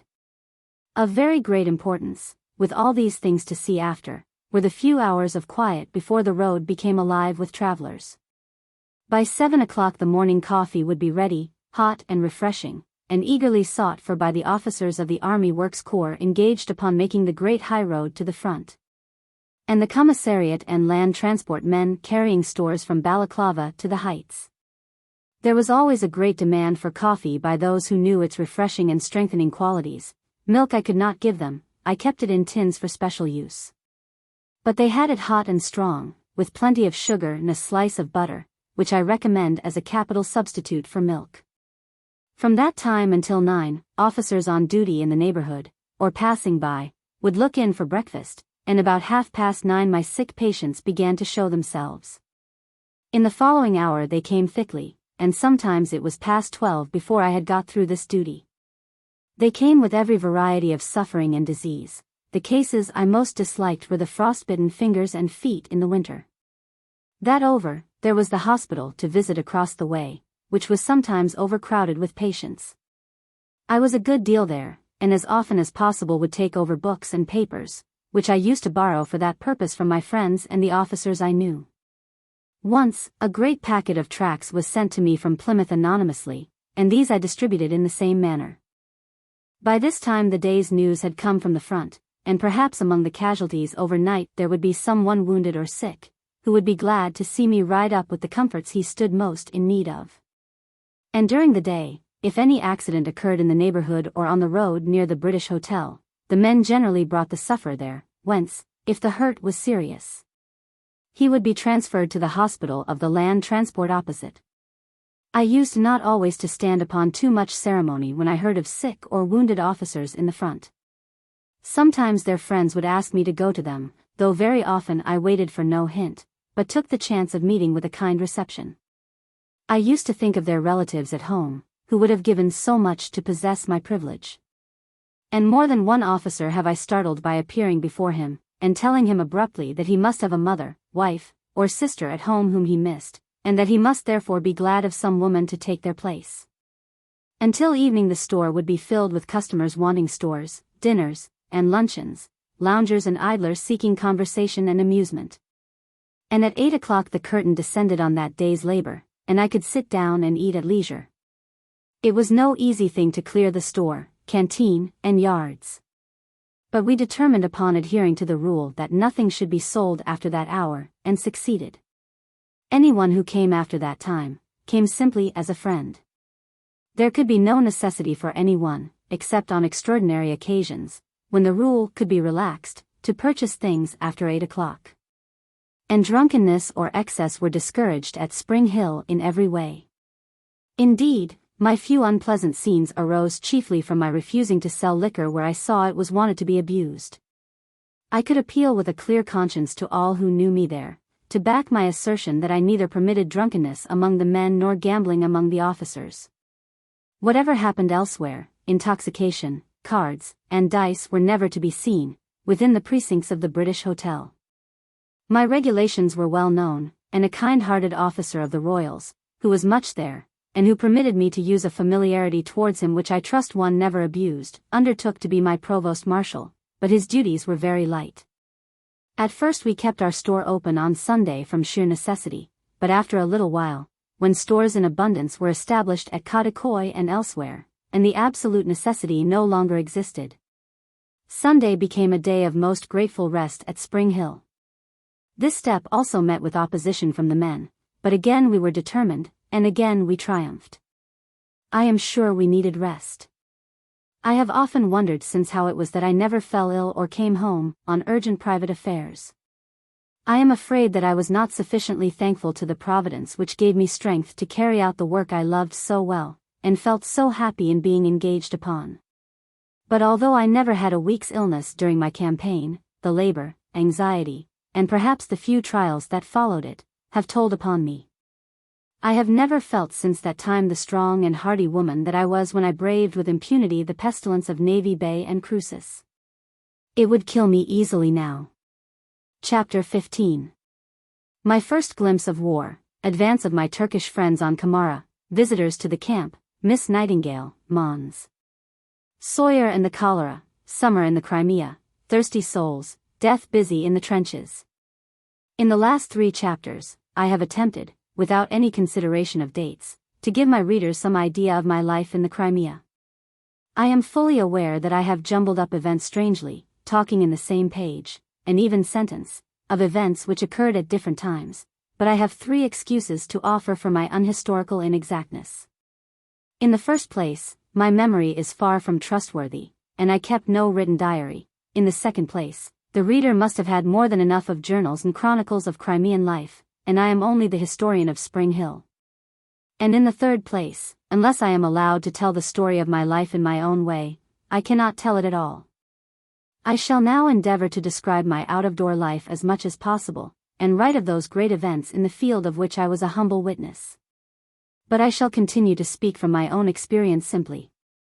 And if the reader should be surprised at my leaving any memorable action of the army unnoticed, he may be sure that it is because I was mixing medicines or making good things in the kitchen of the British Hotel. And first heard the particulars of it, perhaps, from the newspapers which came from home. My readers must know, too, that they were much more familiar with the history of the camp at their own firesides, than we who lived in it. Just as a spectator seeing one of the battles from a hill, as I did the Crimea, knows more about it than the combatant in the valley below, who only thinks of the enemy whom it is his immediate duty to repel. So you, through the valuable aid of the cleverest man in the whole camp, read in the Times columns the details of that great campaign, while we, the actors in it, had enough to do to discharge our own duties well, and rarely concerned ourselves in what seemed of such importance to you. And so very often a desperate skirmish or hard-fought action, the news of which created so much sensation in England, was but little regarded at Spring Hill. My first experience of battle was pleasant enough. Before we had been long at Spring Hill, Omar Pasha got something for his Turks to do, and one fine morning they were marched away towards the Russian outposts on the road to Baidar. I accompanied them on horseback, and enjoyed the sight amazingly. English and French cavalry preceded the Turkish infantry over the plain, yet full of memorials of the terrible light cavalry charge a few months before. And while one detachment of the Turks made a reconnaissance to the right of the Crimea, another pushed their way up the hill, towards Kamara, driving in the Russian outposts, after what seemed but a slight resistance.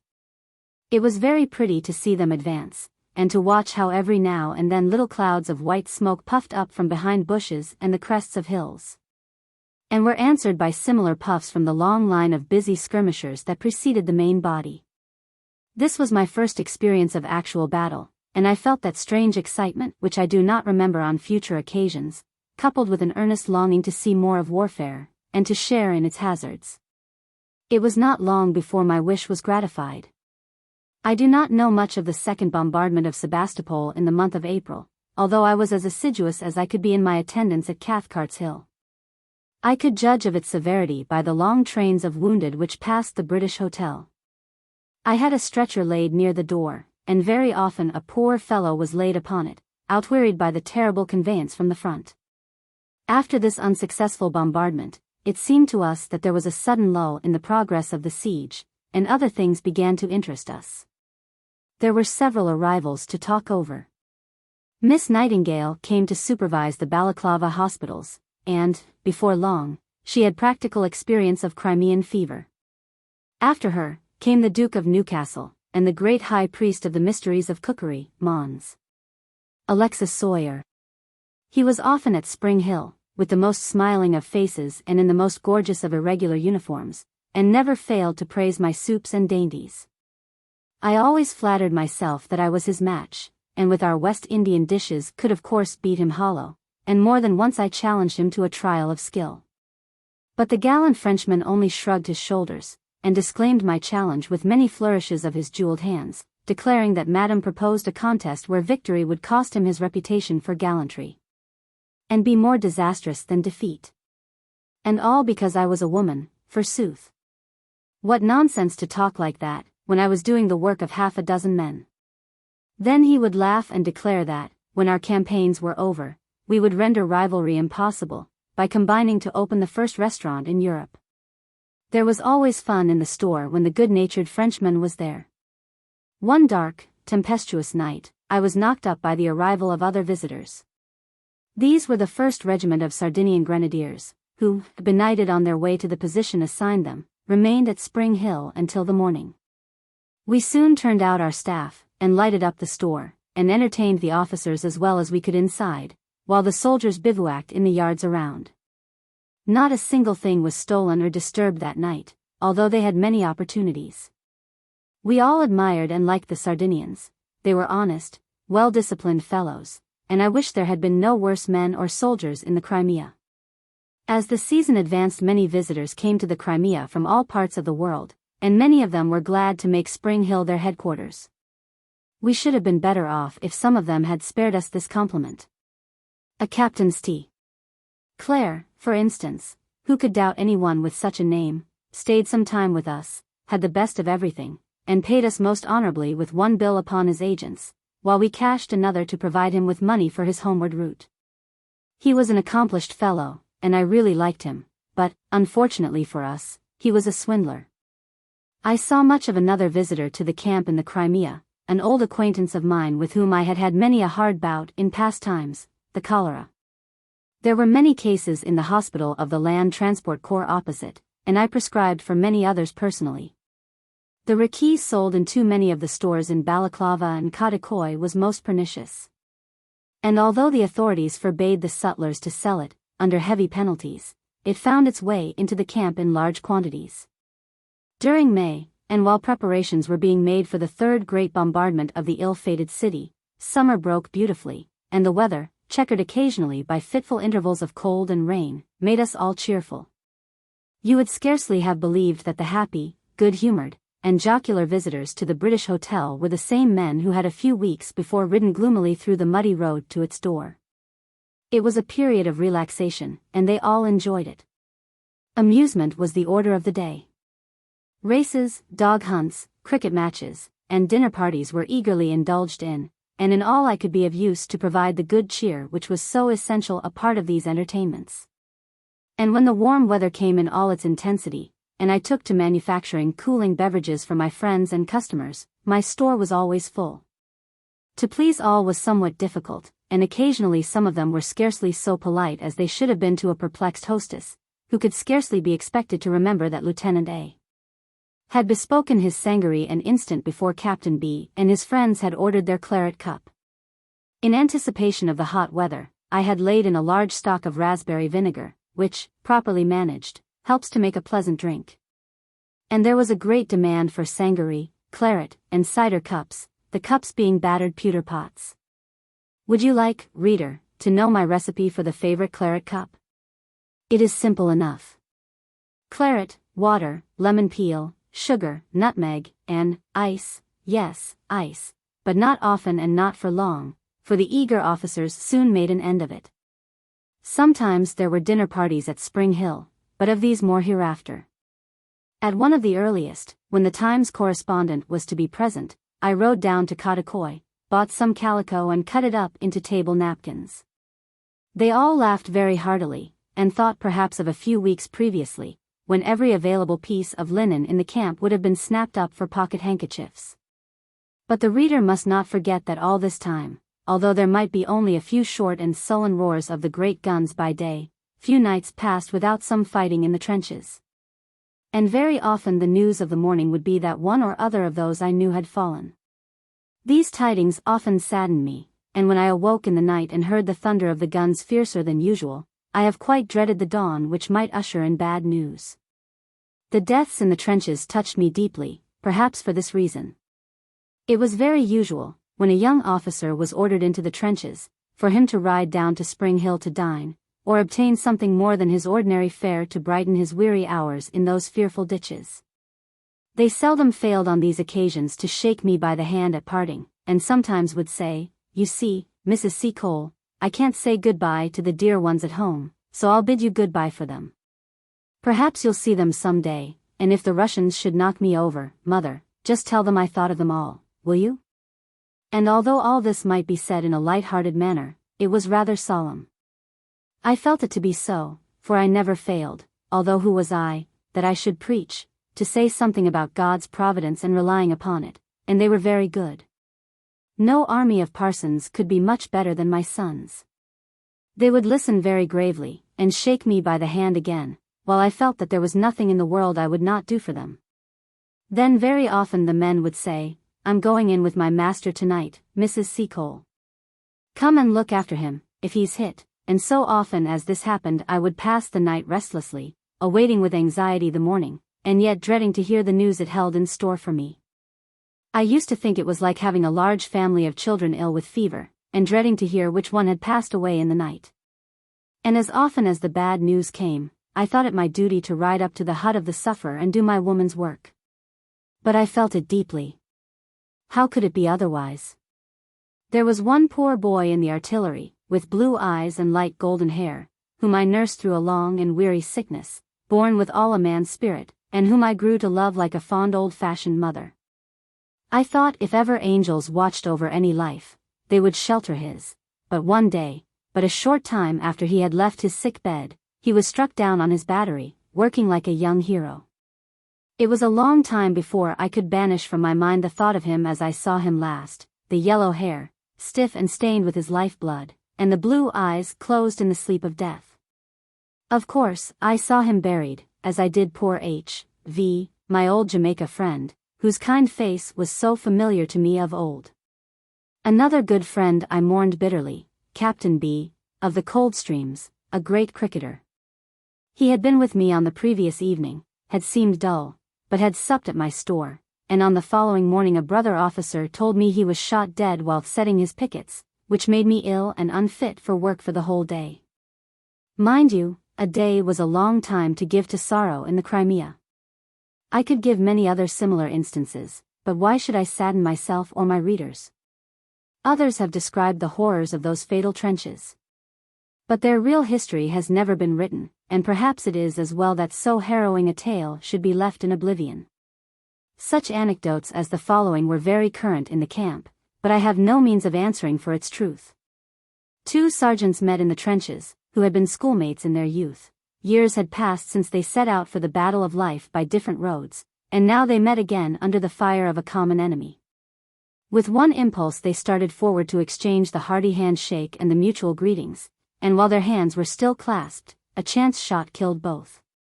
Chapter 16.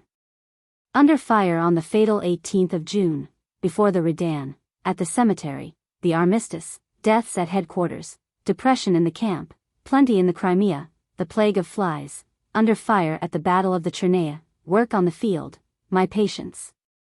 Before I left the Crimea to return to England, the Adjutant General of the British Army gave me a testimonial, which the reader has already read in which he stated that I had frequently exerted myself in the most praiseworthy manner in attending wounded men, even in positions of great danger.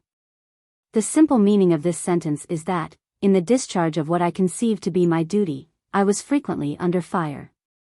Now I am far from wishing to speak of this fact with any vanity or pride, because, after all, one soon gets accustomed to it, and it fails at last to create more than temporary uneasiness. Indeed, after Sebastopol was ours, you might often see officers and men strolling coolly, even leisurely, across and along those streets, exposed to the enemy's fire, when a little haste would have carried them beyond the reach of danger. The truth was, I believe, they had grown so habituated to being in peril from shot or shell, that they rather liked the sensation, and found it difficult to get on without a little gratuitous excitement and danger.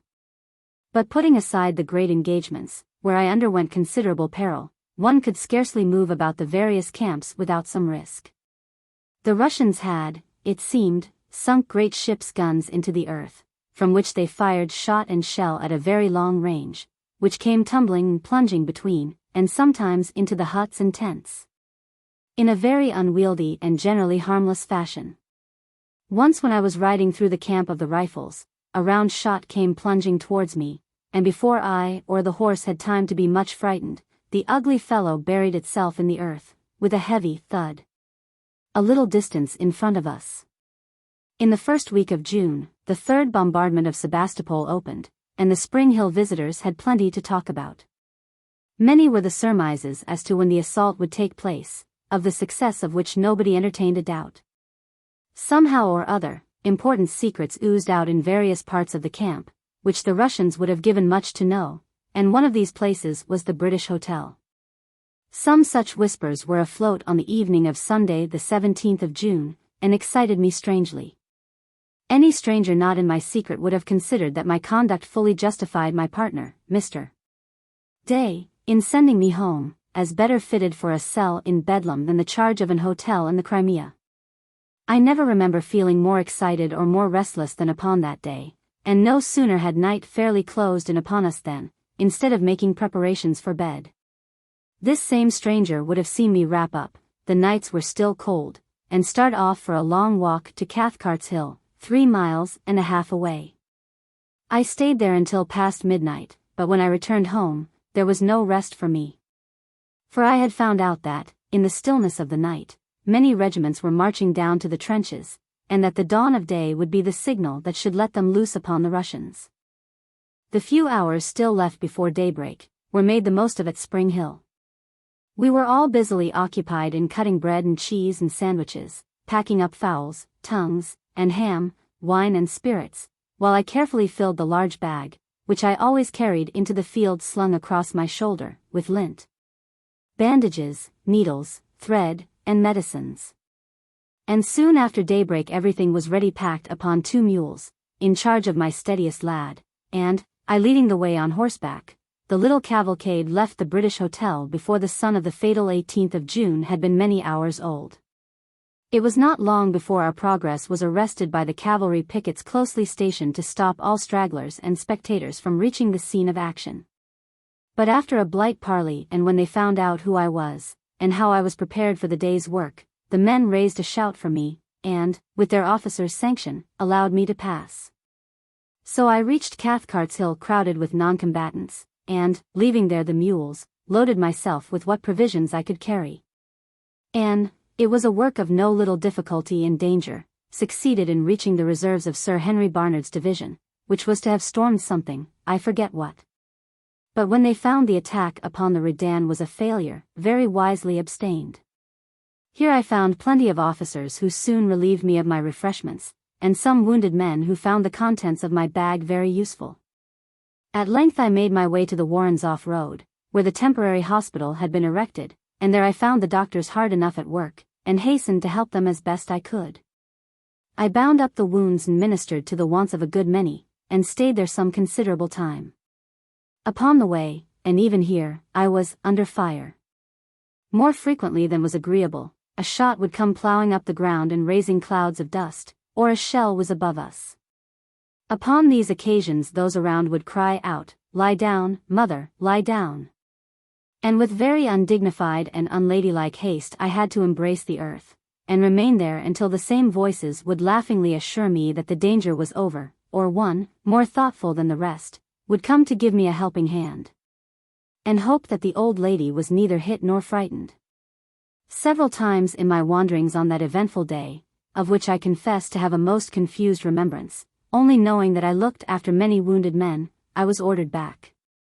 But each time my bag of bandages and comforts for the wounded proved my passport. While at the hospital I was chiefly of use looking after those, who either from lack of hands or because their hurts were less serious, had to wait, pained and weary, until the kind-hearted doctors, who, however, looked more like murderers, could attend to them. And the grateful words and smile which rewarded me for binding up a wound or giving cooling drink was a pleasure worth risking life for at any time. It was here that I received my only wound during the campaign. I threw myself too hastily on the ground, in obedience to the command of those around me, to escape a threatening shell, and fell heavily on the thumb of my right hand, dislocating it. It was bound up on the spot and did not inconvenience me much, but it has never returned to its proper shape. After this, first washing my hands in some sherry from lack of water, I went back to Cathcart's Hill, where I found my horse, and heard that the good-for-nothing lad, either frightened or tired of waiting, had gone away with the mules. I had to ride 3 miles after him, and then the only satisfaction I had arose from laying my horsewhip about his shoulders. After that, working my way round, how I can scarcely tell, I got to the extreme left attack, where General Eyre's division had been hotly engaged all day, and had suffered severely. I left my horse in charge of some men, and with no little difficulty, and at no little risk, crept down to where some wounded men lay, with whom I left refreshments. And then, it was growing late, I started for Spring Hill, where I heard all about the events of the luckless day from those who had seen them from posts of safety, while I, who had been in the midst of it all day, knew so little. On the following day some Irishmen of the 8th Royals brought me, in token of my having been among them, a Russian woman's dress and a poor pigeon, which they had brought away from one of the houses in the suburb where their regiment suffered so severely. But that evening of the 18th of June was a sad one, and the news that came in of those that had fallen were most heartrending. Both the leaders, who fell so gloriously before the Redan, had been very good to the mistress of Spring Hill. But a few days before the 18th, Colonel Y. had merrily declared that I should have a silver salver to hand about things upon, instead of the poor shabby one I had been reduced to, while Sir John C. had been my kind patron for some years. It was in my house in Jamaica that Lady C. had once lodged when her husband was stationed in that island. And when the recall home came, Lady C., who, had she been like most women, would have shrunk from any exertion, declared that she was a soldier's wife and would accompany him. Fortunately the Blenheim was detained in the roads a few days after the time expected for her departure, and I put into its father's arms a little Scotchman, born within sight of the blue hills of Jamaica. And yet with these at home, the brave general, as I read in the Times a few weeks later, displayed a courage amounting to rashness, and, sending away his aides to camp, rushed on to a certain death. On the following day, directly I heard of the armistice, I hastened to the scene of action, anxious to see once more the faces of those who had been so kind to me in life.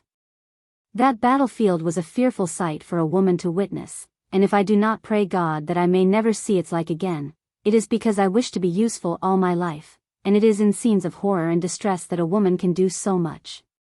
It was late in the afternoon, not, I think, until 4:30, that the Russians brought over the bodies of the 2 leaders of yesterday's assault.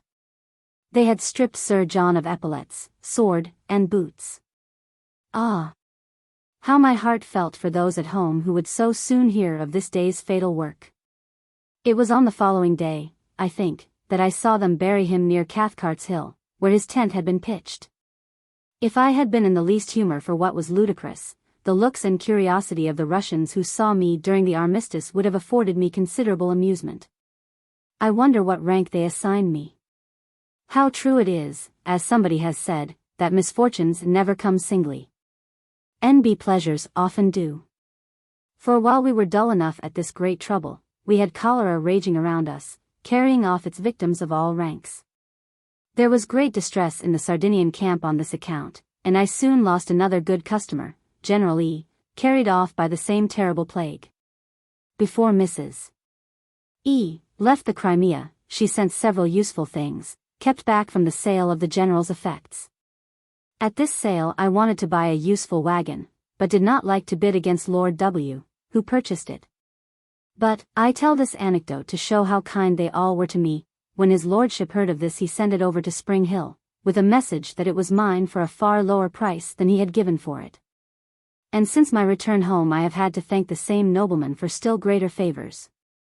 But who, indeed, has not been kind to me? Within a week after General E.'s death, a still greater calamity happened. Lord Raglan died, that great soldier who had such iron courage, with the gentle smile and kind word that always show the good man. I was familiar enough with his person. For, although people did not know it in England, he was continually in the saddle looking after his suffering men, and scheming plans for their benefit. And the humblest soldier will remember that, let who might look stern and distant, the first man in the British Army ever had a kind word to give him.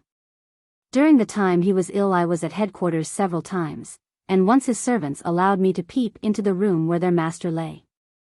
I do not think they knew that he was dying, but they seemed very sad and low, far more so than he for whom they feared. And on the day of his funeral I was there again. I never saw such heartfelt gloom as that which brooded on the faces of his attendants.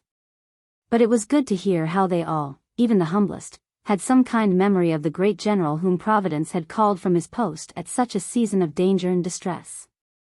And once again they let me into the room in which the coffin lay, and I timidly stretched out my hand and touched a corner of the Union Jack which lay upon it.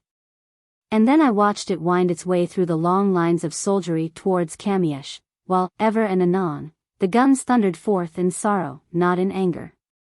And for days after I could not help thinking of the Caradoc, which was ploughing its way through the sunny sea with its sad burden. It was not in the nature of the British Army to remain long dull, and before very long we went on gaily as ever, forgetting the terrible 18th of June, or only remembering it to look forward to the next assault compensating for all. And once more the British Hotel was filled with a busy throng, and laughter and fun re-echoed through its iron rafters. Nothing of consequence was done in the front for weeks, possibly because Mr. Russell was taking holiday, and would not return until August. About this time the stores of the British Hotel were well filled, not only with every conceivable necessary of life, but with many of its most expensive luxuries. It was at this period that you could have asked for few things that I could not have supplied you with on the spot, or obtained for you, if you had a little patience and did not mind a few weeks' delay. Not only Spring Hill and Cotacoy, which, a poor place enough when we came, had grown into a town of stores, and had its market regulations and police, but the whole camp shared in this unusual plenty. Even the men could afford to despise salt meat and pork, and fed as well, if not better, than if they had been in quarters at home. And there were coffee houses and places of amusement opened at Balaclava, and balls given in some of them, which raised my temper to an unwonted pitch, because I foresaw the dangers which they had for the young and impulsive. And sure enough they cost several officers their commissions. Right glad was I one day when the great purifier, fire, burnt down the worst of these places and ruined its owner, a bad Frenchwoman. And the railway was in full work, and the great road nearly finished, and the old one passable, and the mules and horses looked in such fair condition, that you would scarcely have believed Farrier C., of the Land Transport Corps. Who would have told you then, and will tell you now, that he superintended, on one bleak morning of February, not 6 months agone, the task of throwing the corpses of 108 mules over the cliffs at Caragny into the Black Sea beneath. Of course the summer introduced its own plagues, and among the worst of these were the flies. I shall never forget those Crimean flies, and most sincerely hope that, like the Patagonians, they are only to be found in one part of the world. Nature must surely have intended them for black beetles, and accidentally given them wings. There was no exterminating them, no thinning them, no escaping from them by night or by day. One of my boys confined himself almost entirely to laying baits and traps for their destruction, and used to boast that he destroyed them at the rate of a gallon a day. But I never noticed any perceptible decrease in their powers of mischief and annoyance. The officers in the front suffered terribly from them. One of my kindest customers, a lieutenant serving in the Royal Naval Brigade, who was a close relative of the Queen, whose uniform he wore, came to me in great perplexity. He evidently considered the fly nuisance the most trying portion of the campaign, and of far more consequence than the Russian shot and shell. "Mommy," he said, he had been in the West Indies, and so called me by the familiar term used by the Creole children, "Mommy, these flies respect nothing." Not content with eating my prog, they set to at night and make a supper of me, and his face showed traces of their attacks. "Confound them, they'll kill me, Mommy." They're everywhere, even in the trenches, and you'd suppose they wouldn't care to go there from choice. What can you do for me, Mommy? Not much, but I rode down to Mr.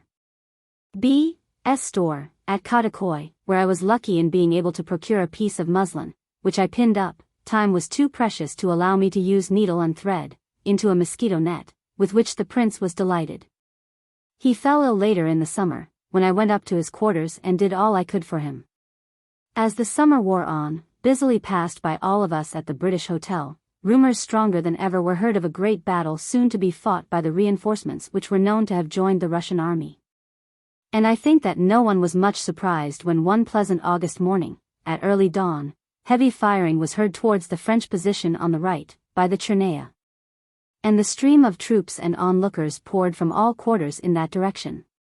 Prepared and loaded as usual, I was soon riding in the same direction, and saw the chief part of the morning's battle. I saw the Russians cross and recross the river. I saw their officers cheer and wave them on in the coolest, bravest manner, until they were shot down by scores. I was near enough to hear at times, in the lull of artillery, and above the rattle of the musketry, the excited cheers which told of a daring attack or a successful repulse. And beneath where I stood I could see, what the Russians could not, steadily drawn up, quiet and expectant, the squadrons of English and French cavalry. Calmly yet impatiently waiting until the Russians' partial success should bring their sabers into play. But the contingency never happened. And we saw the Russians fall slowly back in good order, while the dark-plumed Sardinians and red-pantalooned French spread out in pursuit, and formed a picture so excitingly beautiful that we forgot the suffering and death they left behind. And then I descended with the rest into the field of battle. It was a fearful scene, but why repeat this remark? All death is trying to witness, even that of the good man who lays down his life hopefully and peacefully. But on the battlefield, when the poor body is torn and rent in hideous ways, and the scared spirit struggles to loose itself from the still strong frame that holds it tightly to the last, death is fearful indeed. It had come peacefully enough to some. They lay with half-opened eyes, and a quiet smile about the lips that showed their end to have been painless. Others it had arrested in the heat of passion, and frozen on their pallid faces a glare of hatred and defiance that made your warm blood run cold. But little time had we to think of the dead, whose business it was to see after the dying, who might yet be saved. The ground was thickly cumbered with the wounded, some of them calm and resigned, others impatient and restless, a few filling the air with their cries of pain, all wanting water, and grateful to those who administered it. And more substantial comforts. You might see officers and strangers, visitors to the camp, riding about the field on this errand of mercy. And this, although, surely it could not have been intentional, Russian guns still played upon the scene of action. There were many others there, bent on a more selfish task. The plunderers were busy everywhere. It was marvelous to see how eagerly the French stripped the dead of what was valuable, not always, in their brutal work, paying much regard to the presence of a lady. Some of the officers, when I complained rather angrily, laughed, and said it was spoiling the Egyptians. But I do think the Israelites spared their enemies those garments, which, perhaps, were not so unmentionable in those days as they have since become. I attended to the wounds of many French and Sardinians, and helped to lift them into the ambulances, which came tearing up to the scene of action. I derived no little gratification from being able to dress the wounds of several Russians. Indeed, they were as kindly treated as the others. One of them was badly shot in the lower jaw, and was beyond my or any human skill. Incautiously I inserted my finger into his mouth to feel where the ball had lodged, and his teeth closed upon it, in the agonies of death, so tightly that I had to call to those around to release it. Which was not done until it had been bitten so deeply that I shall carry the scar with me to my grave.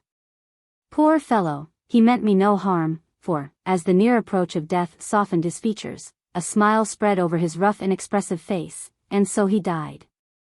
I attended another Russian, a handsome fellow, and an officer, shot in the side, who bore his cruel suffering with a firmness that was very noble. In return for the little use I was to him, he took a ring off his finger and gave it to me, and after I had helped to lift him into the ambulance he kissed my hand and smiled far more thanks than I had earned. I do not know whether he survived his wounds, but I fear not. Many others, on that day, gave me thanks in words the meaning of which was lost upon me, and all of them in that one common language of the whole world, smiles. I carried 2 patients off the field, one a French officer wounded on the hip, who chose to go back to Spring Hill and be attended by me there, and who, on leaving, told us that he was a relative of the Marshal, Policier. The other, a poor Cossack colt I found running round its dam, which lay beside its Cossack master dead, with its tongue hanging from its mouth. The colt was already wounded in the ears and forefoot, and I was only just in time to prevent a French corporal who, perhaps for pity's sake, was preparing to give it its coup de grace. I saved the poor thing by promising to give the Frenchman 10 shillings if he would bring it down to the British Hotel, which he did that same evening.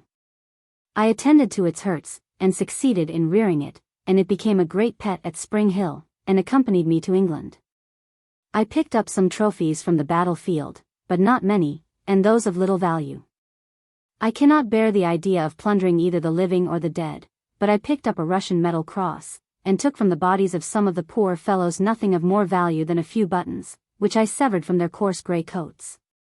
So end my reminiscences of the Battle of the Crimea, fought, as all the world knows, on the 16th of August 1855. Chapter 17. Inside Sebastopol, the last bombardment of Sebastopol, on Cathcart's Hill, rumors in the camp, the attack on the Malakoff, the old work again, a Sunday excursion. Inside our city, I am taken for a spy, and thereat lose my temper, I visit the Redan, etc. My share of the plunder. The 3 weeks following the Battle of the Crimea were, should think, some of the busiest and most eventful the world has ever seen. There was little doing at Spring Hill. Everyone was either at his post, or too anxiously awaiting the issue of the last great bombardment to spend much time at the British Hotel. I think that I lost more of my patients and customers during those few weeks than during the whole previous progress of the siege. Scarce a night passed that I was not lulled to sleep with the heavy continuous roar of the artillery. Scarce a morning dawned that the same sound did not usher in my day's work. The ear grew so accustomed during those weeks to the terrible roar, that when Sebastopol fell the sudden quiet seemed unnatural, and made us dull. And during the whole of this time the most perplexing rumors flew about, some having reference to the day of assault, the majority relative to the last great effort which it was supposed the Russians would make to drive us into the sea. I confess these latter rumors now and then caused me temporary uneasiness, Spring Hill being on the direct line of route which the actors in such a tragedy must take. I spent much of my time on Cathcart's Hill, watching, with a curiosity and excitement which became intense, the progress of the terrible bombardment. Now and then a shell would fall among the crowd of onlookers which covered the hill. But it never disturbed us, so keen and feverish and so deadened to danger had the excitement and expectation made us. In the midst of the bombardment took place the important ceremony of distributing the Order of the Bath to those selected for that honor. I contrived to witness this ceremony very pleasantly. And although it cost me a day, I considered that I had fairly earned the pleasure. I was anxious to have some personal share in the affair, so I made, and forwarded to headquarters, a cake which Gunter might have been at some loss to manufacture with the materials at my command, and which I adorned gaily with banners, flags, etc. I received great kindness from the officials at the ceremony, and from the officers, some of rank, who recognized me. Indeed, I held quite a little levee around my chair. Well, a few days after this ceremony, I thought the end of the world, instead of the war, was at hand. When every battery opened and poured a perfect hail of shot and shell upon the beautiful city which I had left the night before sleeping so calm and peaceful beneath the stars. The firing began at early dawn, and was fearful. Sleep was impossible, so I arose, and set out for my old station on Cathcart's Hill. And here, with refreshments for the anxious lookers-on, I spent most of my time, right glad of any excuse to witness the last scene of the siege. It was from this spot that I saw fire after fire break out in Sebastopol, and watched all night the beautiful yet terrible effect of a great ship blazing in the harbor, and lighting up the adjoining country for miles. The weather changed, as it often did in the Crimea, most capriciously, and the morning of the memorable 8th of September broke cold and wintry. The same little bird which had let me into so many secrets, also gave me a hint of what this day was pregnant with. And very early in the morning I was on horseback, with my bandages and refreshments, ready to repeat the work of the 18th of June last. A line of sentries forbade all strangers passing through without orders, even to Cathcart's Hill. But once more I found that my reputation served as a permit, and the officers relaxed the rule in my favor everywhere. So, early in the day, I was in my old spot, with my old appliances for the wounded and fatigued. Little expecting, however, that this day would so closely resemble the day of the last attack in its disastrous results. It was noon before the cannonading suddenly ceased. And we saw, with a strange feeling of excitement, the French tumble out of their advanced trenches, and roll into the Malakoff like a human flood. Onward they seemed to go into the dust and smoke, swallowed up by hundreds. But they never returned, and before long we saw workmen leveling parapets and filling up ditches, over which they drove, with headlong speed and impetuosity, artillery and ammunition wagons. Until there could be no doubt that the Malakoff was taken, although the tide of battle still surged around it with violence, and wounded men were borne from it in large numbers. And before this, our men had made their attack, and the fearful assault of the Redan was going on, and failing. But I was soon too busy to see much, for the wounded were borne in even in greater numbers than at the last assault. Whilst stragglers, slightly hurt, limped in fast increasing numbers, and engrossed our attention. I now and then found time to ask them rapid questions, but they did not appear to know anything more than that everything had gone wrong. The sailors, as before, showed their gallantry, and even recklessness, conspicuously. The wounded of the ladder and sandbag parties came up even with a laugh, and joked about their hurts in the happiest conceivable manner. I saw many officers of the 97th wounded, and, as far as possible, I reserved my attentions for my old regiment, known so well in my native island. My poor 97th. Their loss was terrible. I dressed the wound of one of its officers, seriously hit in the mouth. I attended to another wounded in the throat, and bandaged the hand of a third, terribly crushed by a rifle bullet. In the midst of this we were often interrupted by those unwelcome and impartial Russian visitors, the shells. One fell so near that I thought my last hour was come. And, although I had sufficient firmness to throw myself upon the ground, I was so seriously frightened that I never thought of rising from my recumbent position until the hearty laugh of those around convinced me that the danger had passed by. Afterwards I picked up a piece of this huge shell, and brought it home with me. It was on this, as on every similar occasion, that I saw the Times correspondent eagerly taking down notes and sketches of the scene, under fire, listening apparently with attention to all the busy little crowd that surrounded him, but without laying down his pencil. And yet finding time, even in his busiest moment, to lend a helping hand to the wounded. It may have been on this occasion that his keen eye noticed me, and his mind, albeit engrossed with far more important memories, found room to remember me. I may well be proud of his testimony, borne so generously only the other day, and may well be excused for transcribing it from the columns of the Times. I have seen her go down, under fire, with her little store of creature comforts for our wounded men. And a more tender or skillful hand about a wound or broken limb could not be found among our best surgeons. I saw her at the assault on the Redan, at the Crimea, at the fall of Sebastopol, laden, not with plunder, good old soul, but with wine, bandages, and food for the wounded or the prisoners. I remained on Cathcart's Hill far into the night, and watched the city blazing beneath us, awestruck at the terrible sight, until the bitter wind found its way through my thin clothing, and chilled me to the bone. And not till then did I leave for Spring Hill. I had little sleep that night. The night was made a ruddy lurid day with the glare of the blazing town, while every now and then came reports which shook the earth to its center. And yet I believe very many of the soldiers, wearied with their day's labor, slept soundly throughout that terrible night, and awoke to find their work completed, for in the night, covered by the burning city, Sebastopol was left, a heap of ruins, to its victors.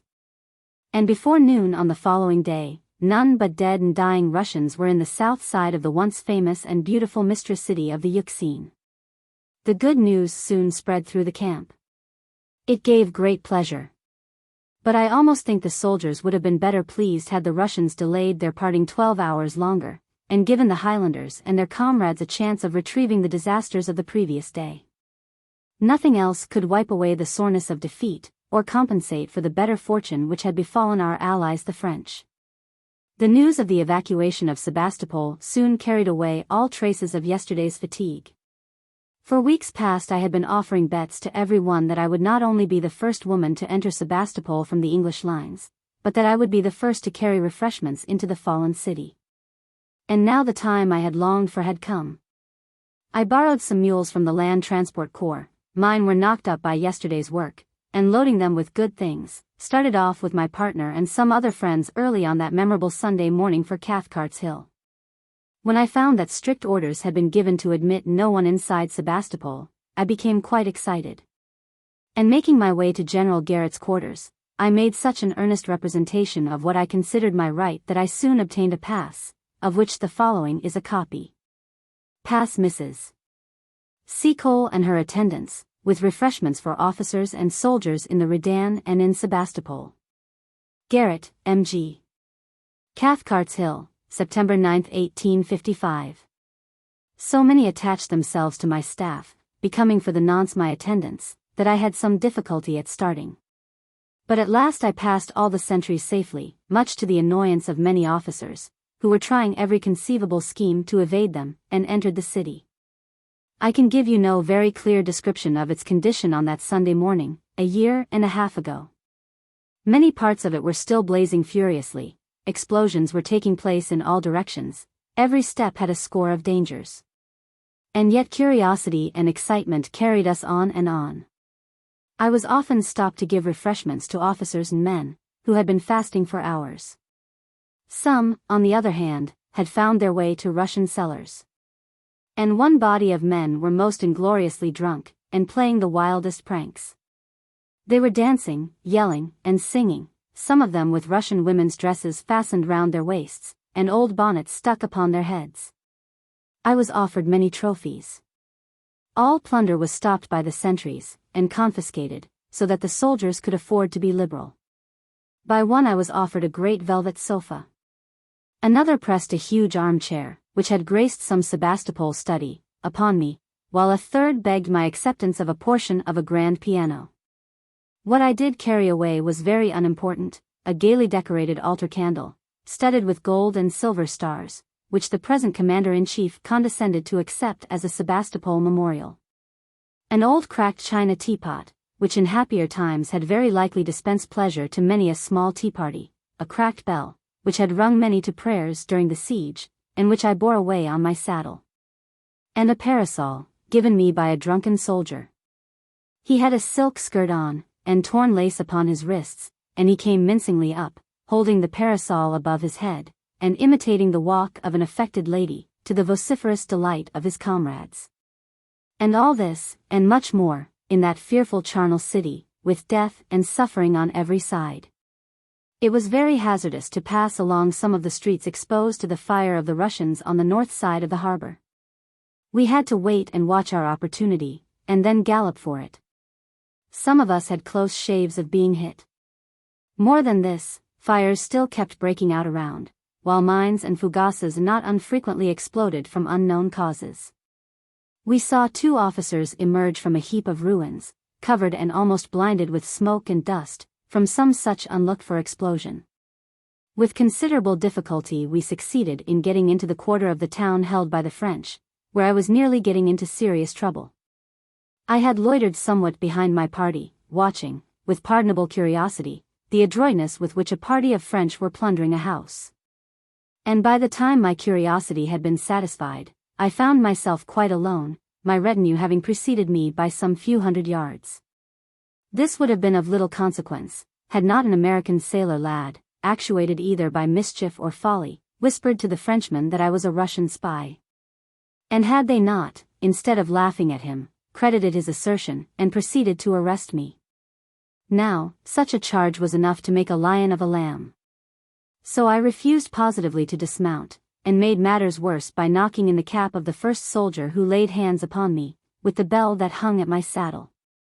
Upon this, 6 or 7 tried to force me to the guardhouse in rather a rough manner, while I resisted with all my force, screaming out for Mr. Day, and using the bell for a weapon. How I longed for a better one I need not tell the reader. In the midst of this scene came up a French officer, whom I recognized as the patient I had taken to Spring Hill after the Battle of the Crimea, and who took my part at once, and ordered them to release me. Although I rather weakened my cause, it was most natural that, directly I was released, I should fly at the varlet who had caused me this trouble. And I did so, using my bell most effectually, and aided, when my party returned, by their riding whips. This little adventure took up altogether so much time that, when the French soldiers had made their apologies to me, and I had returned the compliment to the one whose head had been dented by my bell, it was growing late. And we made our way back to Cathcart's Hill. On the way, a little French soldier begged hard of me to buy a picture, which had been cut from above the altar of some church in Sebastopol. It was too dark to see much of his prize, but I ultimately became its possessor, and brought it home with me. It is some 8 or 10 feet in length, and represents, I should think, the Madonna. I am no judge of such things, but I think, although the painting is rather coarse, that the face of the Virgin, and the heads of cherubim that fill the cloud from which she is descending, are soft and beautiful. There is a look of divine calmness and heavenly love in the Madonna's face which is very striking, and, perhaps, during the long and awful siege many a knee was bent in worship before it, and many a heart found comfort in its soft loving gaze. On the following day I again entered Sebastopol, and saw still more of its horrors. But I have refrained from describing so many scenes of woe, that I am loath to dwell much on these. The very recollection of that woeful hospital, where thousands of dead and dying had been left by the retreating Russians, is enough to unnerve the strongest and sicken the most experienced. I would give much if I had never seen that harrowing sight. I believe some Englishmen were found in it alive, but it was as well that they did not live to tell their fearful experience. I made my way into the Redan also, although every step was dangerous, and took from it some brown bread, which seemed to have been left in the oven by the baker when he fled. Before many days were past, some French women opened houses in Sebastopol. But in that quarter of the town held by the English the prospect was not sufficiently tempting for me to follow their example, and so I saw out the remainder of the campaign from my old quarters at Spring Hill. Chapter 18. Holiday in the camp, a new enemy, time, amusements in the Crimea, my share in them, dinner at Spring Hill, at the races, Christmas Day in the British Hotel, New Year's Day in the hospital. Well, the great work was accomplished, Sebastopol was taken. The Russians had retired sullenly to their stronghold on the north side of the harbor, from which, every now and then, they sent a few vain shot and shell, which sent the amateurs in the streets of Sebastopol scampering. But gave the experienced no concern. In a few days the camp could find plenty to talk about in their novel position, and what then? What was to be done? More fighting? Another equally terrible and lengthy siege of the north? That was the business of a few at headquarters and in council at home, between whom the electric wires flashed many a message. In the meanwhile, the real workers applied themselves to plan amusements, and the same energy and activity which had made Sebastopol a heap of ruins and a well-filled cemetery, which had dug the miles of trenches, and held them when made against a desperate foe, which had manned the many guns, and worked them so well, set to work as eager to kill their present enemy, time, as they had lately been to destroy their fled enemies, the Russians. All who were before Sebastopol will long remember the beautiful autumn which succeeded to so eventful a summer, and ushered in so pleasantly the second winter of the campaign. It was appreciated as only those who earn the right to enjoyment can enjoy relaxation. The camp was full of visitors of every rank. They thronged the streets of Sebastopol, sketching its ruins and setting up photographic apparatus, in contemptuous indifference of the shot with which the Russians generally favored every conspicuous group. Pleasure was hunted keenly. Cricket matches, picnics, dinner parties, races, theatricals, all found their admirers. My restaurant was always full, and once more merry laughter was heard, and many a dinner party was held, beneath the iron roof of the British Hotel. Several were given in compliment to our allies, and many distinguished Frenchmen have tested my powers of cooking. You might have seen at one party some of their most famous officers. At once were present a prince of the imperial family of France, the Duc de Rochefoucauld, and a certain corporal in the French service, who was perhaps the best-known man in the whole army, the Viscount Talon. They expressed themselves highly gratified at the carte, and perhaps were not a little surprised as course after course made its appearance, and to soup and fish succeeded turkeys, saddle of mutton, fowls, ham, tongue, curry, pastry of many sorts, custards, jelly, blancmange, and olives. I took a peculiar pride in doing my best when they were present, for I knew a little of the secrets of the French commissariat. I wonder if the world will ever know more. I wonder if the system of secrecy which has so long kept veiled the sufferings of the French army before Sebastopol will ever yield to truth. I used to guess something of those sufferings when I saw, even after the fall of Sebastopol, half-starved French soldiers prowling about my store, taking eagerly even what the Turks rejected as unfit for human food. And no one could accuse them of squeamishness. I cannot but believe that in some desks or bureaus lie notes or diaries which shall one day be given to the world. And when this happens, the terrible distresses of the English army will pall before the unheard-of sufferings of the French. It is true that they carried from Sebastopol the lion's share of glory. My belief is that they deserved it, having borne by far a larger proportion of suffering. There were few dinners at Spring Hill at which the guests did not show their appreciation of their hostess's labor by drinking her health. And at the dinner I have above alluded to, the toast was responded to with such enthusiasm that I felt compelled to put my acknowledgments into the form of a little speech, which Talon interpreted to his countrymen. The French prince was, after this occasion, several times at the British Hotel. He was there once when some Americans were received by me with scarcely that cordiality which I had been told distinguished my reception of guests. And upon their leaving I told him, quite forgetting his own connection with America, of my prejudice against the Yankees. He heard me for a little while, and then he interrupted me. Tenez. Madame Seacole, I too am American a little. What a pity I was not born a countess. I am sure I should have made a capital courtier. Witness my impromptu answer. I should never have guessed it, Prince. And he seemed amused. With the theatricals directly I had nothing to do. Had I been a little younger the companies would very likely have been glad of me, for no one liked to sacrifice their beards to become Miss Julia or plain Mary Ann, and even the beardless subalterns had voices which no coaxing could soften down. But I lent them plenty of dresses. Indeed, it was the only airing which a great many gay-colored muslins had in the Crimea. How was I to know when I brought them what camp life was? And in addition to this, I found it necessary to convert my kitchen into a temporary green room, where, to the wonderment, and perhaps scandal, of the black cook, the ladies of the company of the First Royals were taught to manage their petticoats with becoming grace, and neither to show their awkward booted ankles, nor trip themselves up over their trains. It was a difficult task in many respects. Although I laced them in until they grew blue in the face, their waists were a disgrace to the sex, while, crinoline being unknown then, my struggles to give them becoming embonpoint may be imagined. It was not until a year later that Punch thought of using a clothes basket, and I would have given much for such a hint when I was dresser to the theatrical company of the First Royals. The hair was another difficulty. To be sure, there was plenty in the camp, only it was in the wrong place, and many an application was made to me for a set of curls. However, I am happy to say I am not become a customer of the wigmakers yet. My recollections of hunting in the Crimea are confined to seeing troops of horsemen sweep by with shouts and yells after some wretched dog.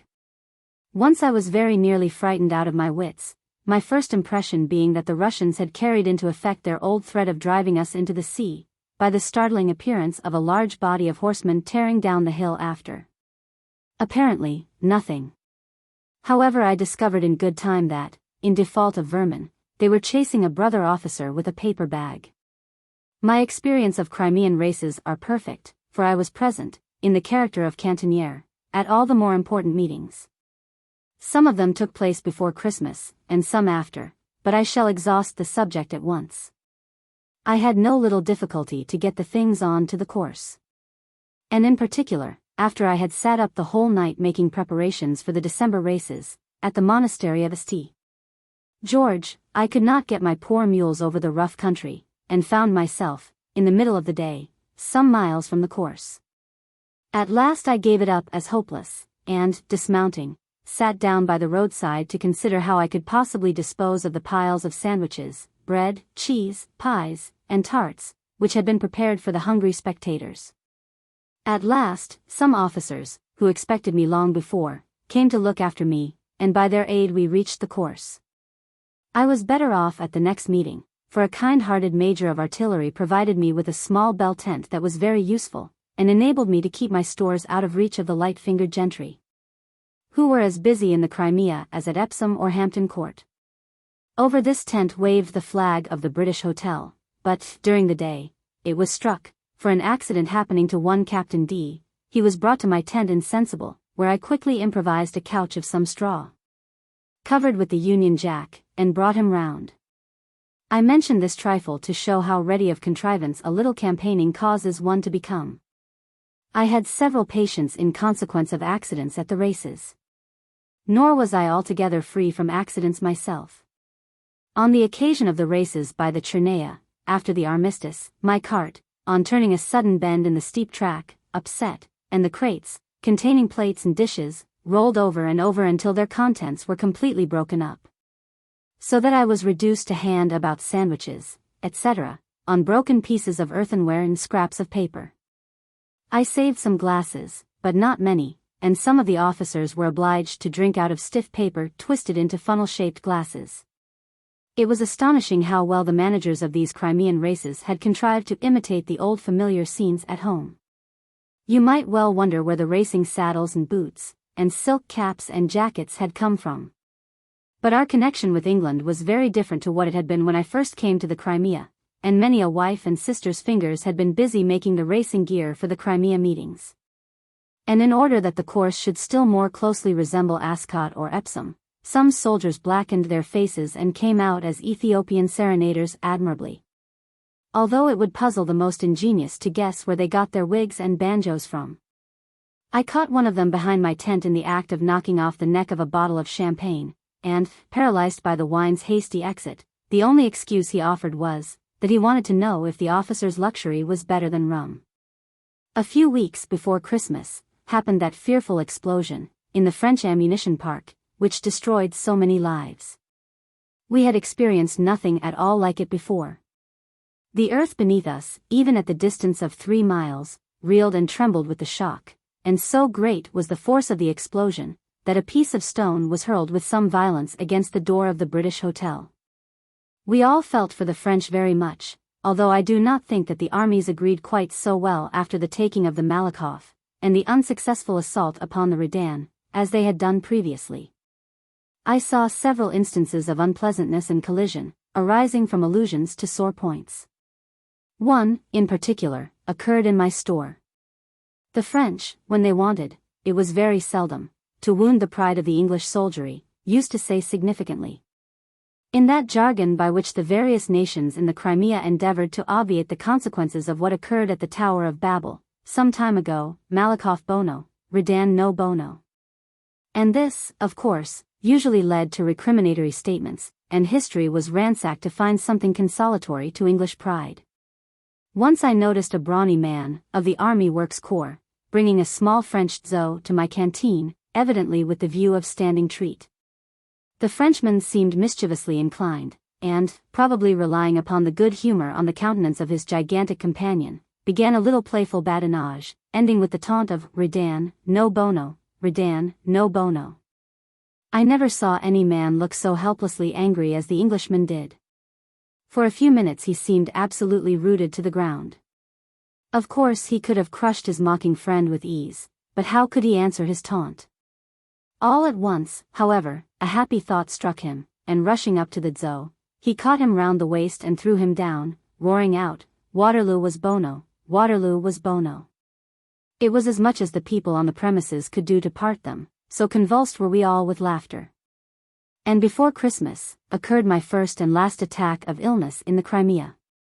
It was not of much consequence, nor should I mention it but to show the kindness of my soldier friends.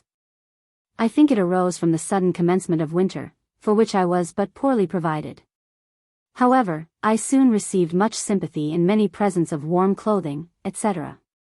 But the most delicate piece of attention was shown me by one of the sappers and miners, who, hearing the report that I was dead, positively came down to Spring Hill to take my measure for a coffin. This may seem a questionable compliment, but I really felt flattered and touched with such a mark of thoughtful attention. Very few in the Crimea had the luxury of any better coffin than a blanket shroud, and it was very good of the grateful fellow to determine that his old friend, the mistress of Spring Hill, should have an honor conceded to so very few of the illustrious dead before Sebastopol. So Christmas came, and with it pleasant memories of home and of home comforts. With it came also news of home, some not of the most pleasant description, and kind wishes from absent friends. "A Merry Christmas to you," writes one, and many of them. "Although you will not write to us, we see your name frequently in the newspapers, from which we judge that you are strong and hardy. All your old Jamaica friends are delighted to hear of you, and say that you are an honor to the Isle of Springs. I wonder if the people of other countries are as fond of carrying with them everywhere their home habits as the English. I think not. I think there was something purely and essentially English in the determination of the camp to spend the Christmas Day of 1855 after the good old home fashion. It showed itself weeks before the eventful day. In the dinner parties which were got up, in the orders sent to England, in the supplies which came out, and in the many applications made to the hostess of the British Hotel for plum puddings and mince pies. The demand for them, and the material necessary to manufacture them, was marvelous. I can fancy that if returns could be got out of the flour, plums, currants, and eggs consumed on Christmas Day in the out-of-the-way Crimean Peninsula, they would astonish us. One determination appeared to have taken possession of every mind, to spend the festive day with the mirth and jollity which the changed prospect of affairs warranted. And the recollection of a year ago, when death and misery were the camp's chief guests, only served to heighten this resolve.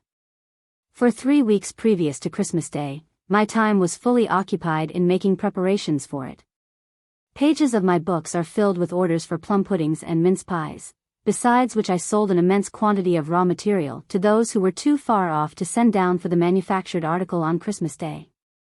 And to such purchasers I gave a plain recipe for their guidance. Will the reader take any interest in my Crimean Christmas pudding? It was plain, but decidedly good.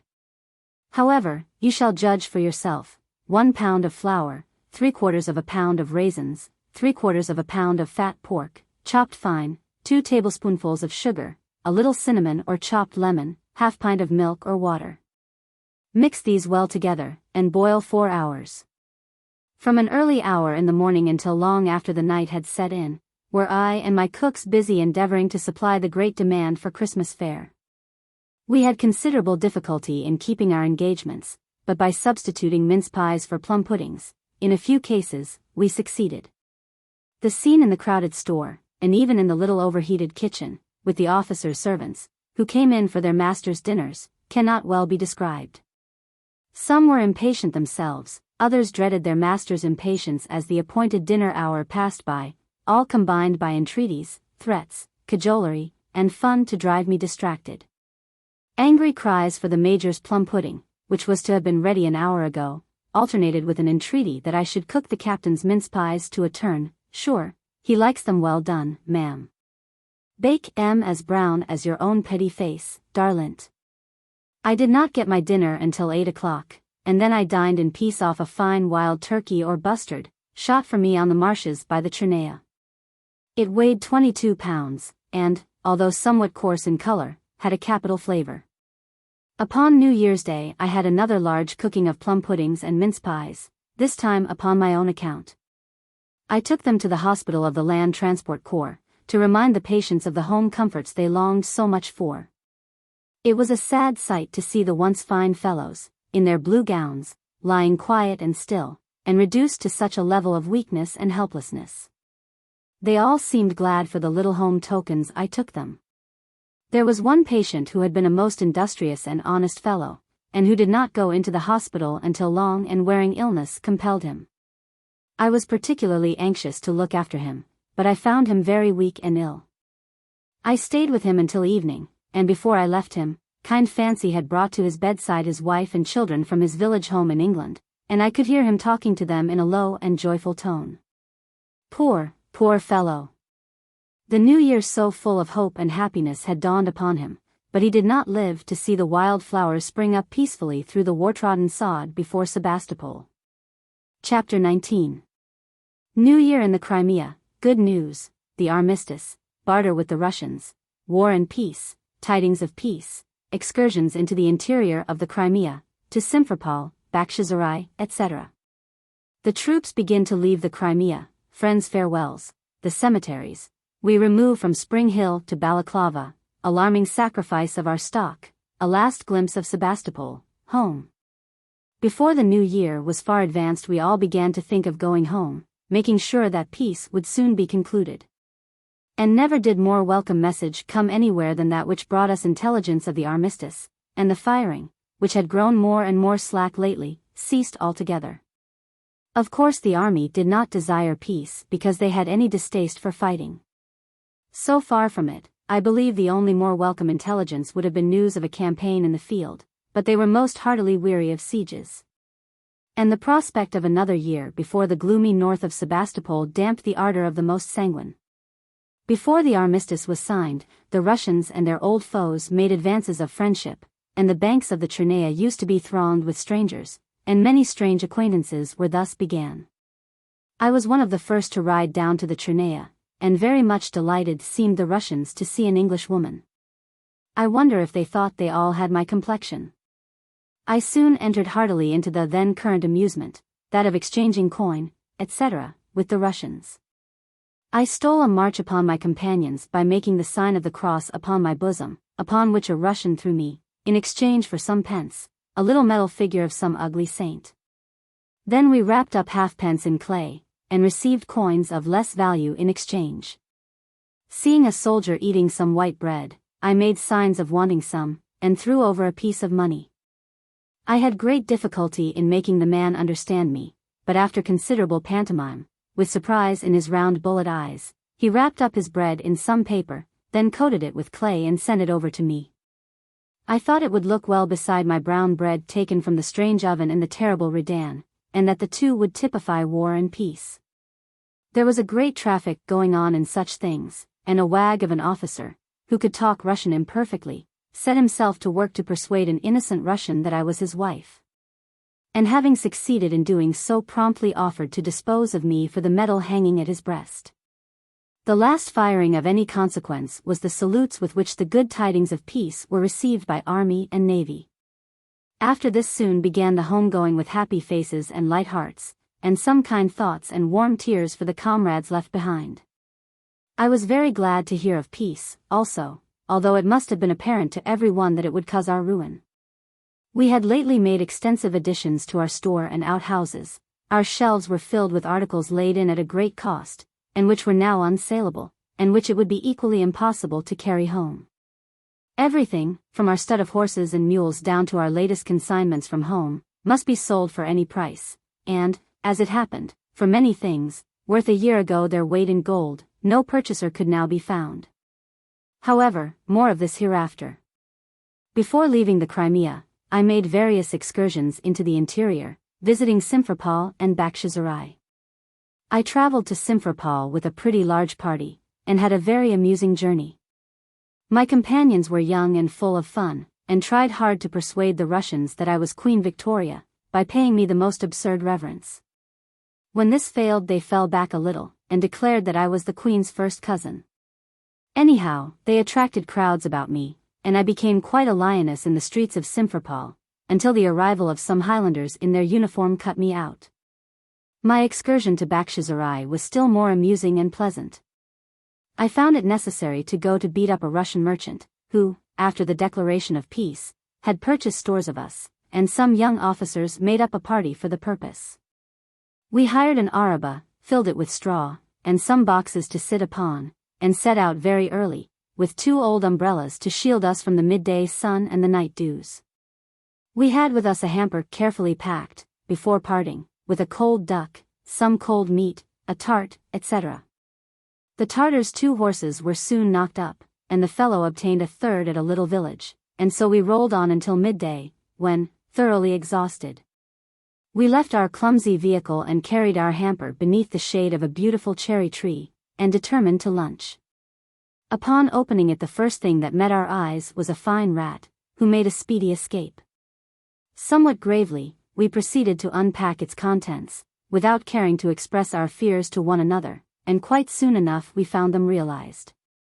How or where the rat had gained access to our hamper it was impossible to say, but he had made no bad use of his time, and both wings of the cold duck had flown, while the tart was considerably mangled. Sad discovery this for people who, although hungry, were still squeamish. We made out as well as we could with the cold beef, and gave the rest to our Tartar driver, who had apparently no disinclination to eating after the rat, and would very likely have despised us heartily for such weakness. After dinner we went on more briskly, and succeeded in reaching Bakhchisarai. My journey was perfectly unavailing. I could not find my debtor at home, and if I had I was told it would take 3 weeks before the Russian law would assist me to recover my claim. Determined, however, to have some compensation, I carried off a raven, who had been croaking angrily at my intrusion. Before we had been long on our homeward journey, however, Lieutenant C. sat upon it, of course accidentally, and we threw it to its relatives, the crows. As the spring advanced, the troops began to move away at a brisk pace. As they passed the iron house upon the call, old for the Crimea, where so much of life's action had been compressed into so short a space of time, they would stop and give us a parting cheer. While very often the band struck up some familiar tune of that home they were so gladly seeking. And very often the kind-hearted officers would find time to run into the British Hotel to bid us goodbye, and give us a farewell shake of the hand. For you see war, like death, is a great leveler, and mutual suffering and endurance had made us all friends. My dear Mrs. Seacole, and my dear Mr. Day, wrote one on a scrap of paper left on the counter, I have called here 4 times this day, to wish you goodbye. I am so sorry I was not fortunate enough to see you. I shall still hope to see you tomorrow morning. We march at 7 a.m. And yet all this going home seemed strange and somewhat sad, and sometimes I felt that I could not sympathize with the glad faces and happy hearts of those who were looking forward to the delights of home. And the joy of seeing once more the old familiar faces remembered so fondly in the fearful trenches and the hard-fought battlefields. Now and then we would see a lounger with a blank face, taking no interest in the bustle of departure, and with him I acknowledged to have more fellow feeling than with the others, for he, as well as I, clearly had no home to go to. He was a soldier by choice and necessity, as well as by profession. He had no home, no loved friends. The peace would bring no particular pleasure to him, whereas war and action were necessary to his existence, gave him excitement, occupation, the chance of promotion. Now and then, but seldom, however, you came across such a disappointed one. Was it not so with me?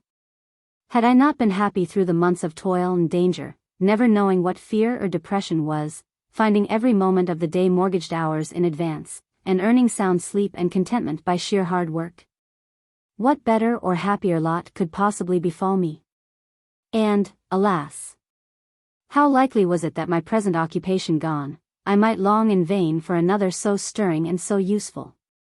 Besides which, it was pretty sure that I should go to England poorer than I left it, and although I was not ashamed of poverty, beginning life again in the autumn, I mean late in the summer of life, is hard uphill work. Peace concluded, the little jealousies which may have sprung up between the French and their allies seemed forgotten, and every one was anxious, ere the parting came, to make the most of the time yet left in improving old friendships and founding new. Among others, the 47th, encamped near the Warrens-off road, gave a grand parting entertainment to a large company of their French neighbors, at which many officers of high rank were present. I was applied to by the Committee of Management to superintend the affair, and, for the last time in the Crimea, the health of Madame Seacole was proposed and duly honored. I had grown so accustomed to the honor that I had no difficulty in returning thanks in a speech which Colonel B. interpreted amid roars of laughter to the French guests. As the various regiments moved off, I received many acknowledgments from those who thought they owed me gratitude. Little presents, warm farewell words, kind letters full of grateful acknowledgments for services so small that I had forgotten them long, long ago. How easy it is to reach warm hearts, little thoughtful acts of kindness, even from the humblest. And these touched me the most. I value the letters received from the working men far more than the testimonials of their officers. I had nothing to gain from the former, and can point to their testimony fearlessly. I am strongly tempted to insert some of these acknowledgments, but I will confine myself to one. Camp, near Karani, June 16, 1856. My dear Mrs. Seacole, as you are about to leave the Crimea, I avail myself of the only opportunity which may occur for some time, to acknowledge my gratitude to you, and to thank you for the kindness which I, in common with many others, received at your hands when attacked with cholera in the spring of 1855. But I have no language to do it suitably. I am truly sensible that your kindness far exceeded my claims upon your sympathy. It is said by some of your friends, I hope truly, that you are going to England. There can be none from the Crimea more welcome there, for your kindness in the sick tent, and your heroism in the battlefield, have endeared you to the whole army. I am sure when Her Most Gracious Majesty the Queen shall have become acquainted with the service you have gratuitously rendered to so many of her brave soldiers, her generous heart will thank you. For you have been an instrument in the hands of the Almighty to preserve many a gallant heart to the Empire, to fight and win her battles, if ever again war may become a necessity. Please to accept this from your most grateful humble servant, W. J. Tynan. But I had other friends in the Crimea, friends who could never thank me. Some of them lay in their last sleep, beneath indistinguishable mounds of earth, some in the half-filled trenches, a few beneath the blue waters of the Euxine. I might in vain attempt to gather the wild flowers which sprung up above many of their graves, but I knew where some lay, and could visit their last homes on earth. And to all the cemeteries where friends rested so calmly, sleeping well after a life's work nobly done, I went many times, lingering long over many a mound that bore the names of those whom I had been familiar with in life. Thinking of what they had been, and what I had known of them. Over some I planted shrubs and flowers, little lilac trees, obtained with no small trouble, and flowering evergreens, which looked quite gay and pretty ere I left, and may in time become great trees, and witness strange scenes. Or be cut down as fuel for another besieging army, who can tell? And from many graves I picked up pebbles, and plucked simple wildflowers, or tufts of grass, as memorials for relatives at home. How pretty the cemeteries used to look beneath the blue peaceful sky. Neatly enclosed with stone walls, and full of the gravestones reared by friends over friends. I met many here, thoughtfully taking their last look of the resting places of those they knew and loved. I saw many a proud head bowed down above them.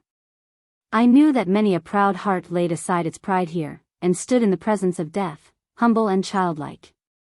And by the clasped hand and moistened eye, I knew that from many a heart sped upward a grateful prayer to the Providence which had thought fit in his judgment to take some, and in his mercy to spare the rest. Some 3 weeks before the Crimea was finally evacuated, we moved from our old quarters to Balaclava, where we had obtained permission to fit up a store for the short time which would elapse before the last red coat left Russian soil. The poor old British hotel. We could do nothing with it.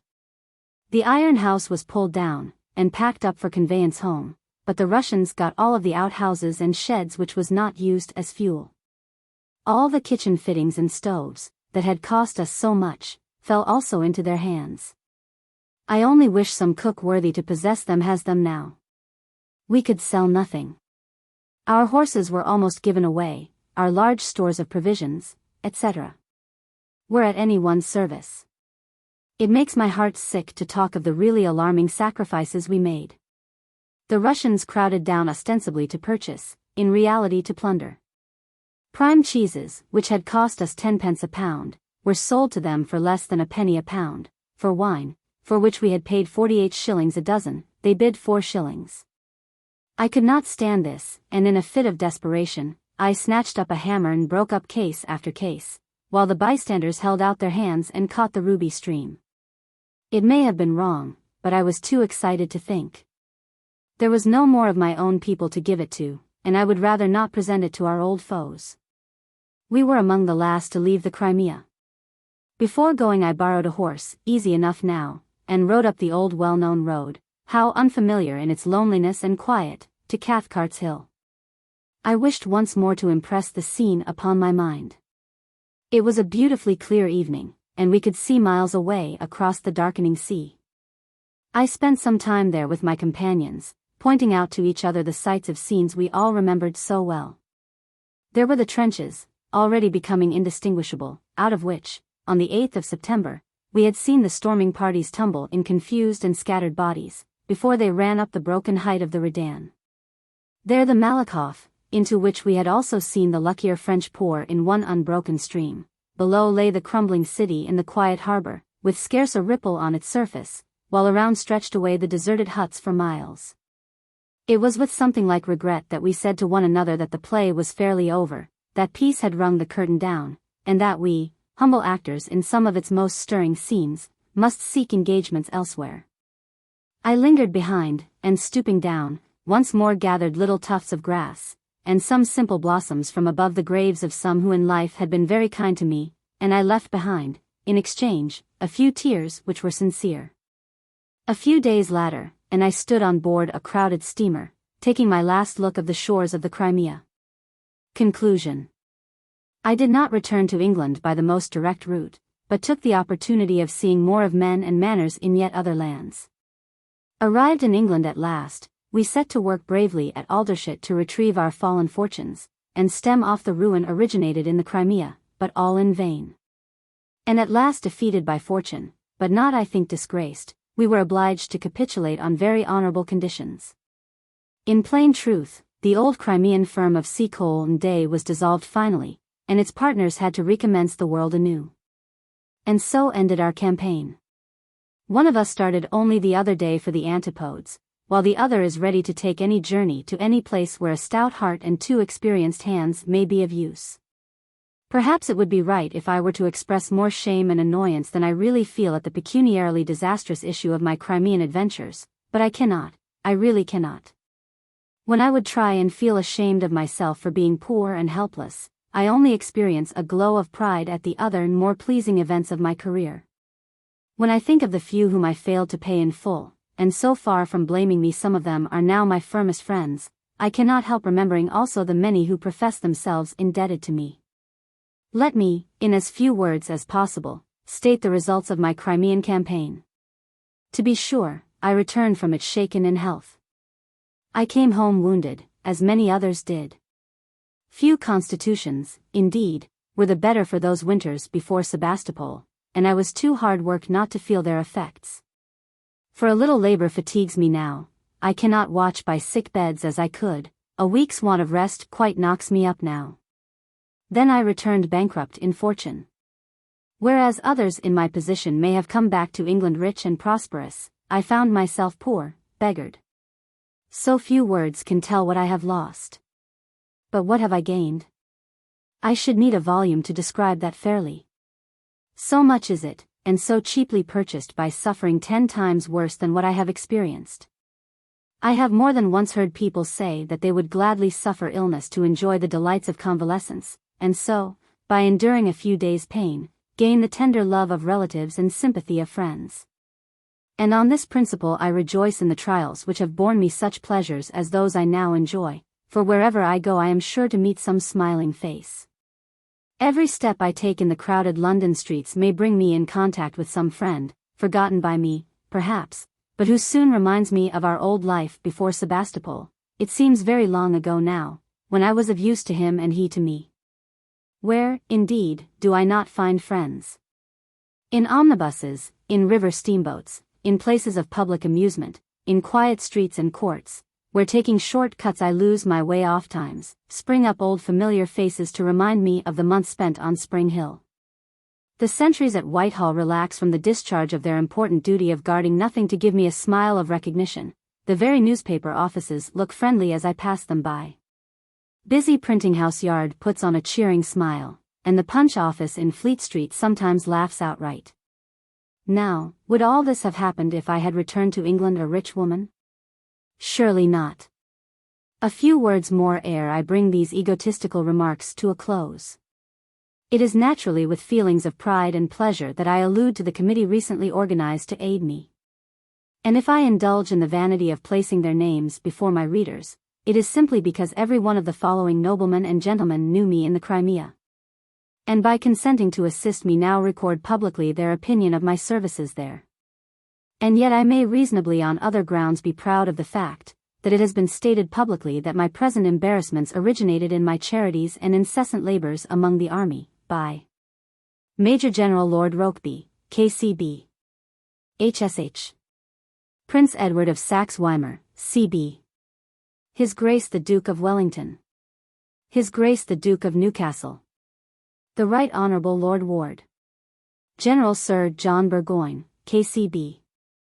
Major General Sir Richard Airy, KCB. Rear Admiral Sir Stephen Lushington, KC.B. Colonel Murdo, CB.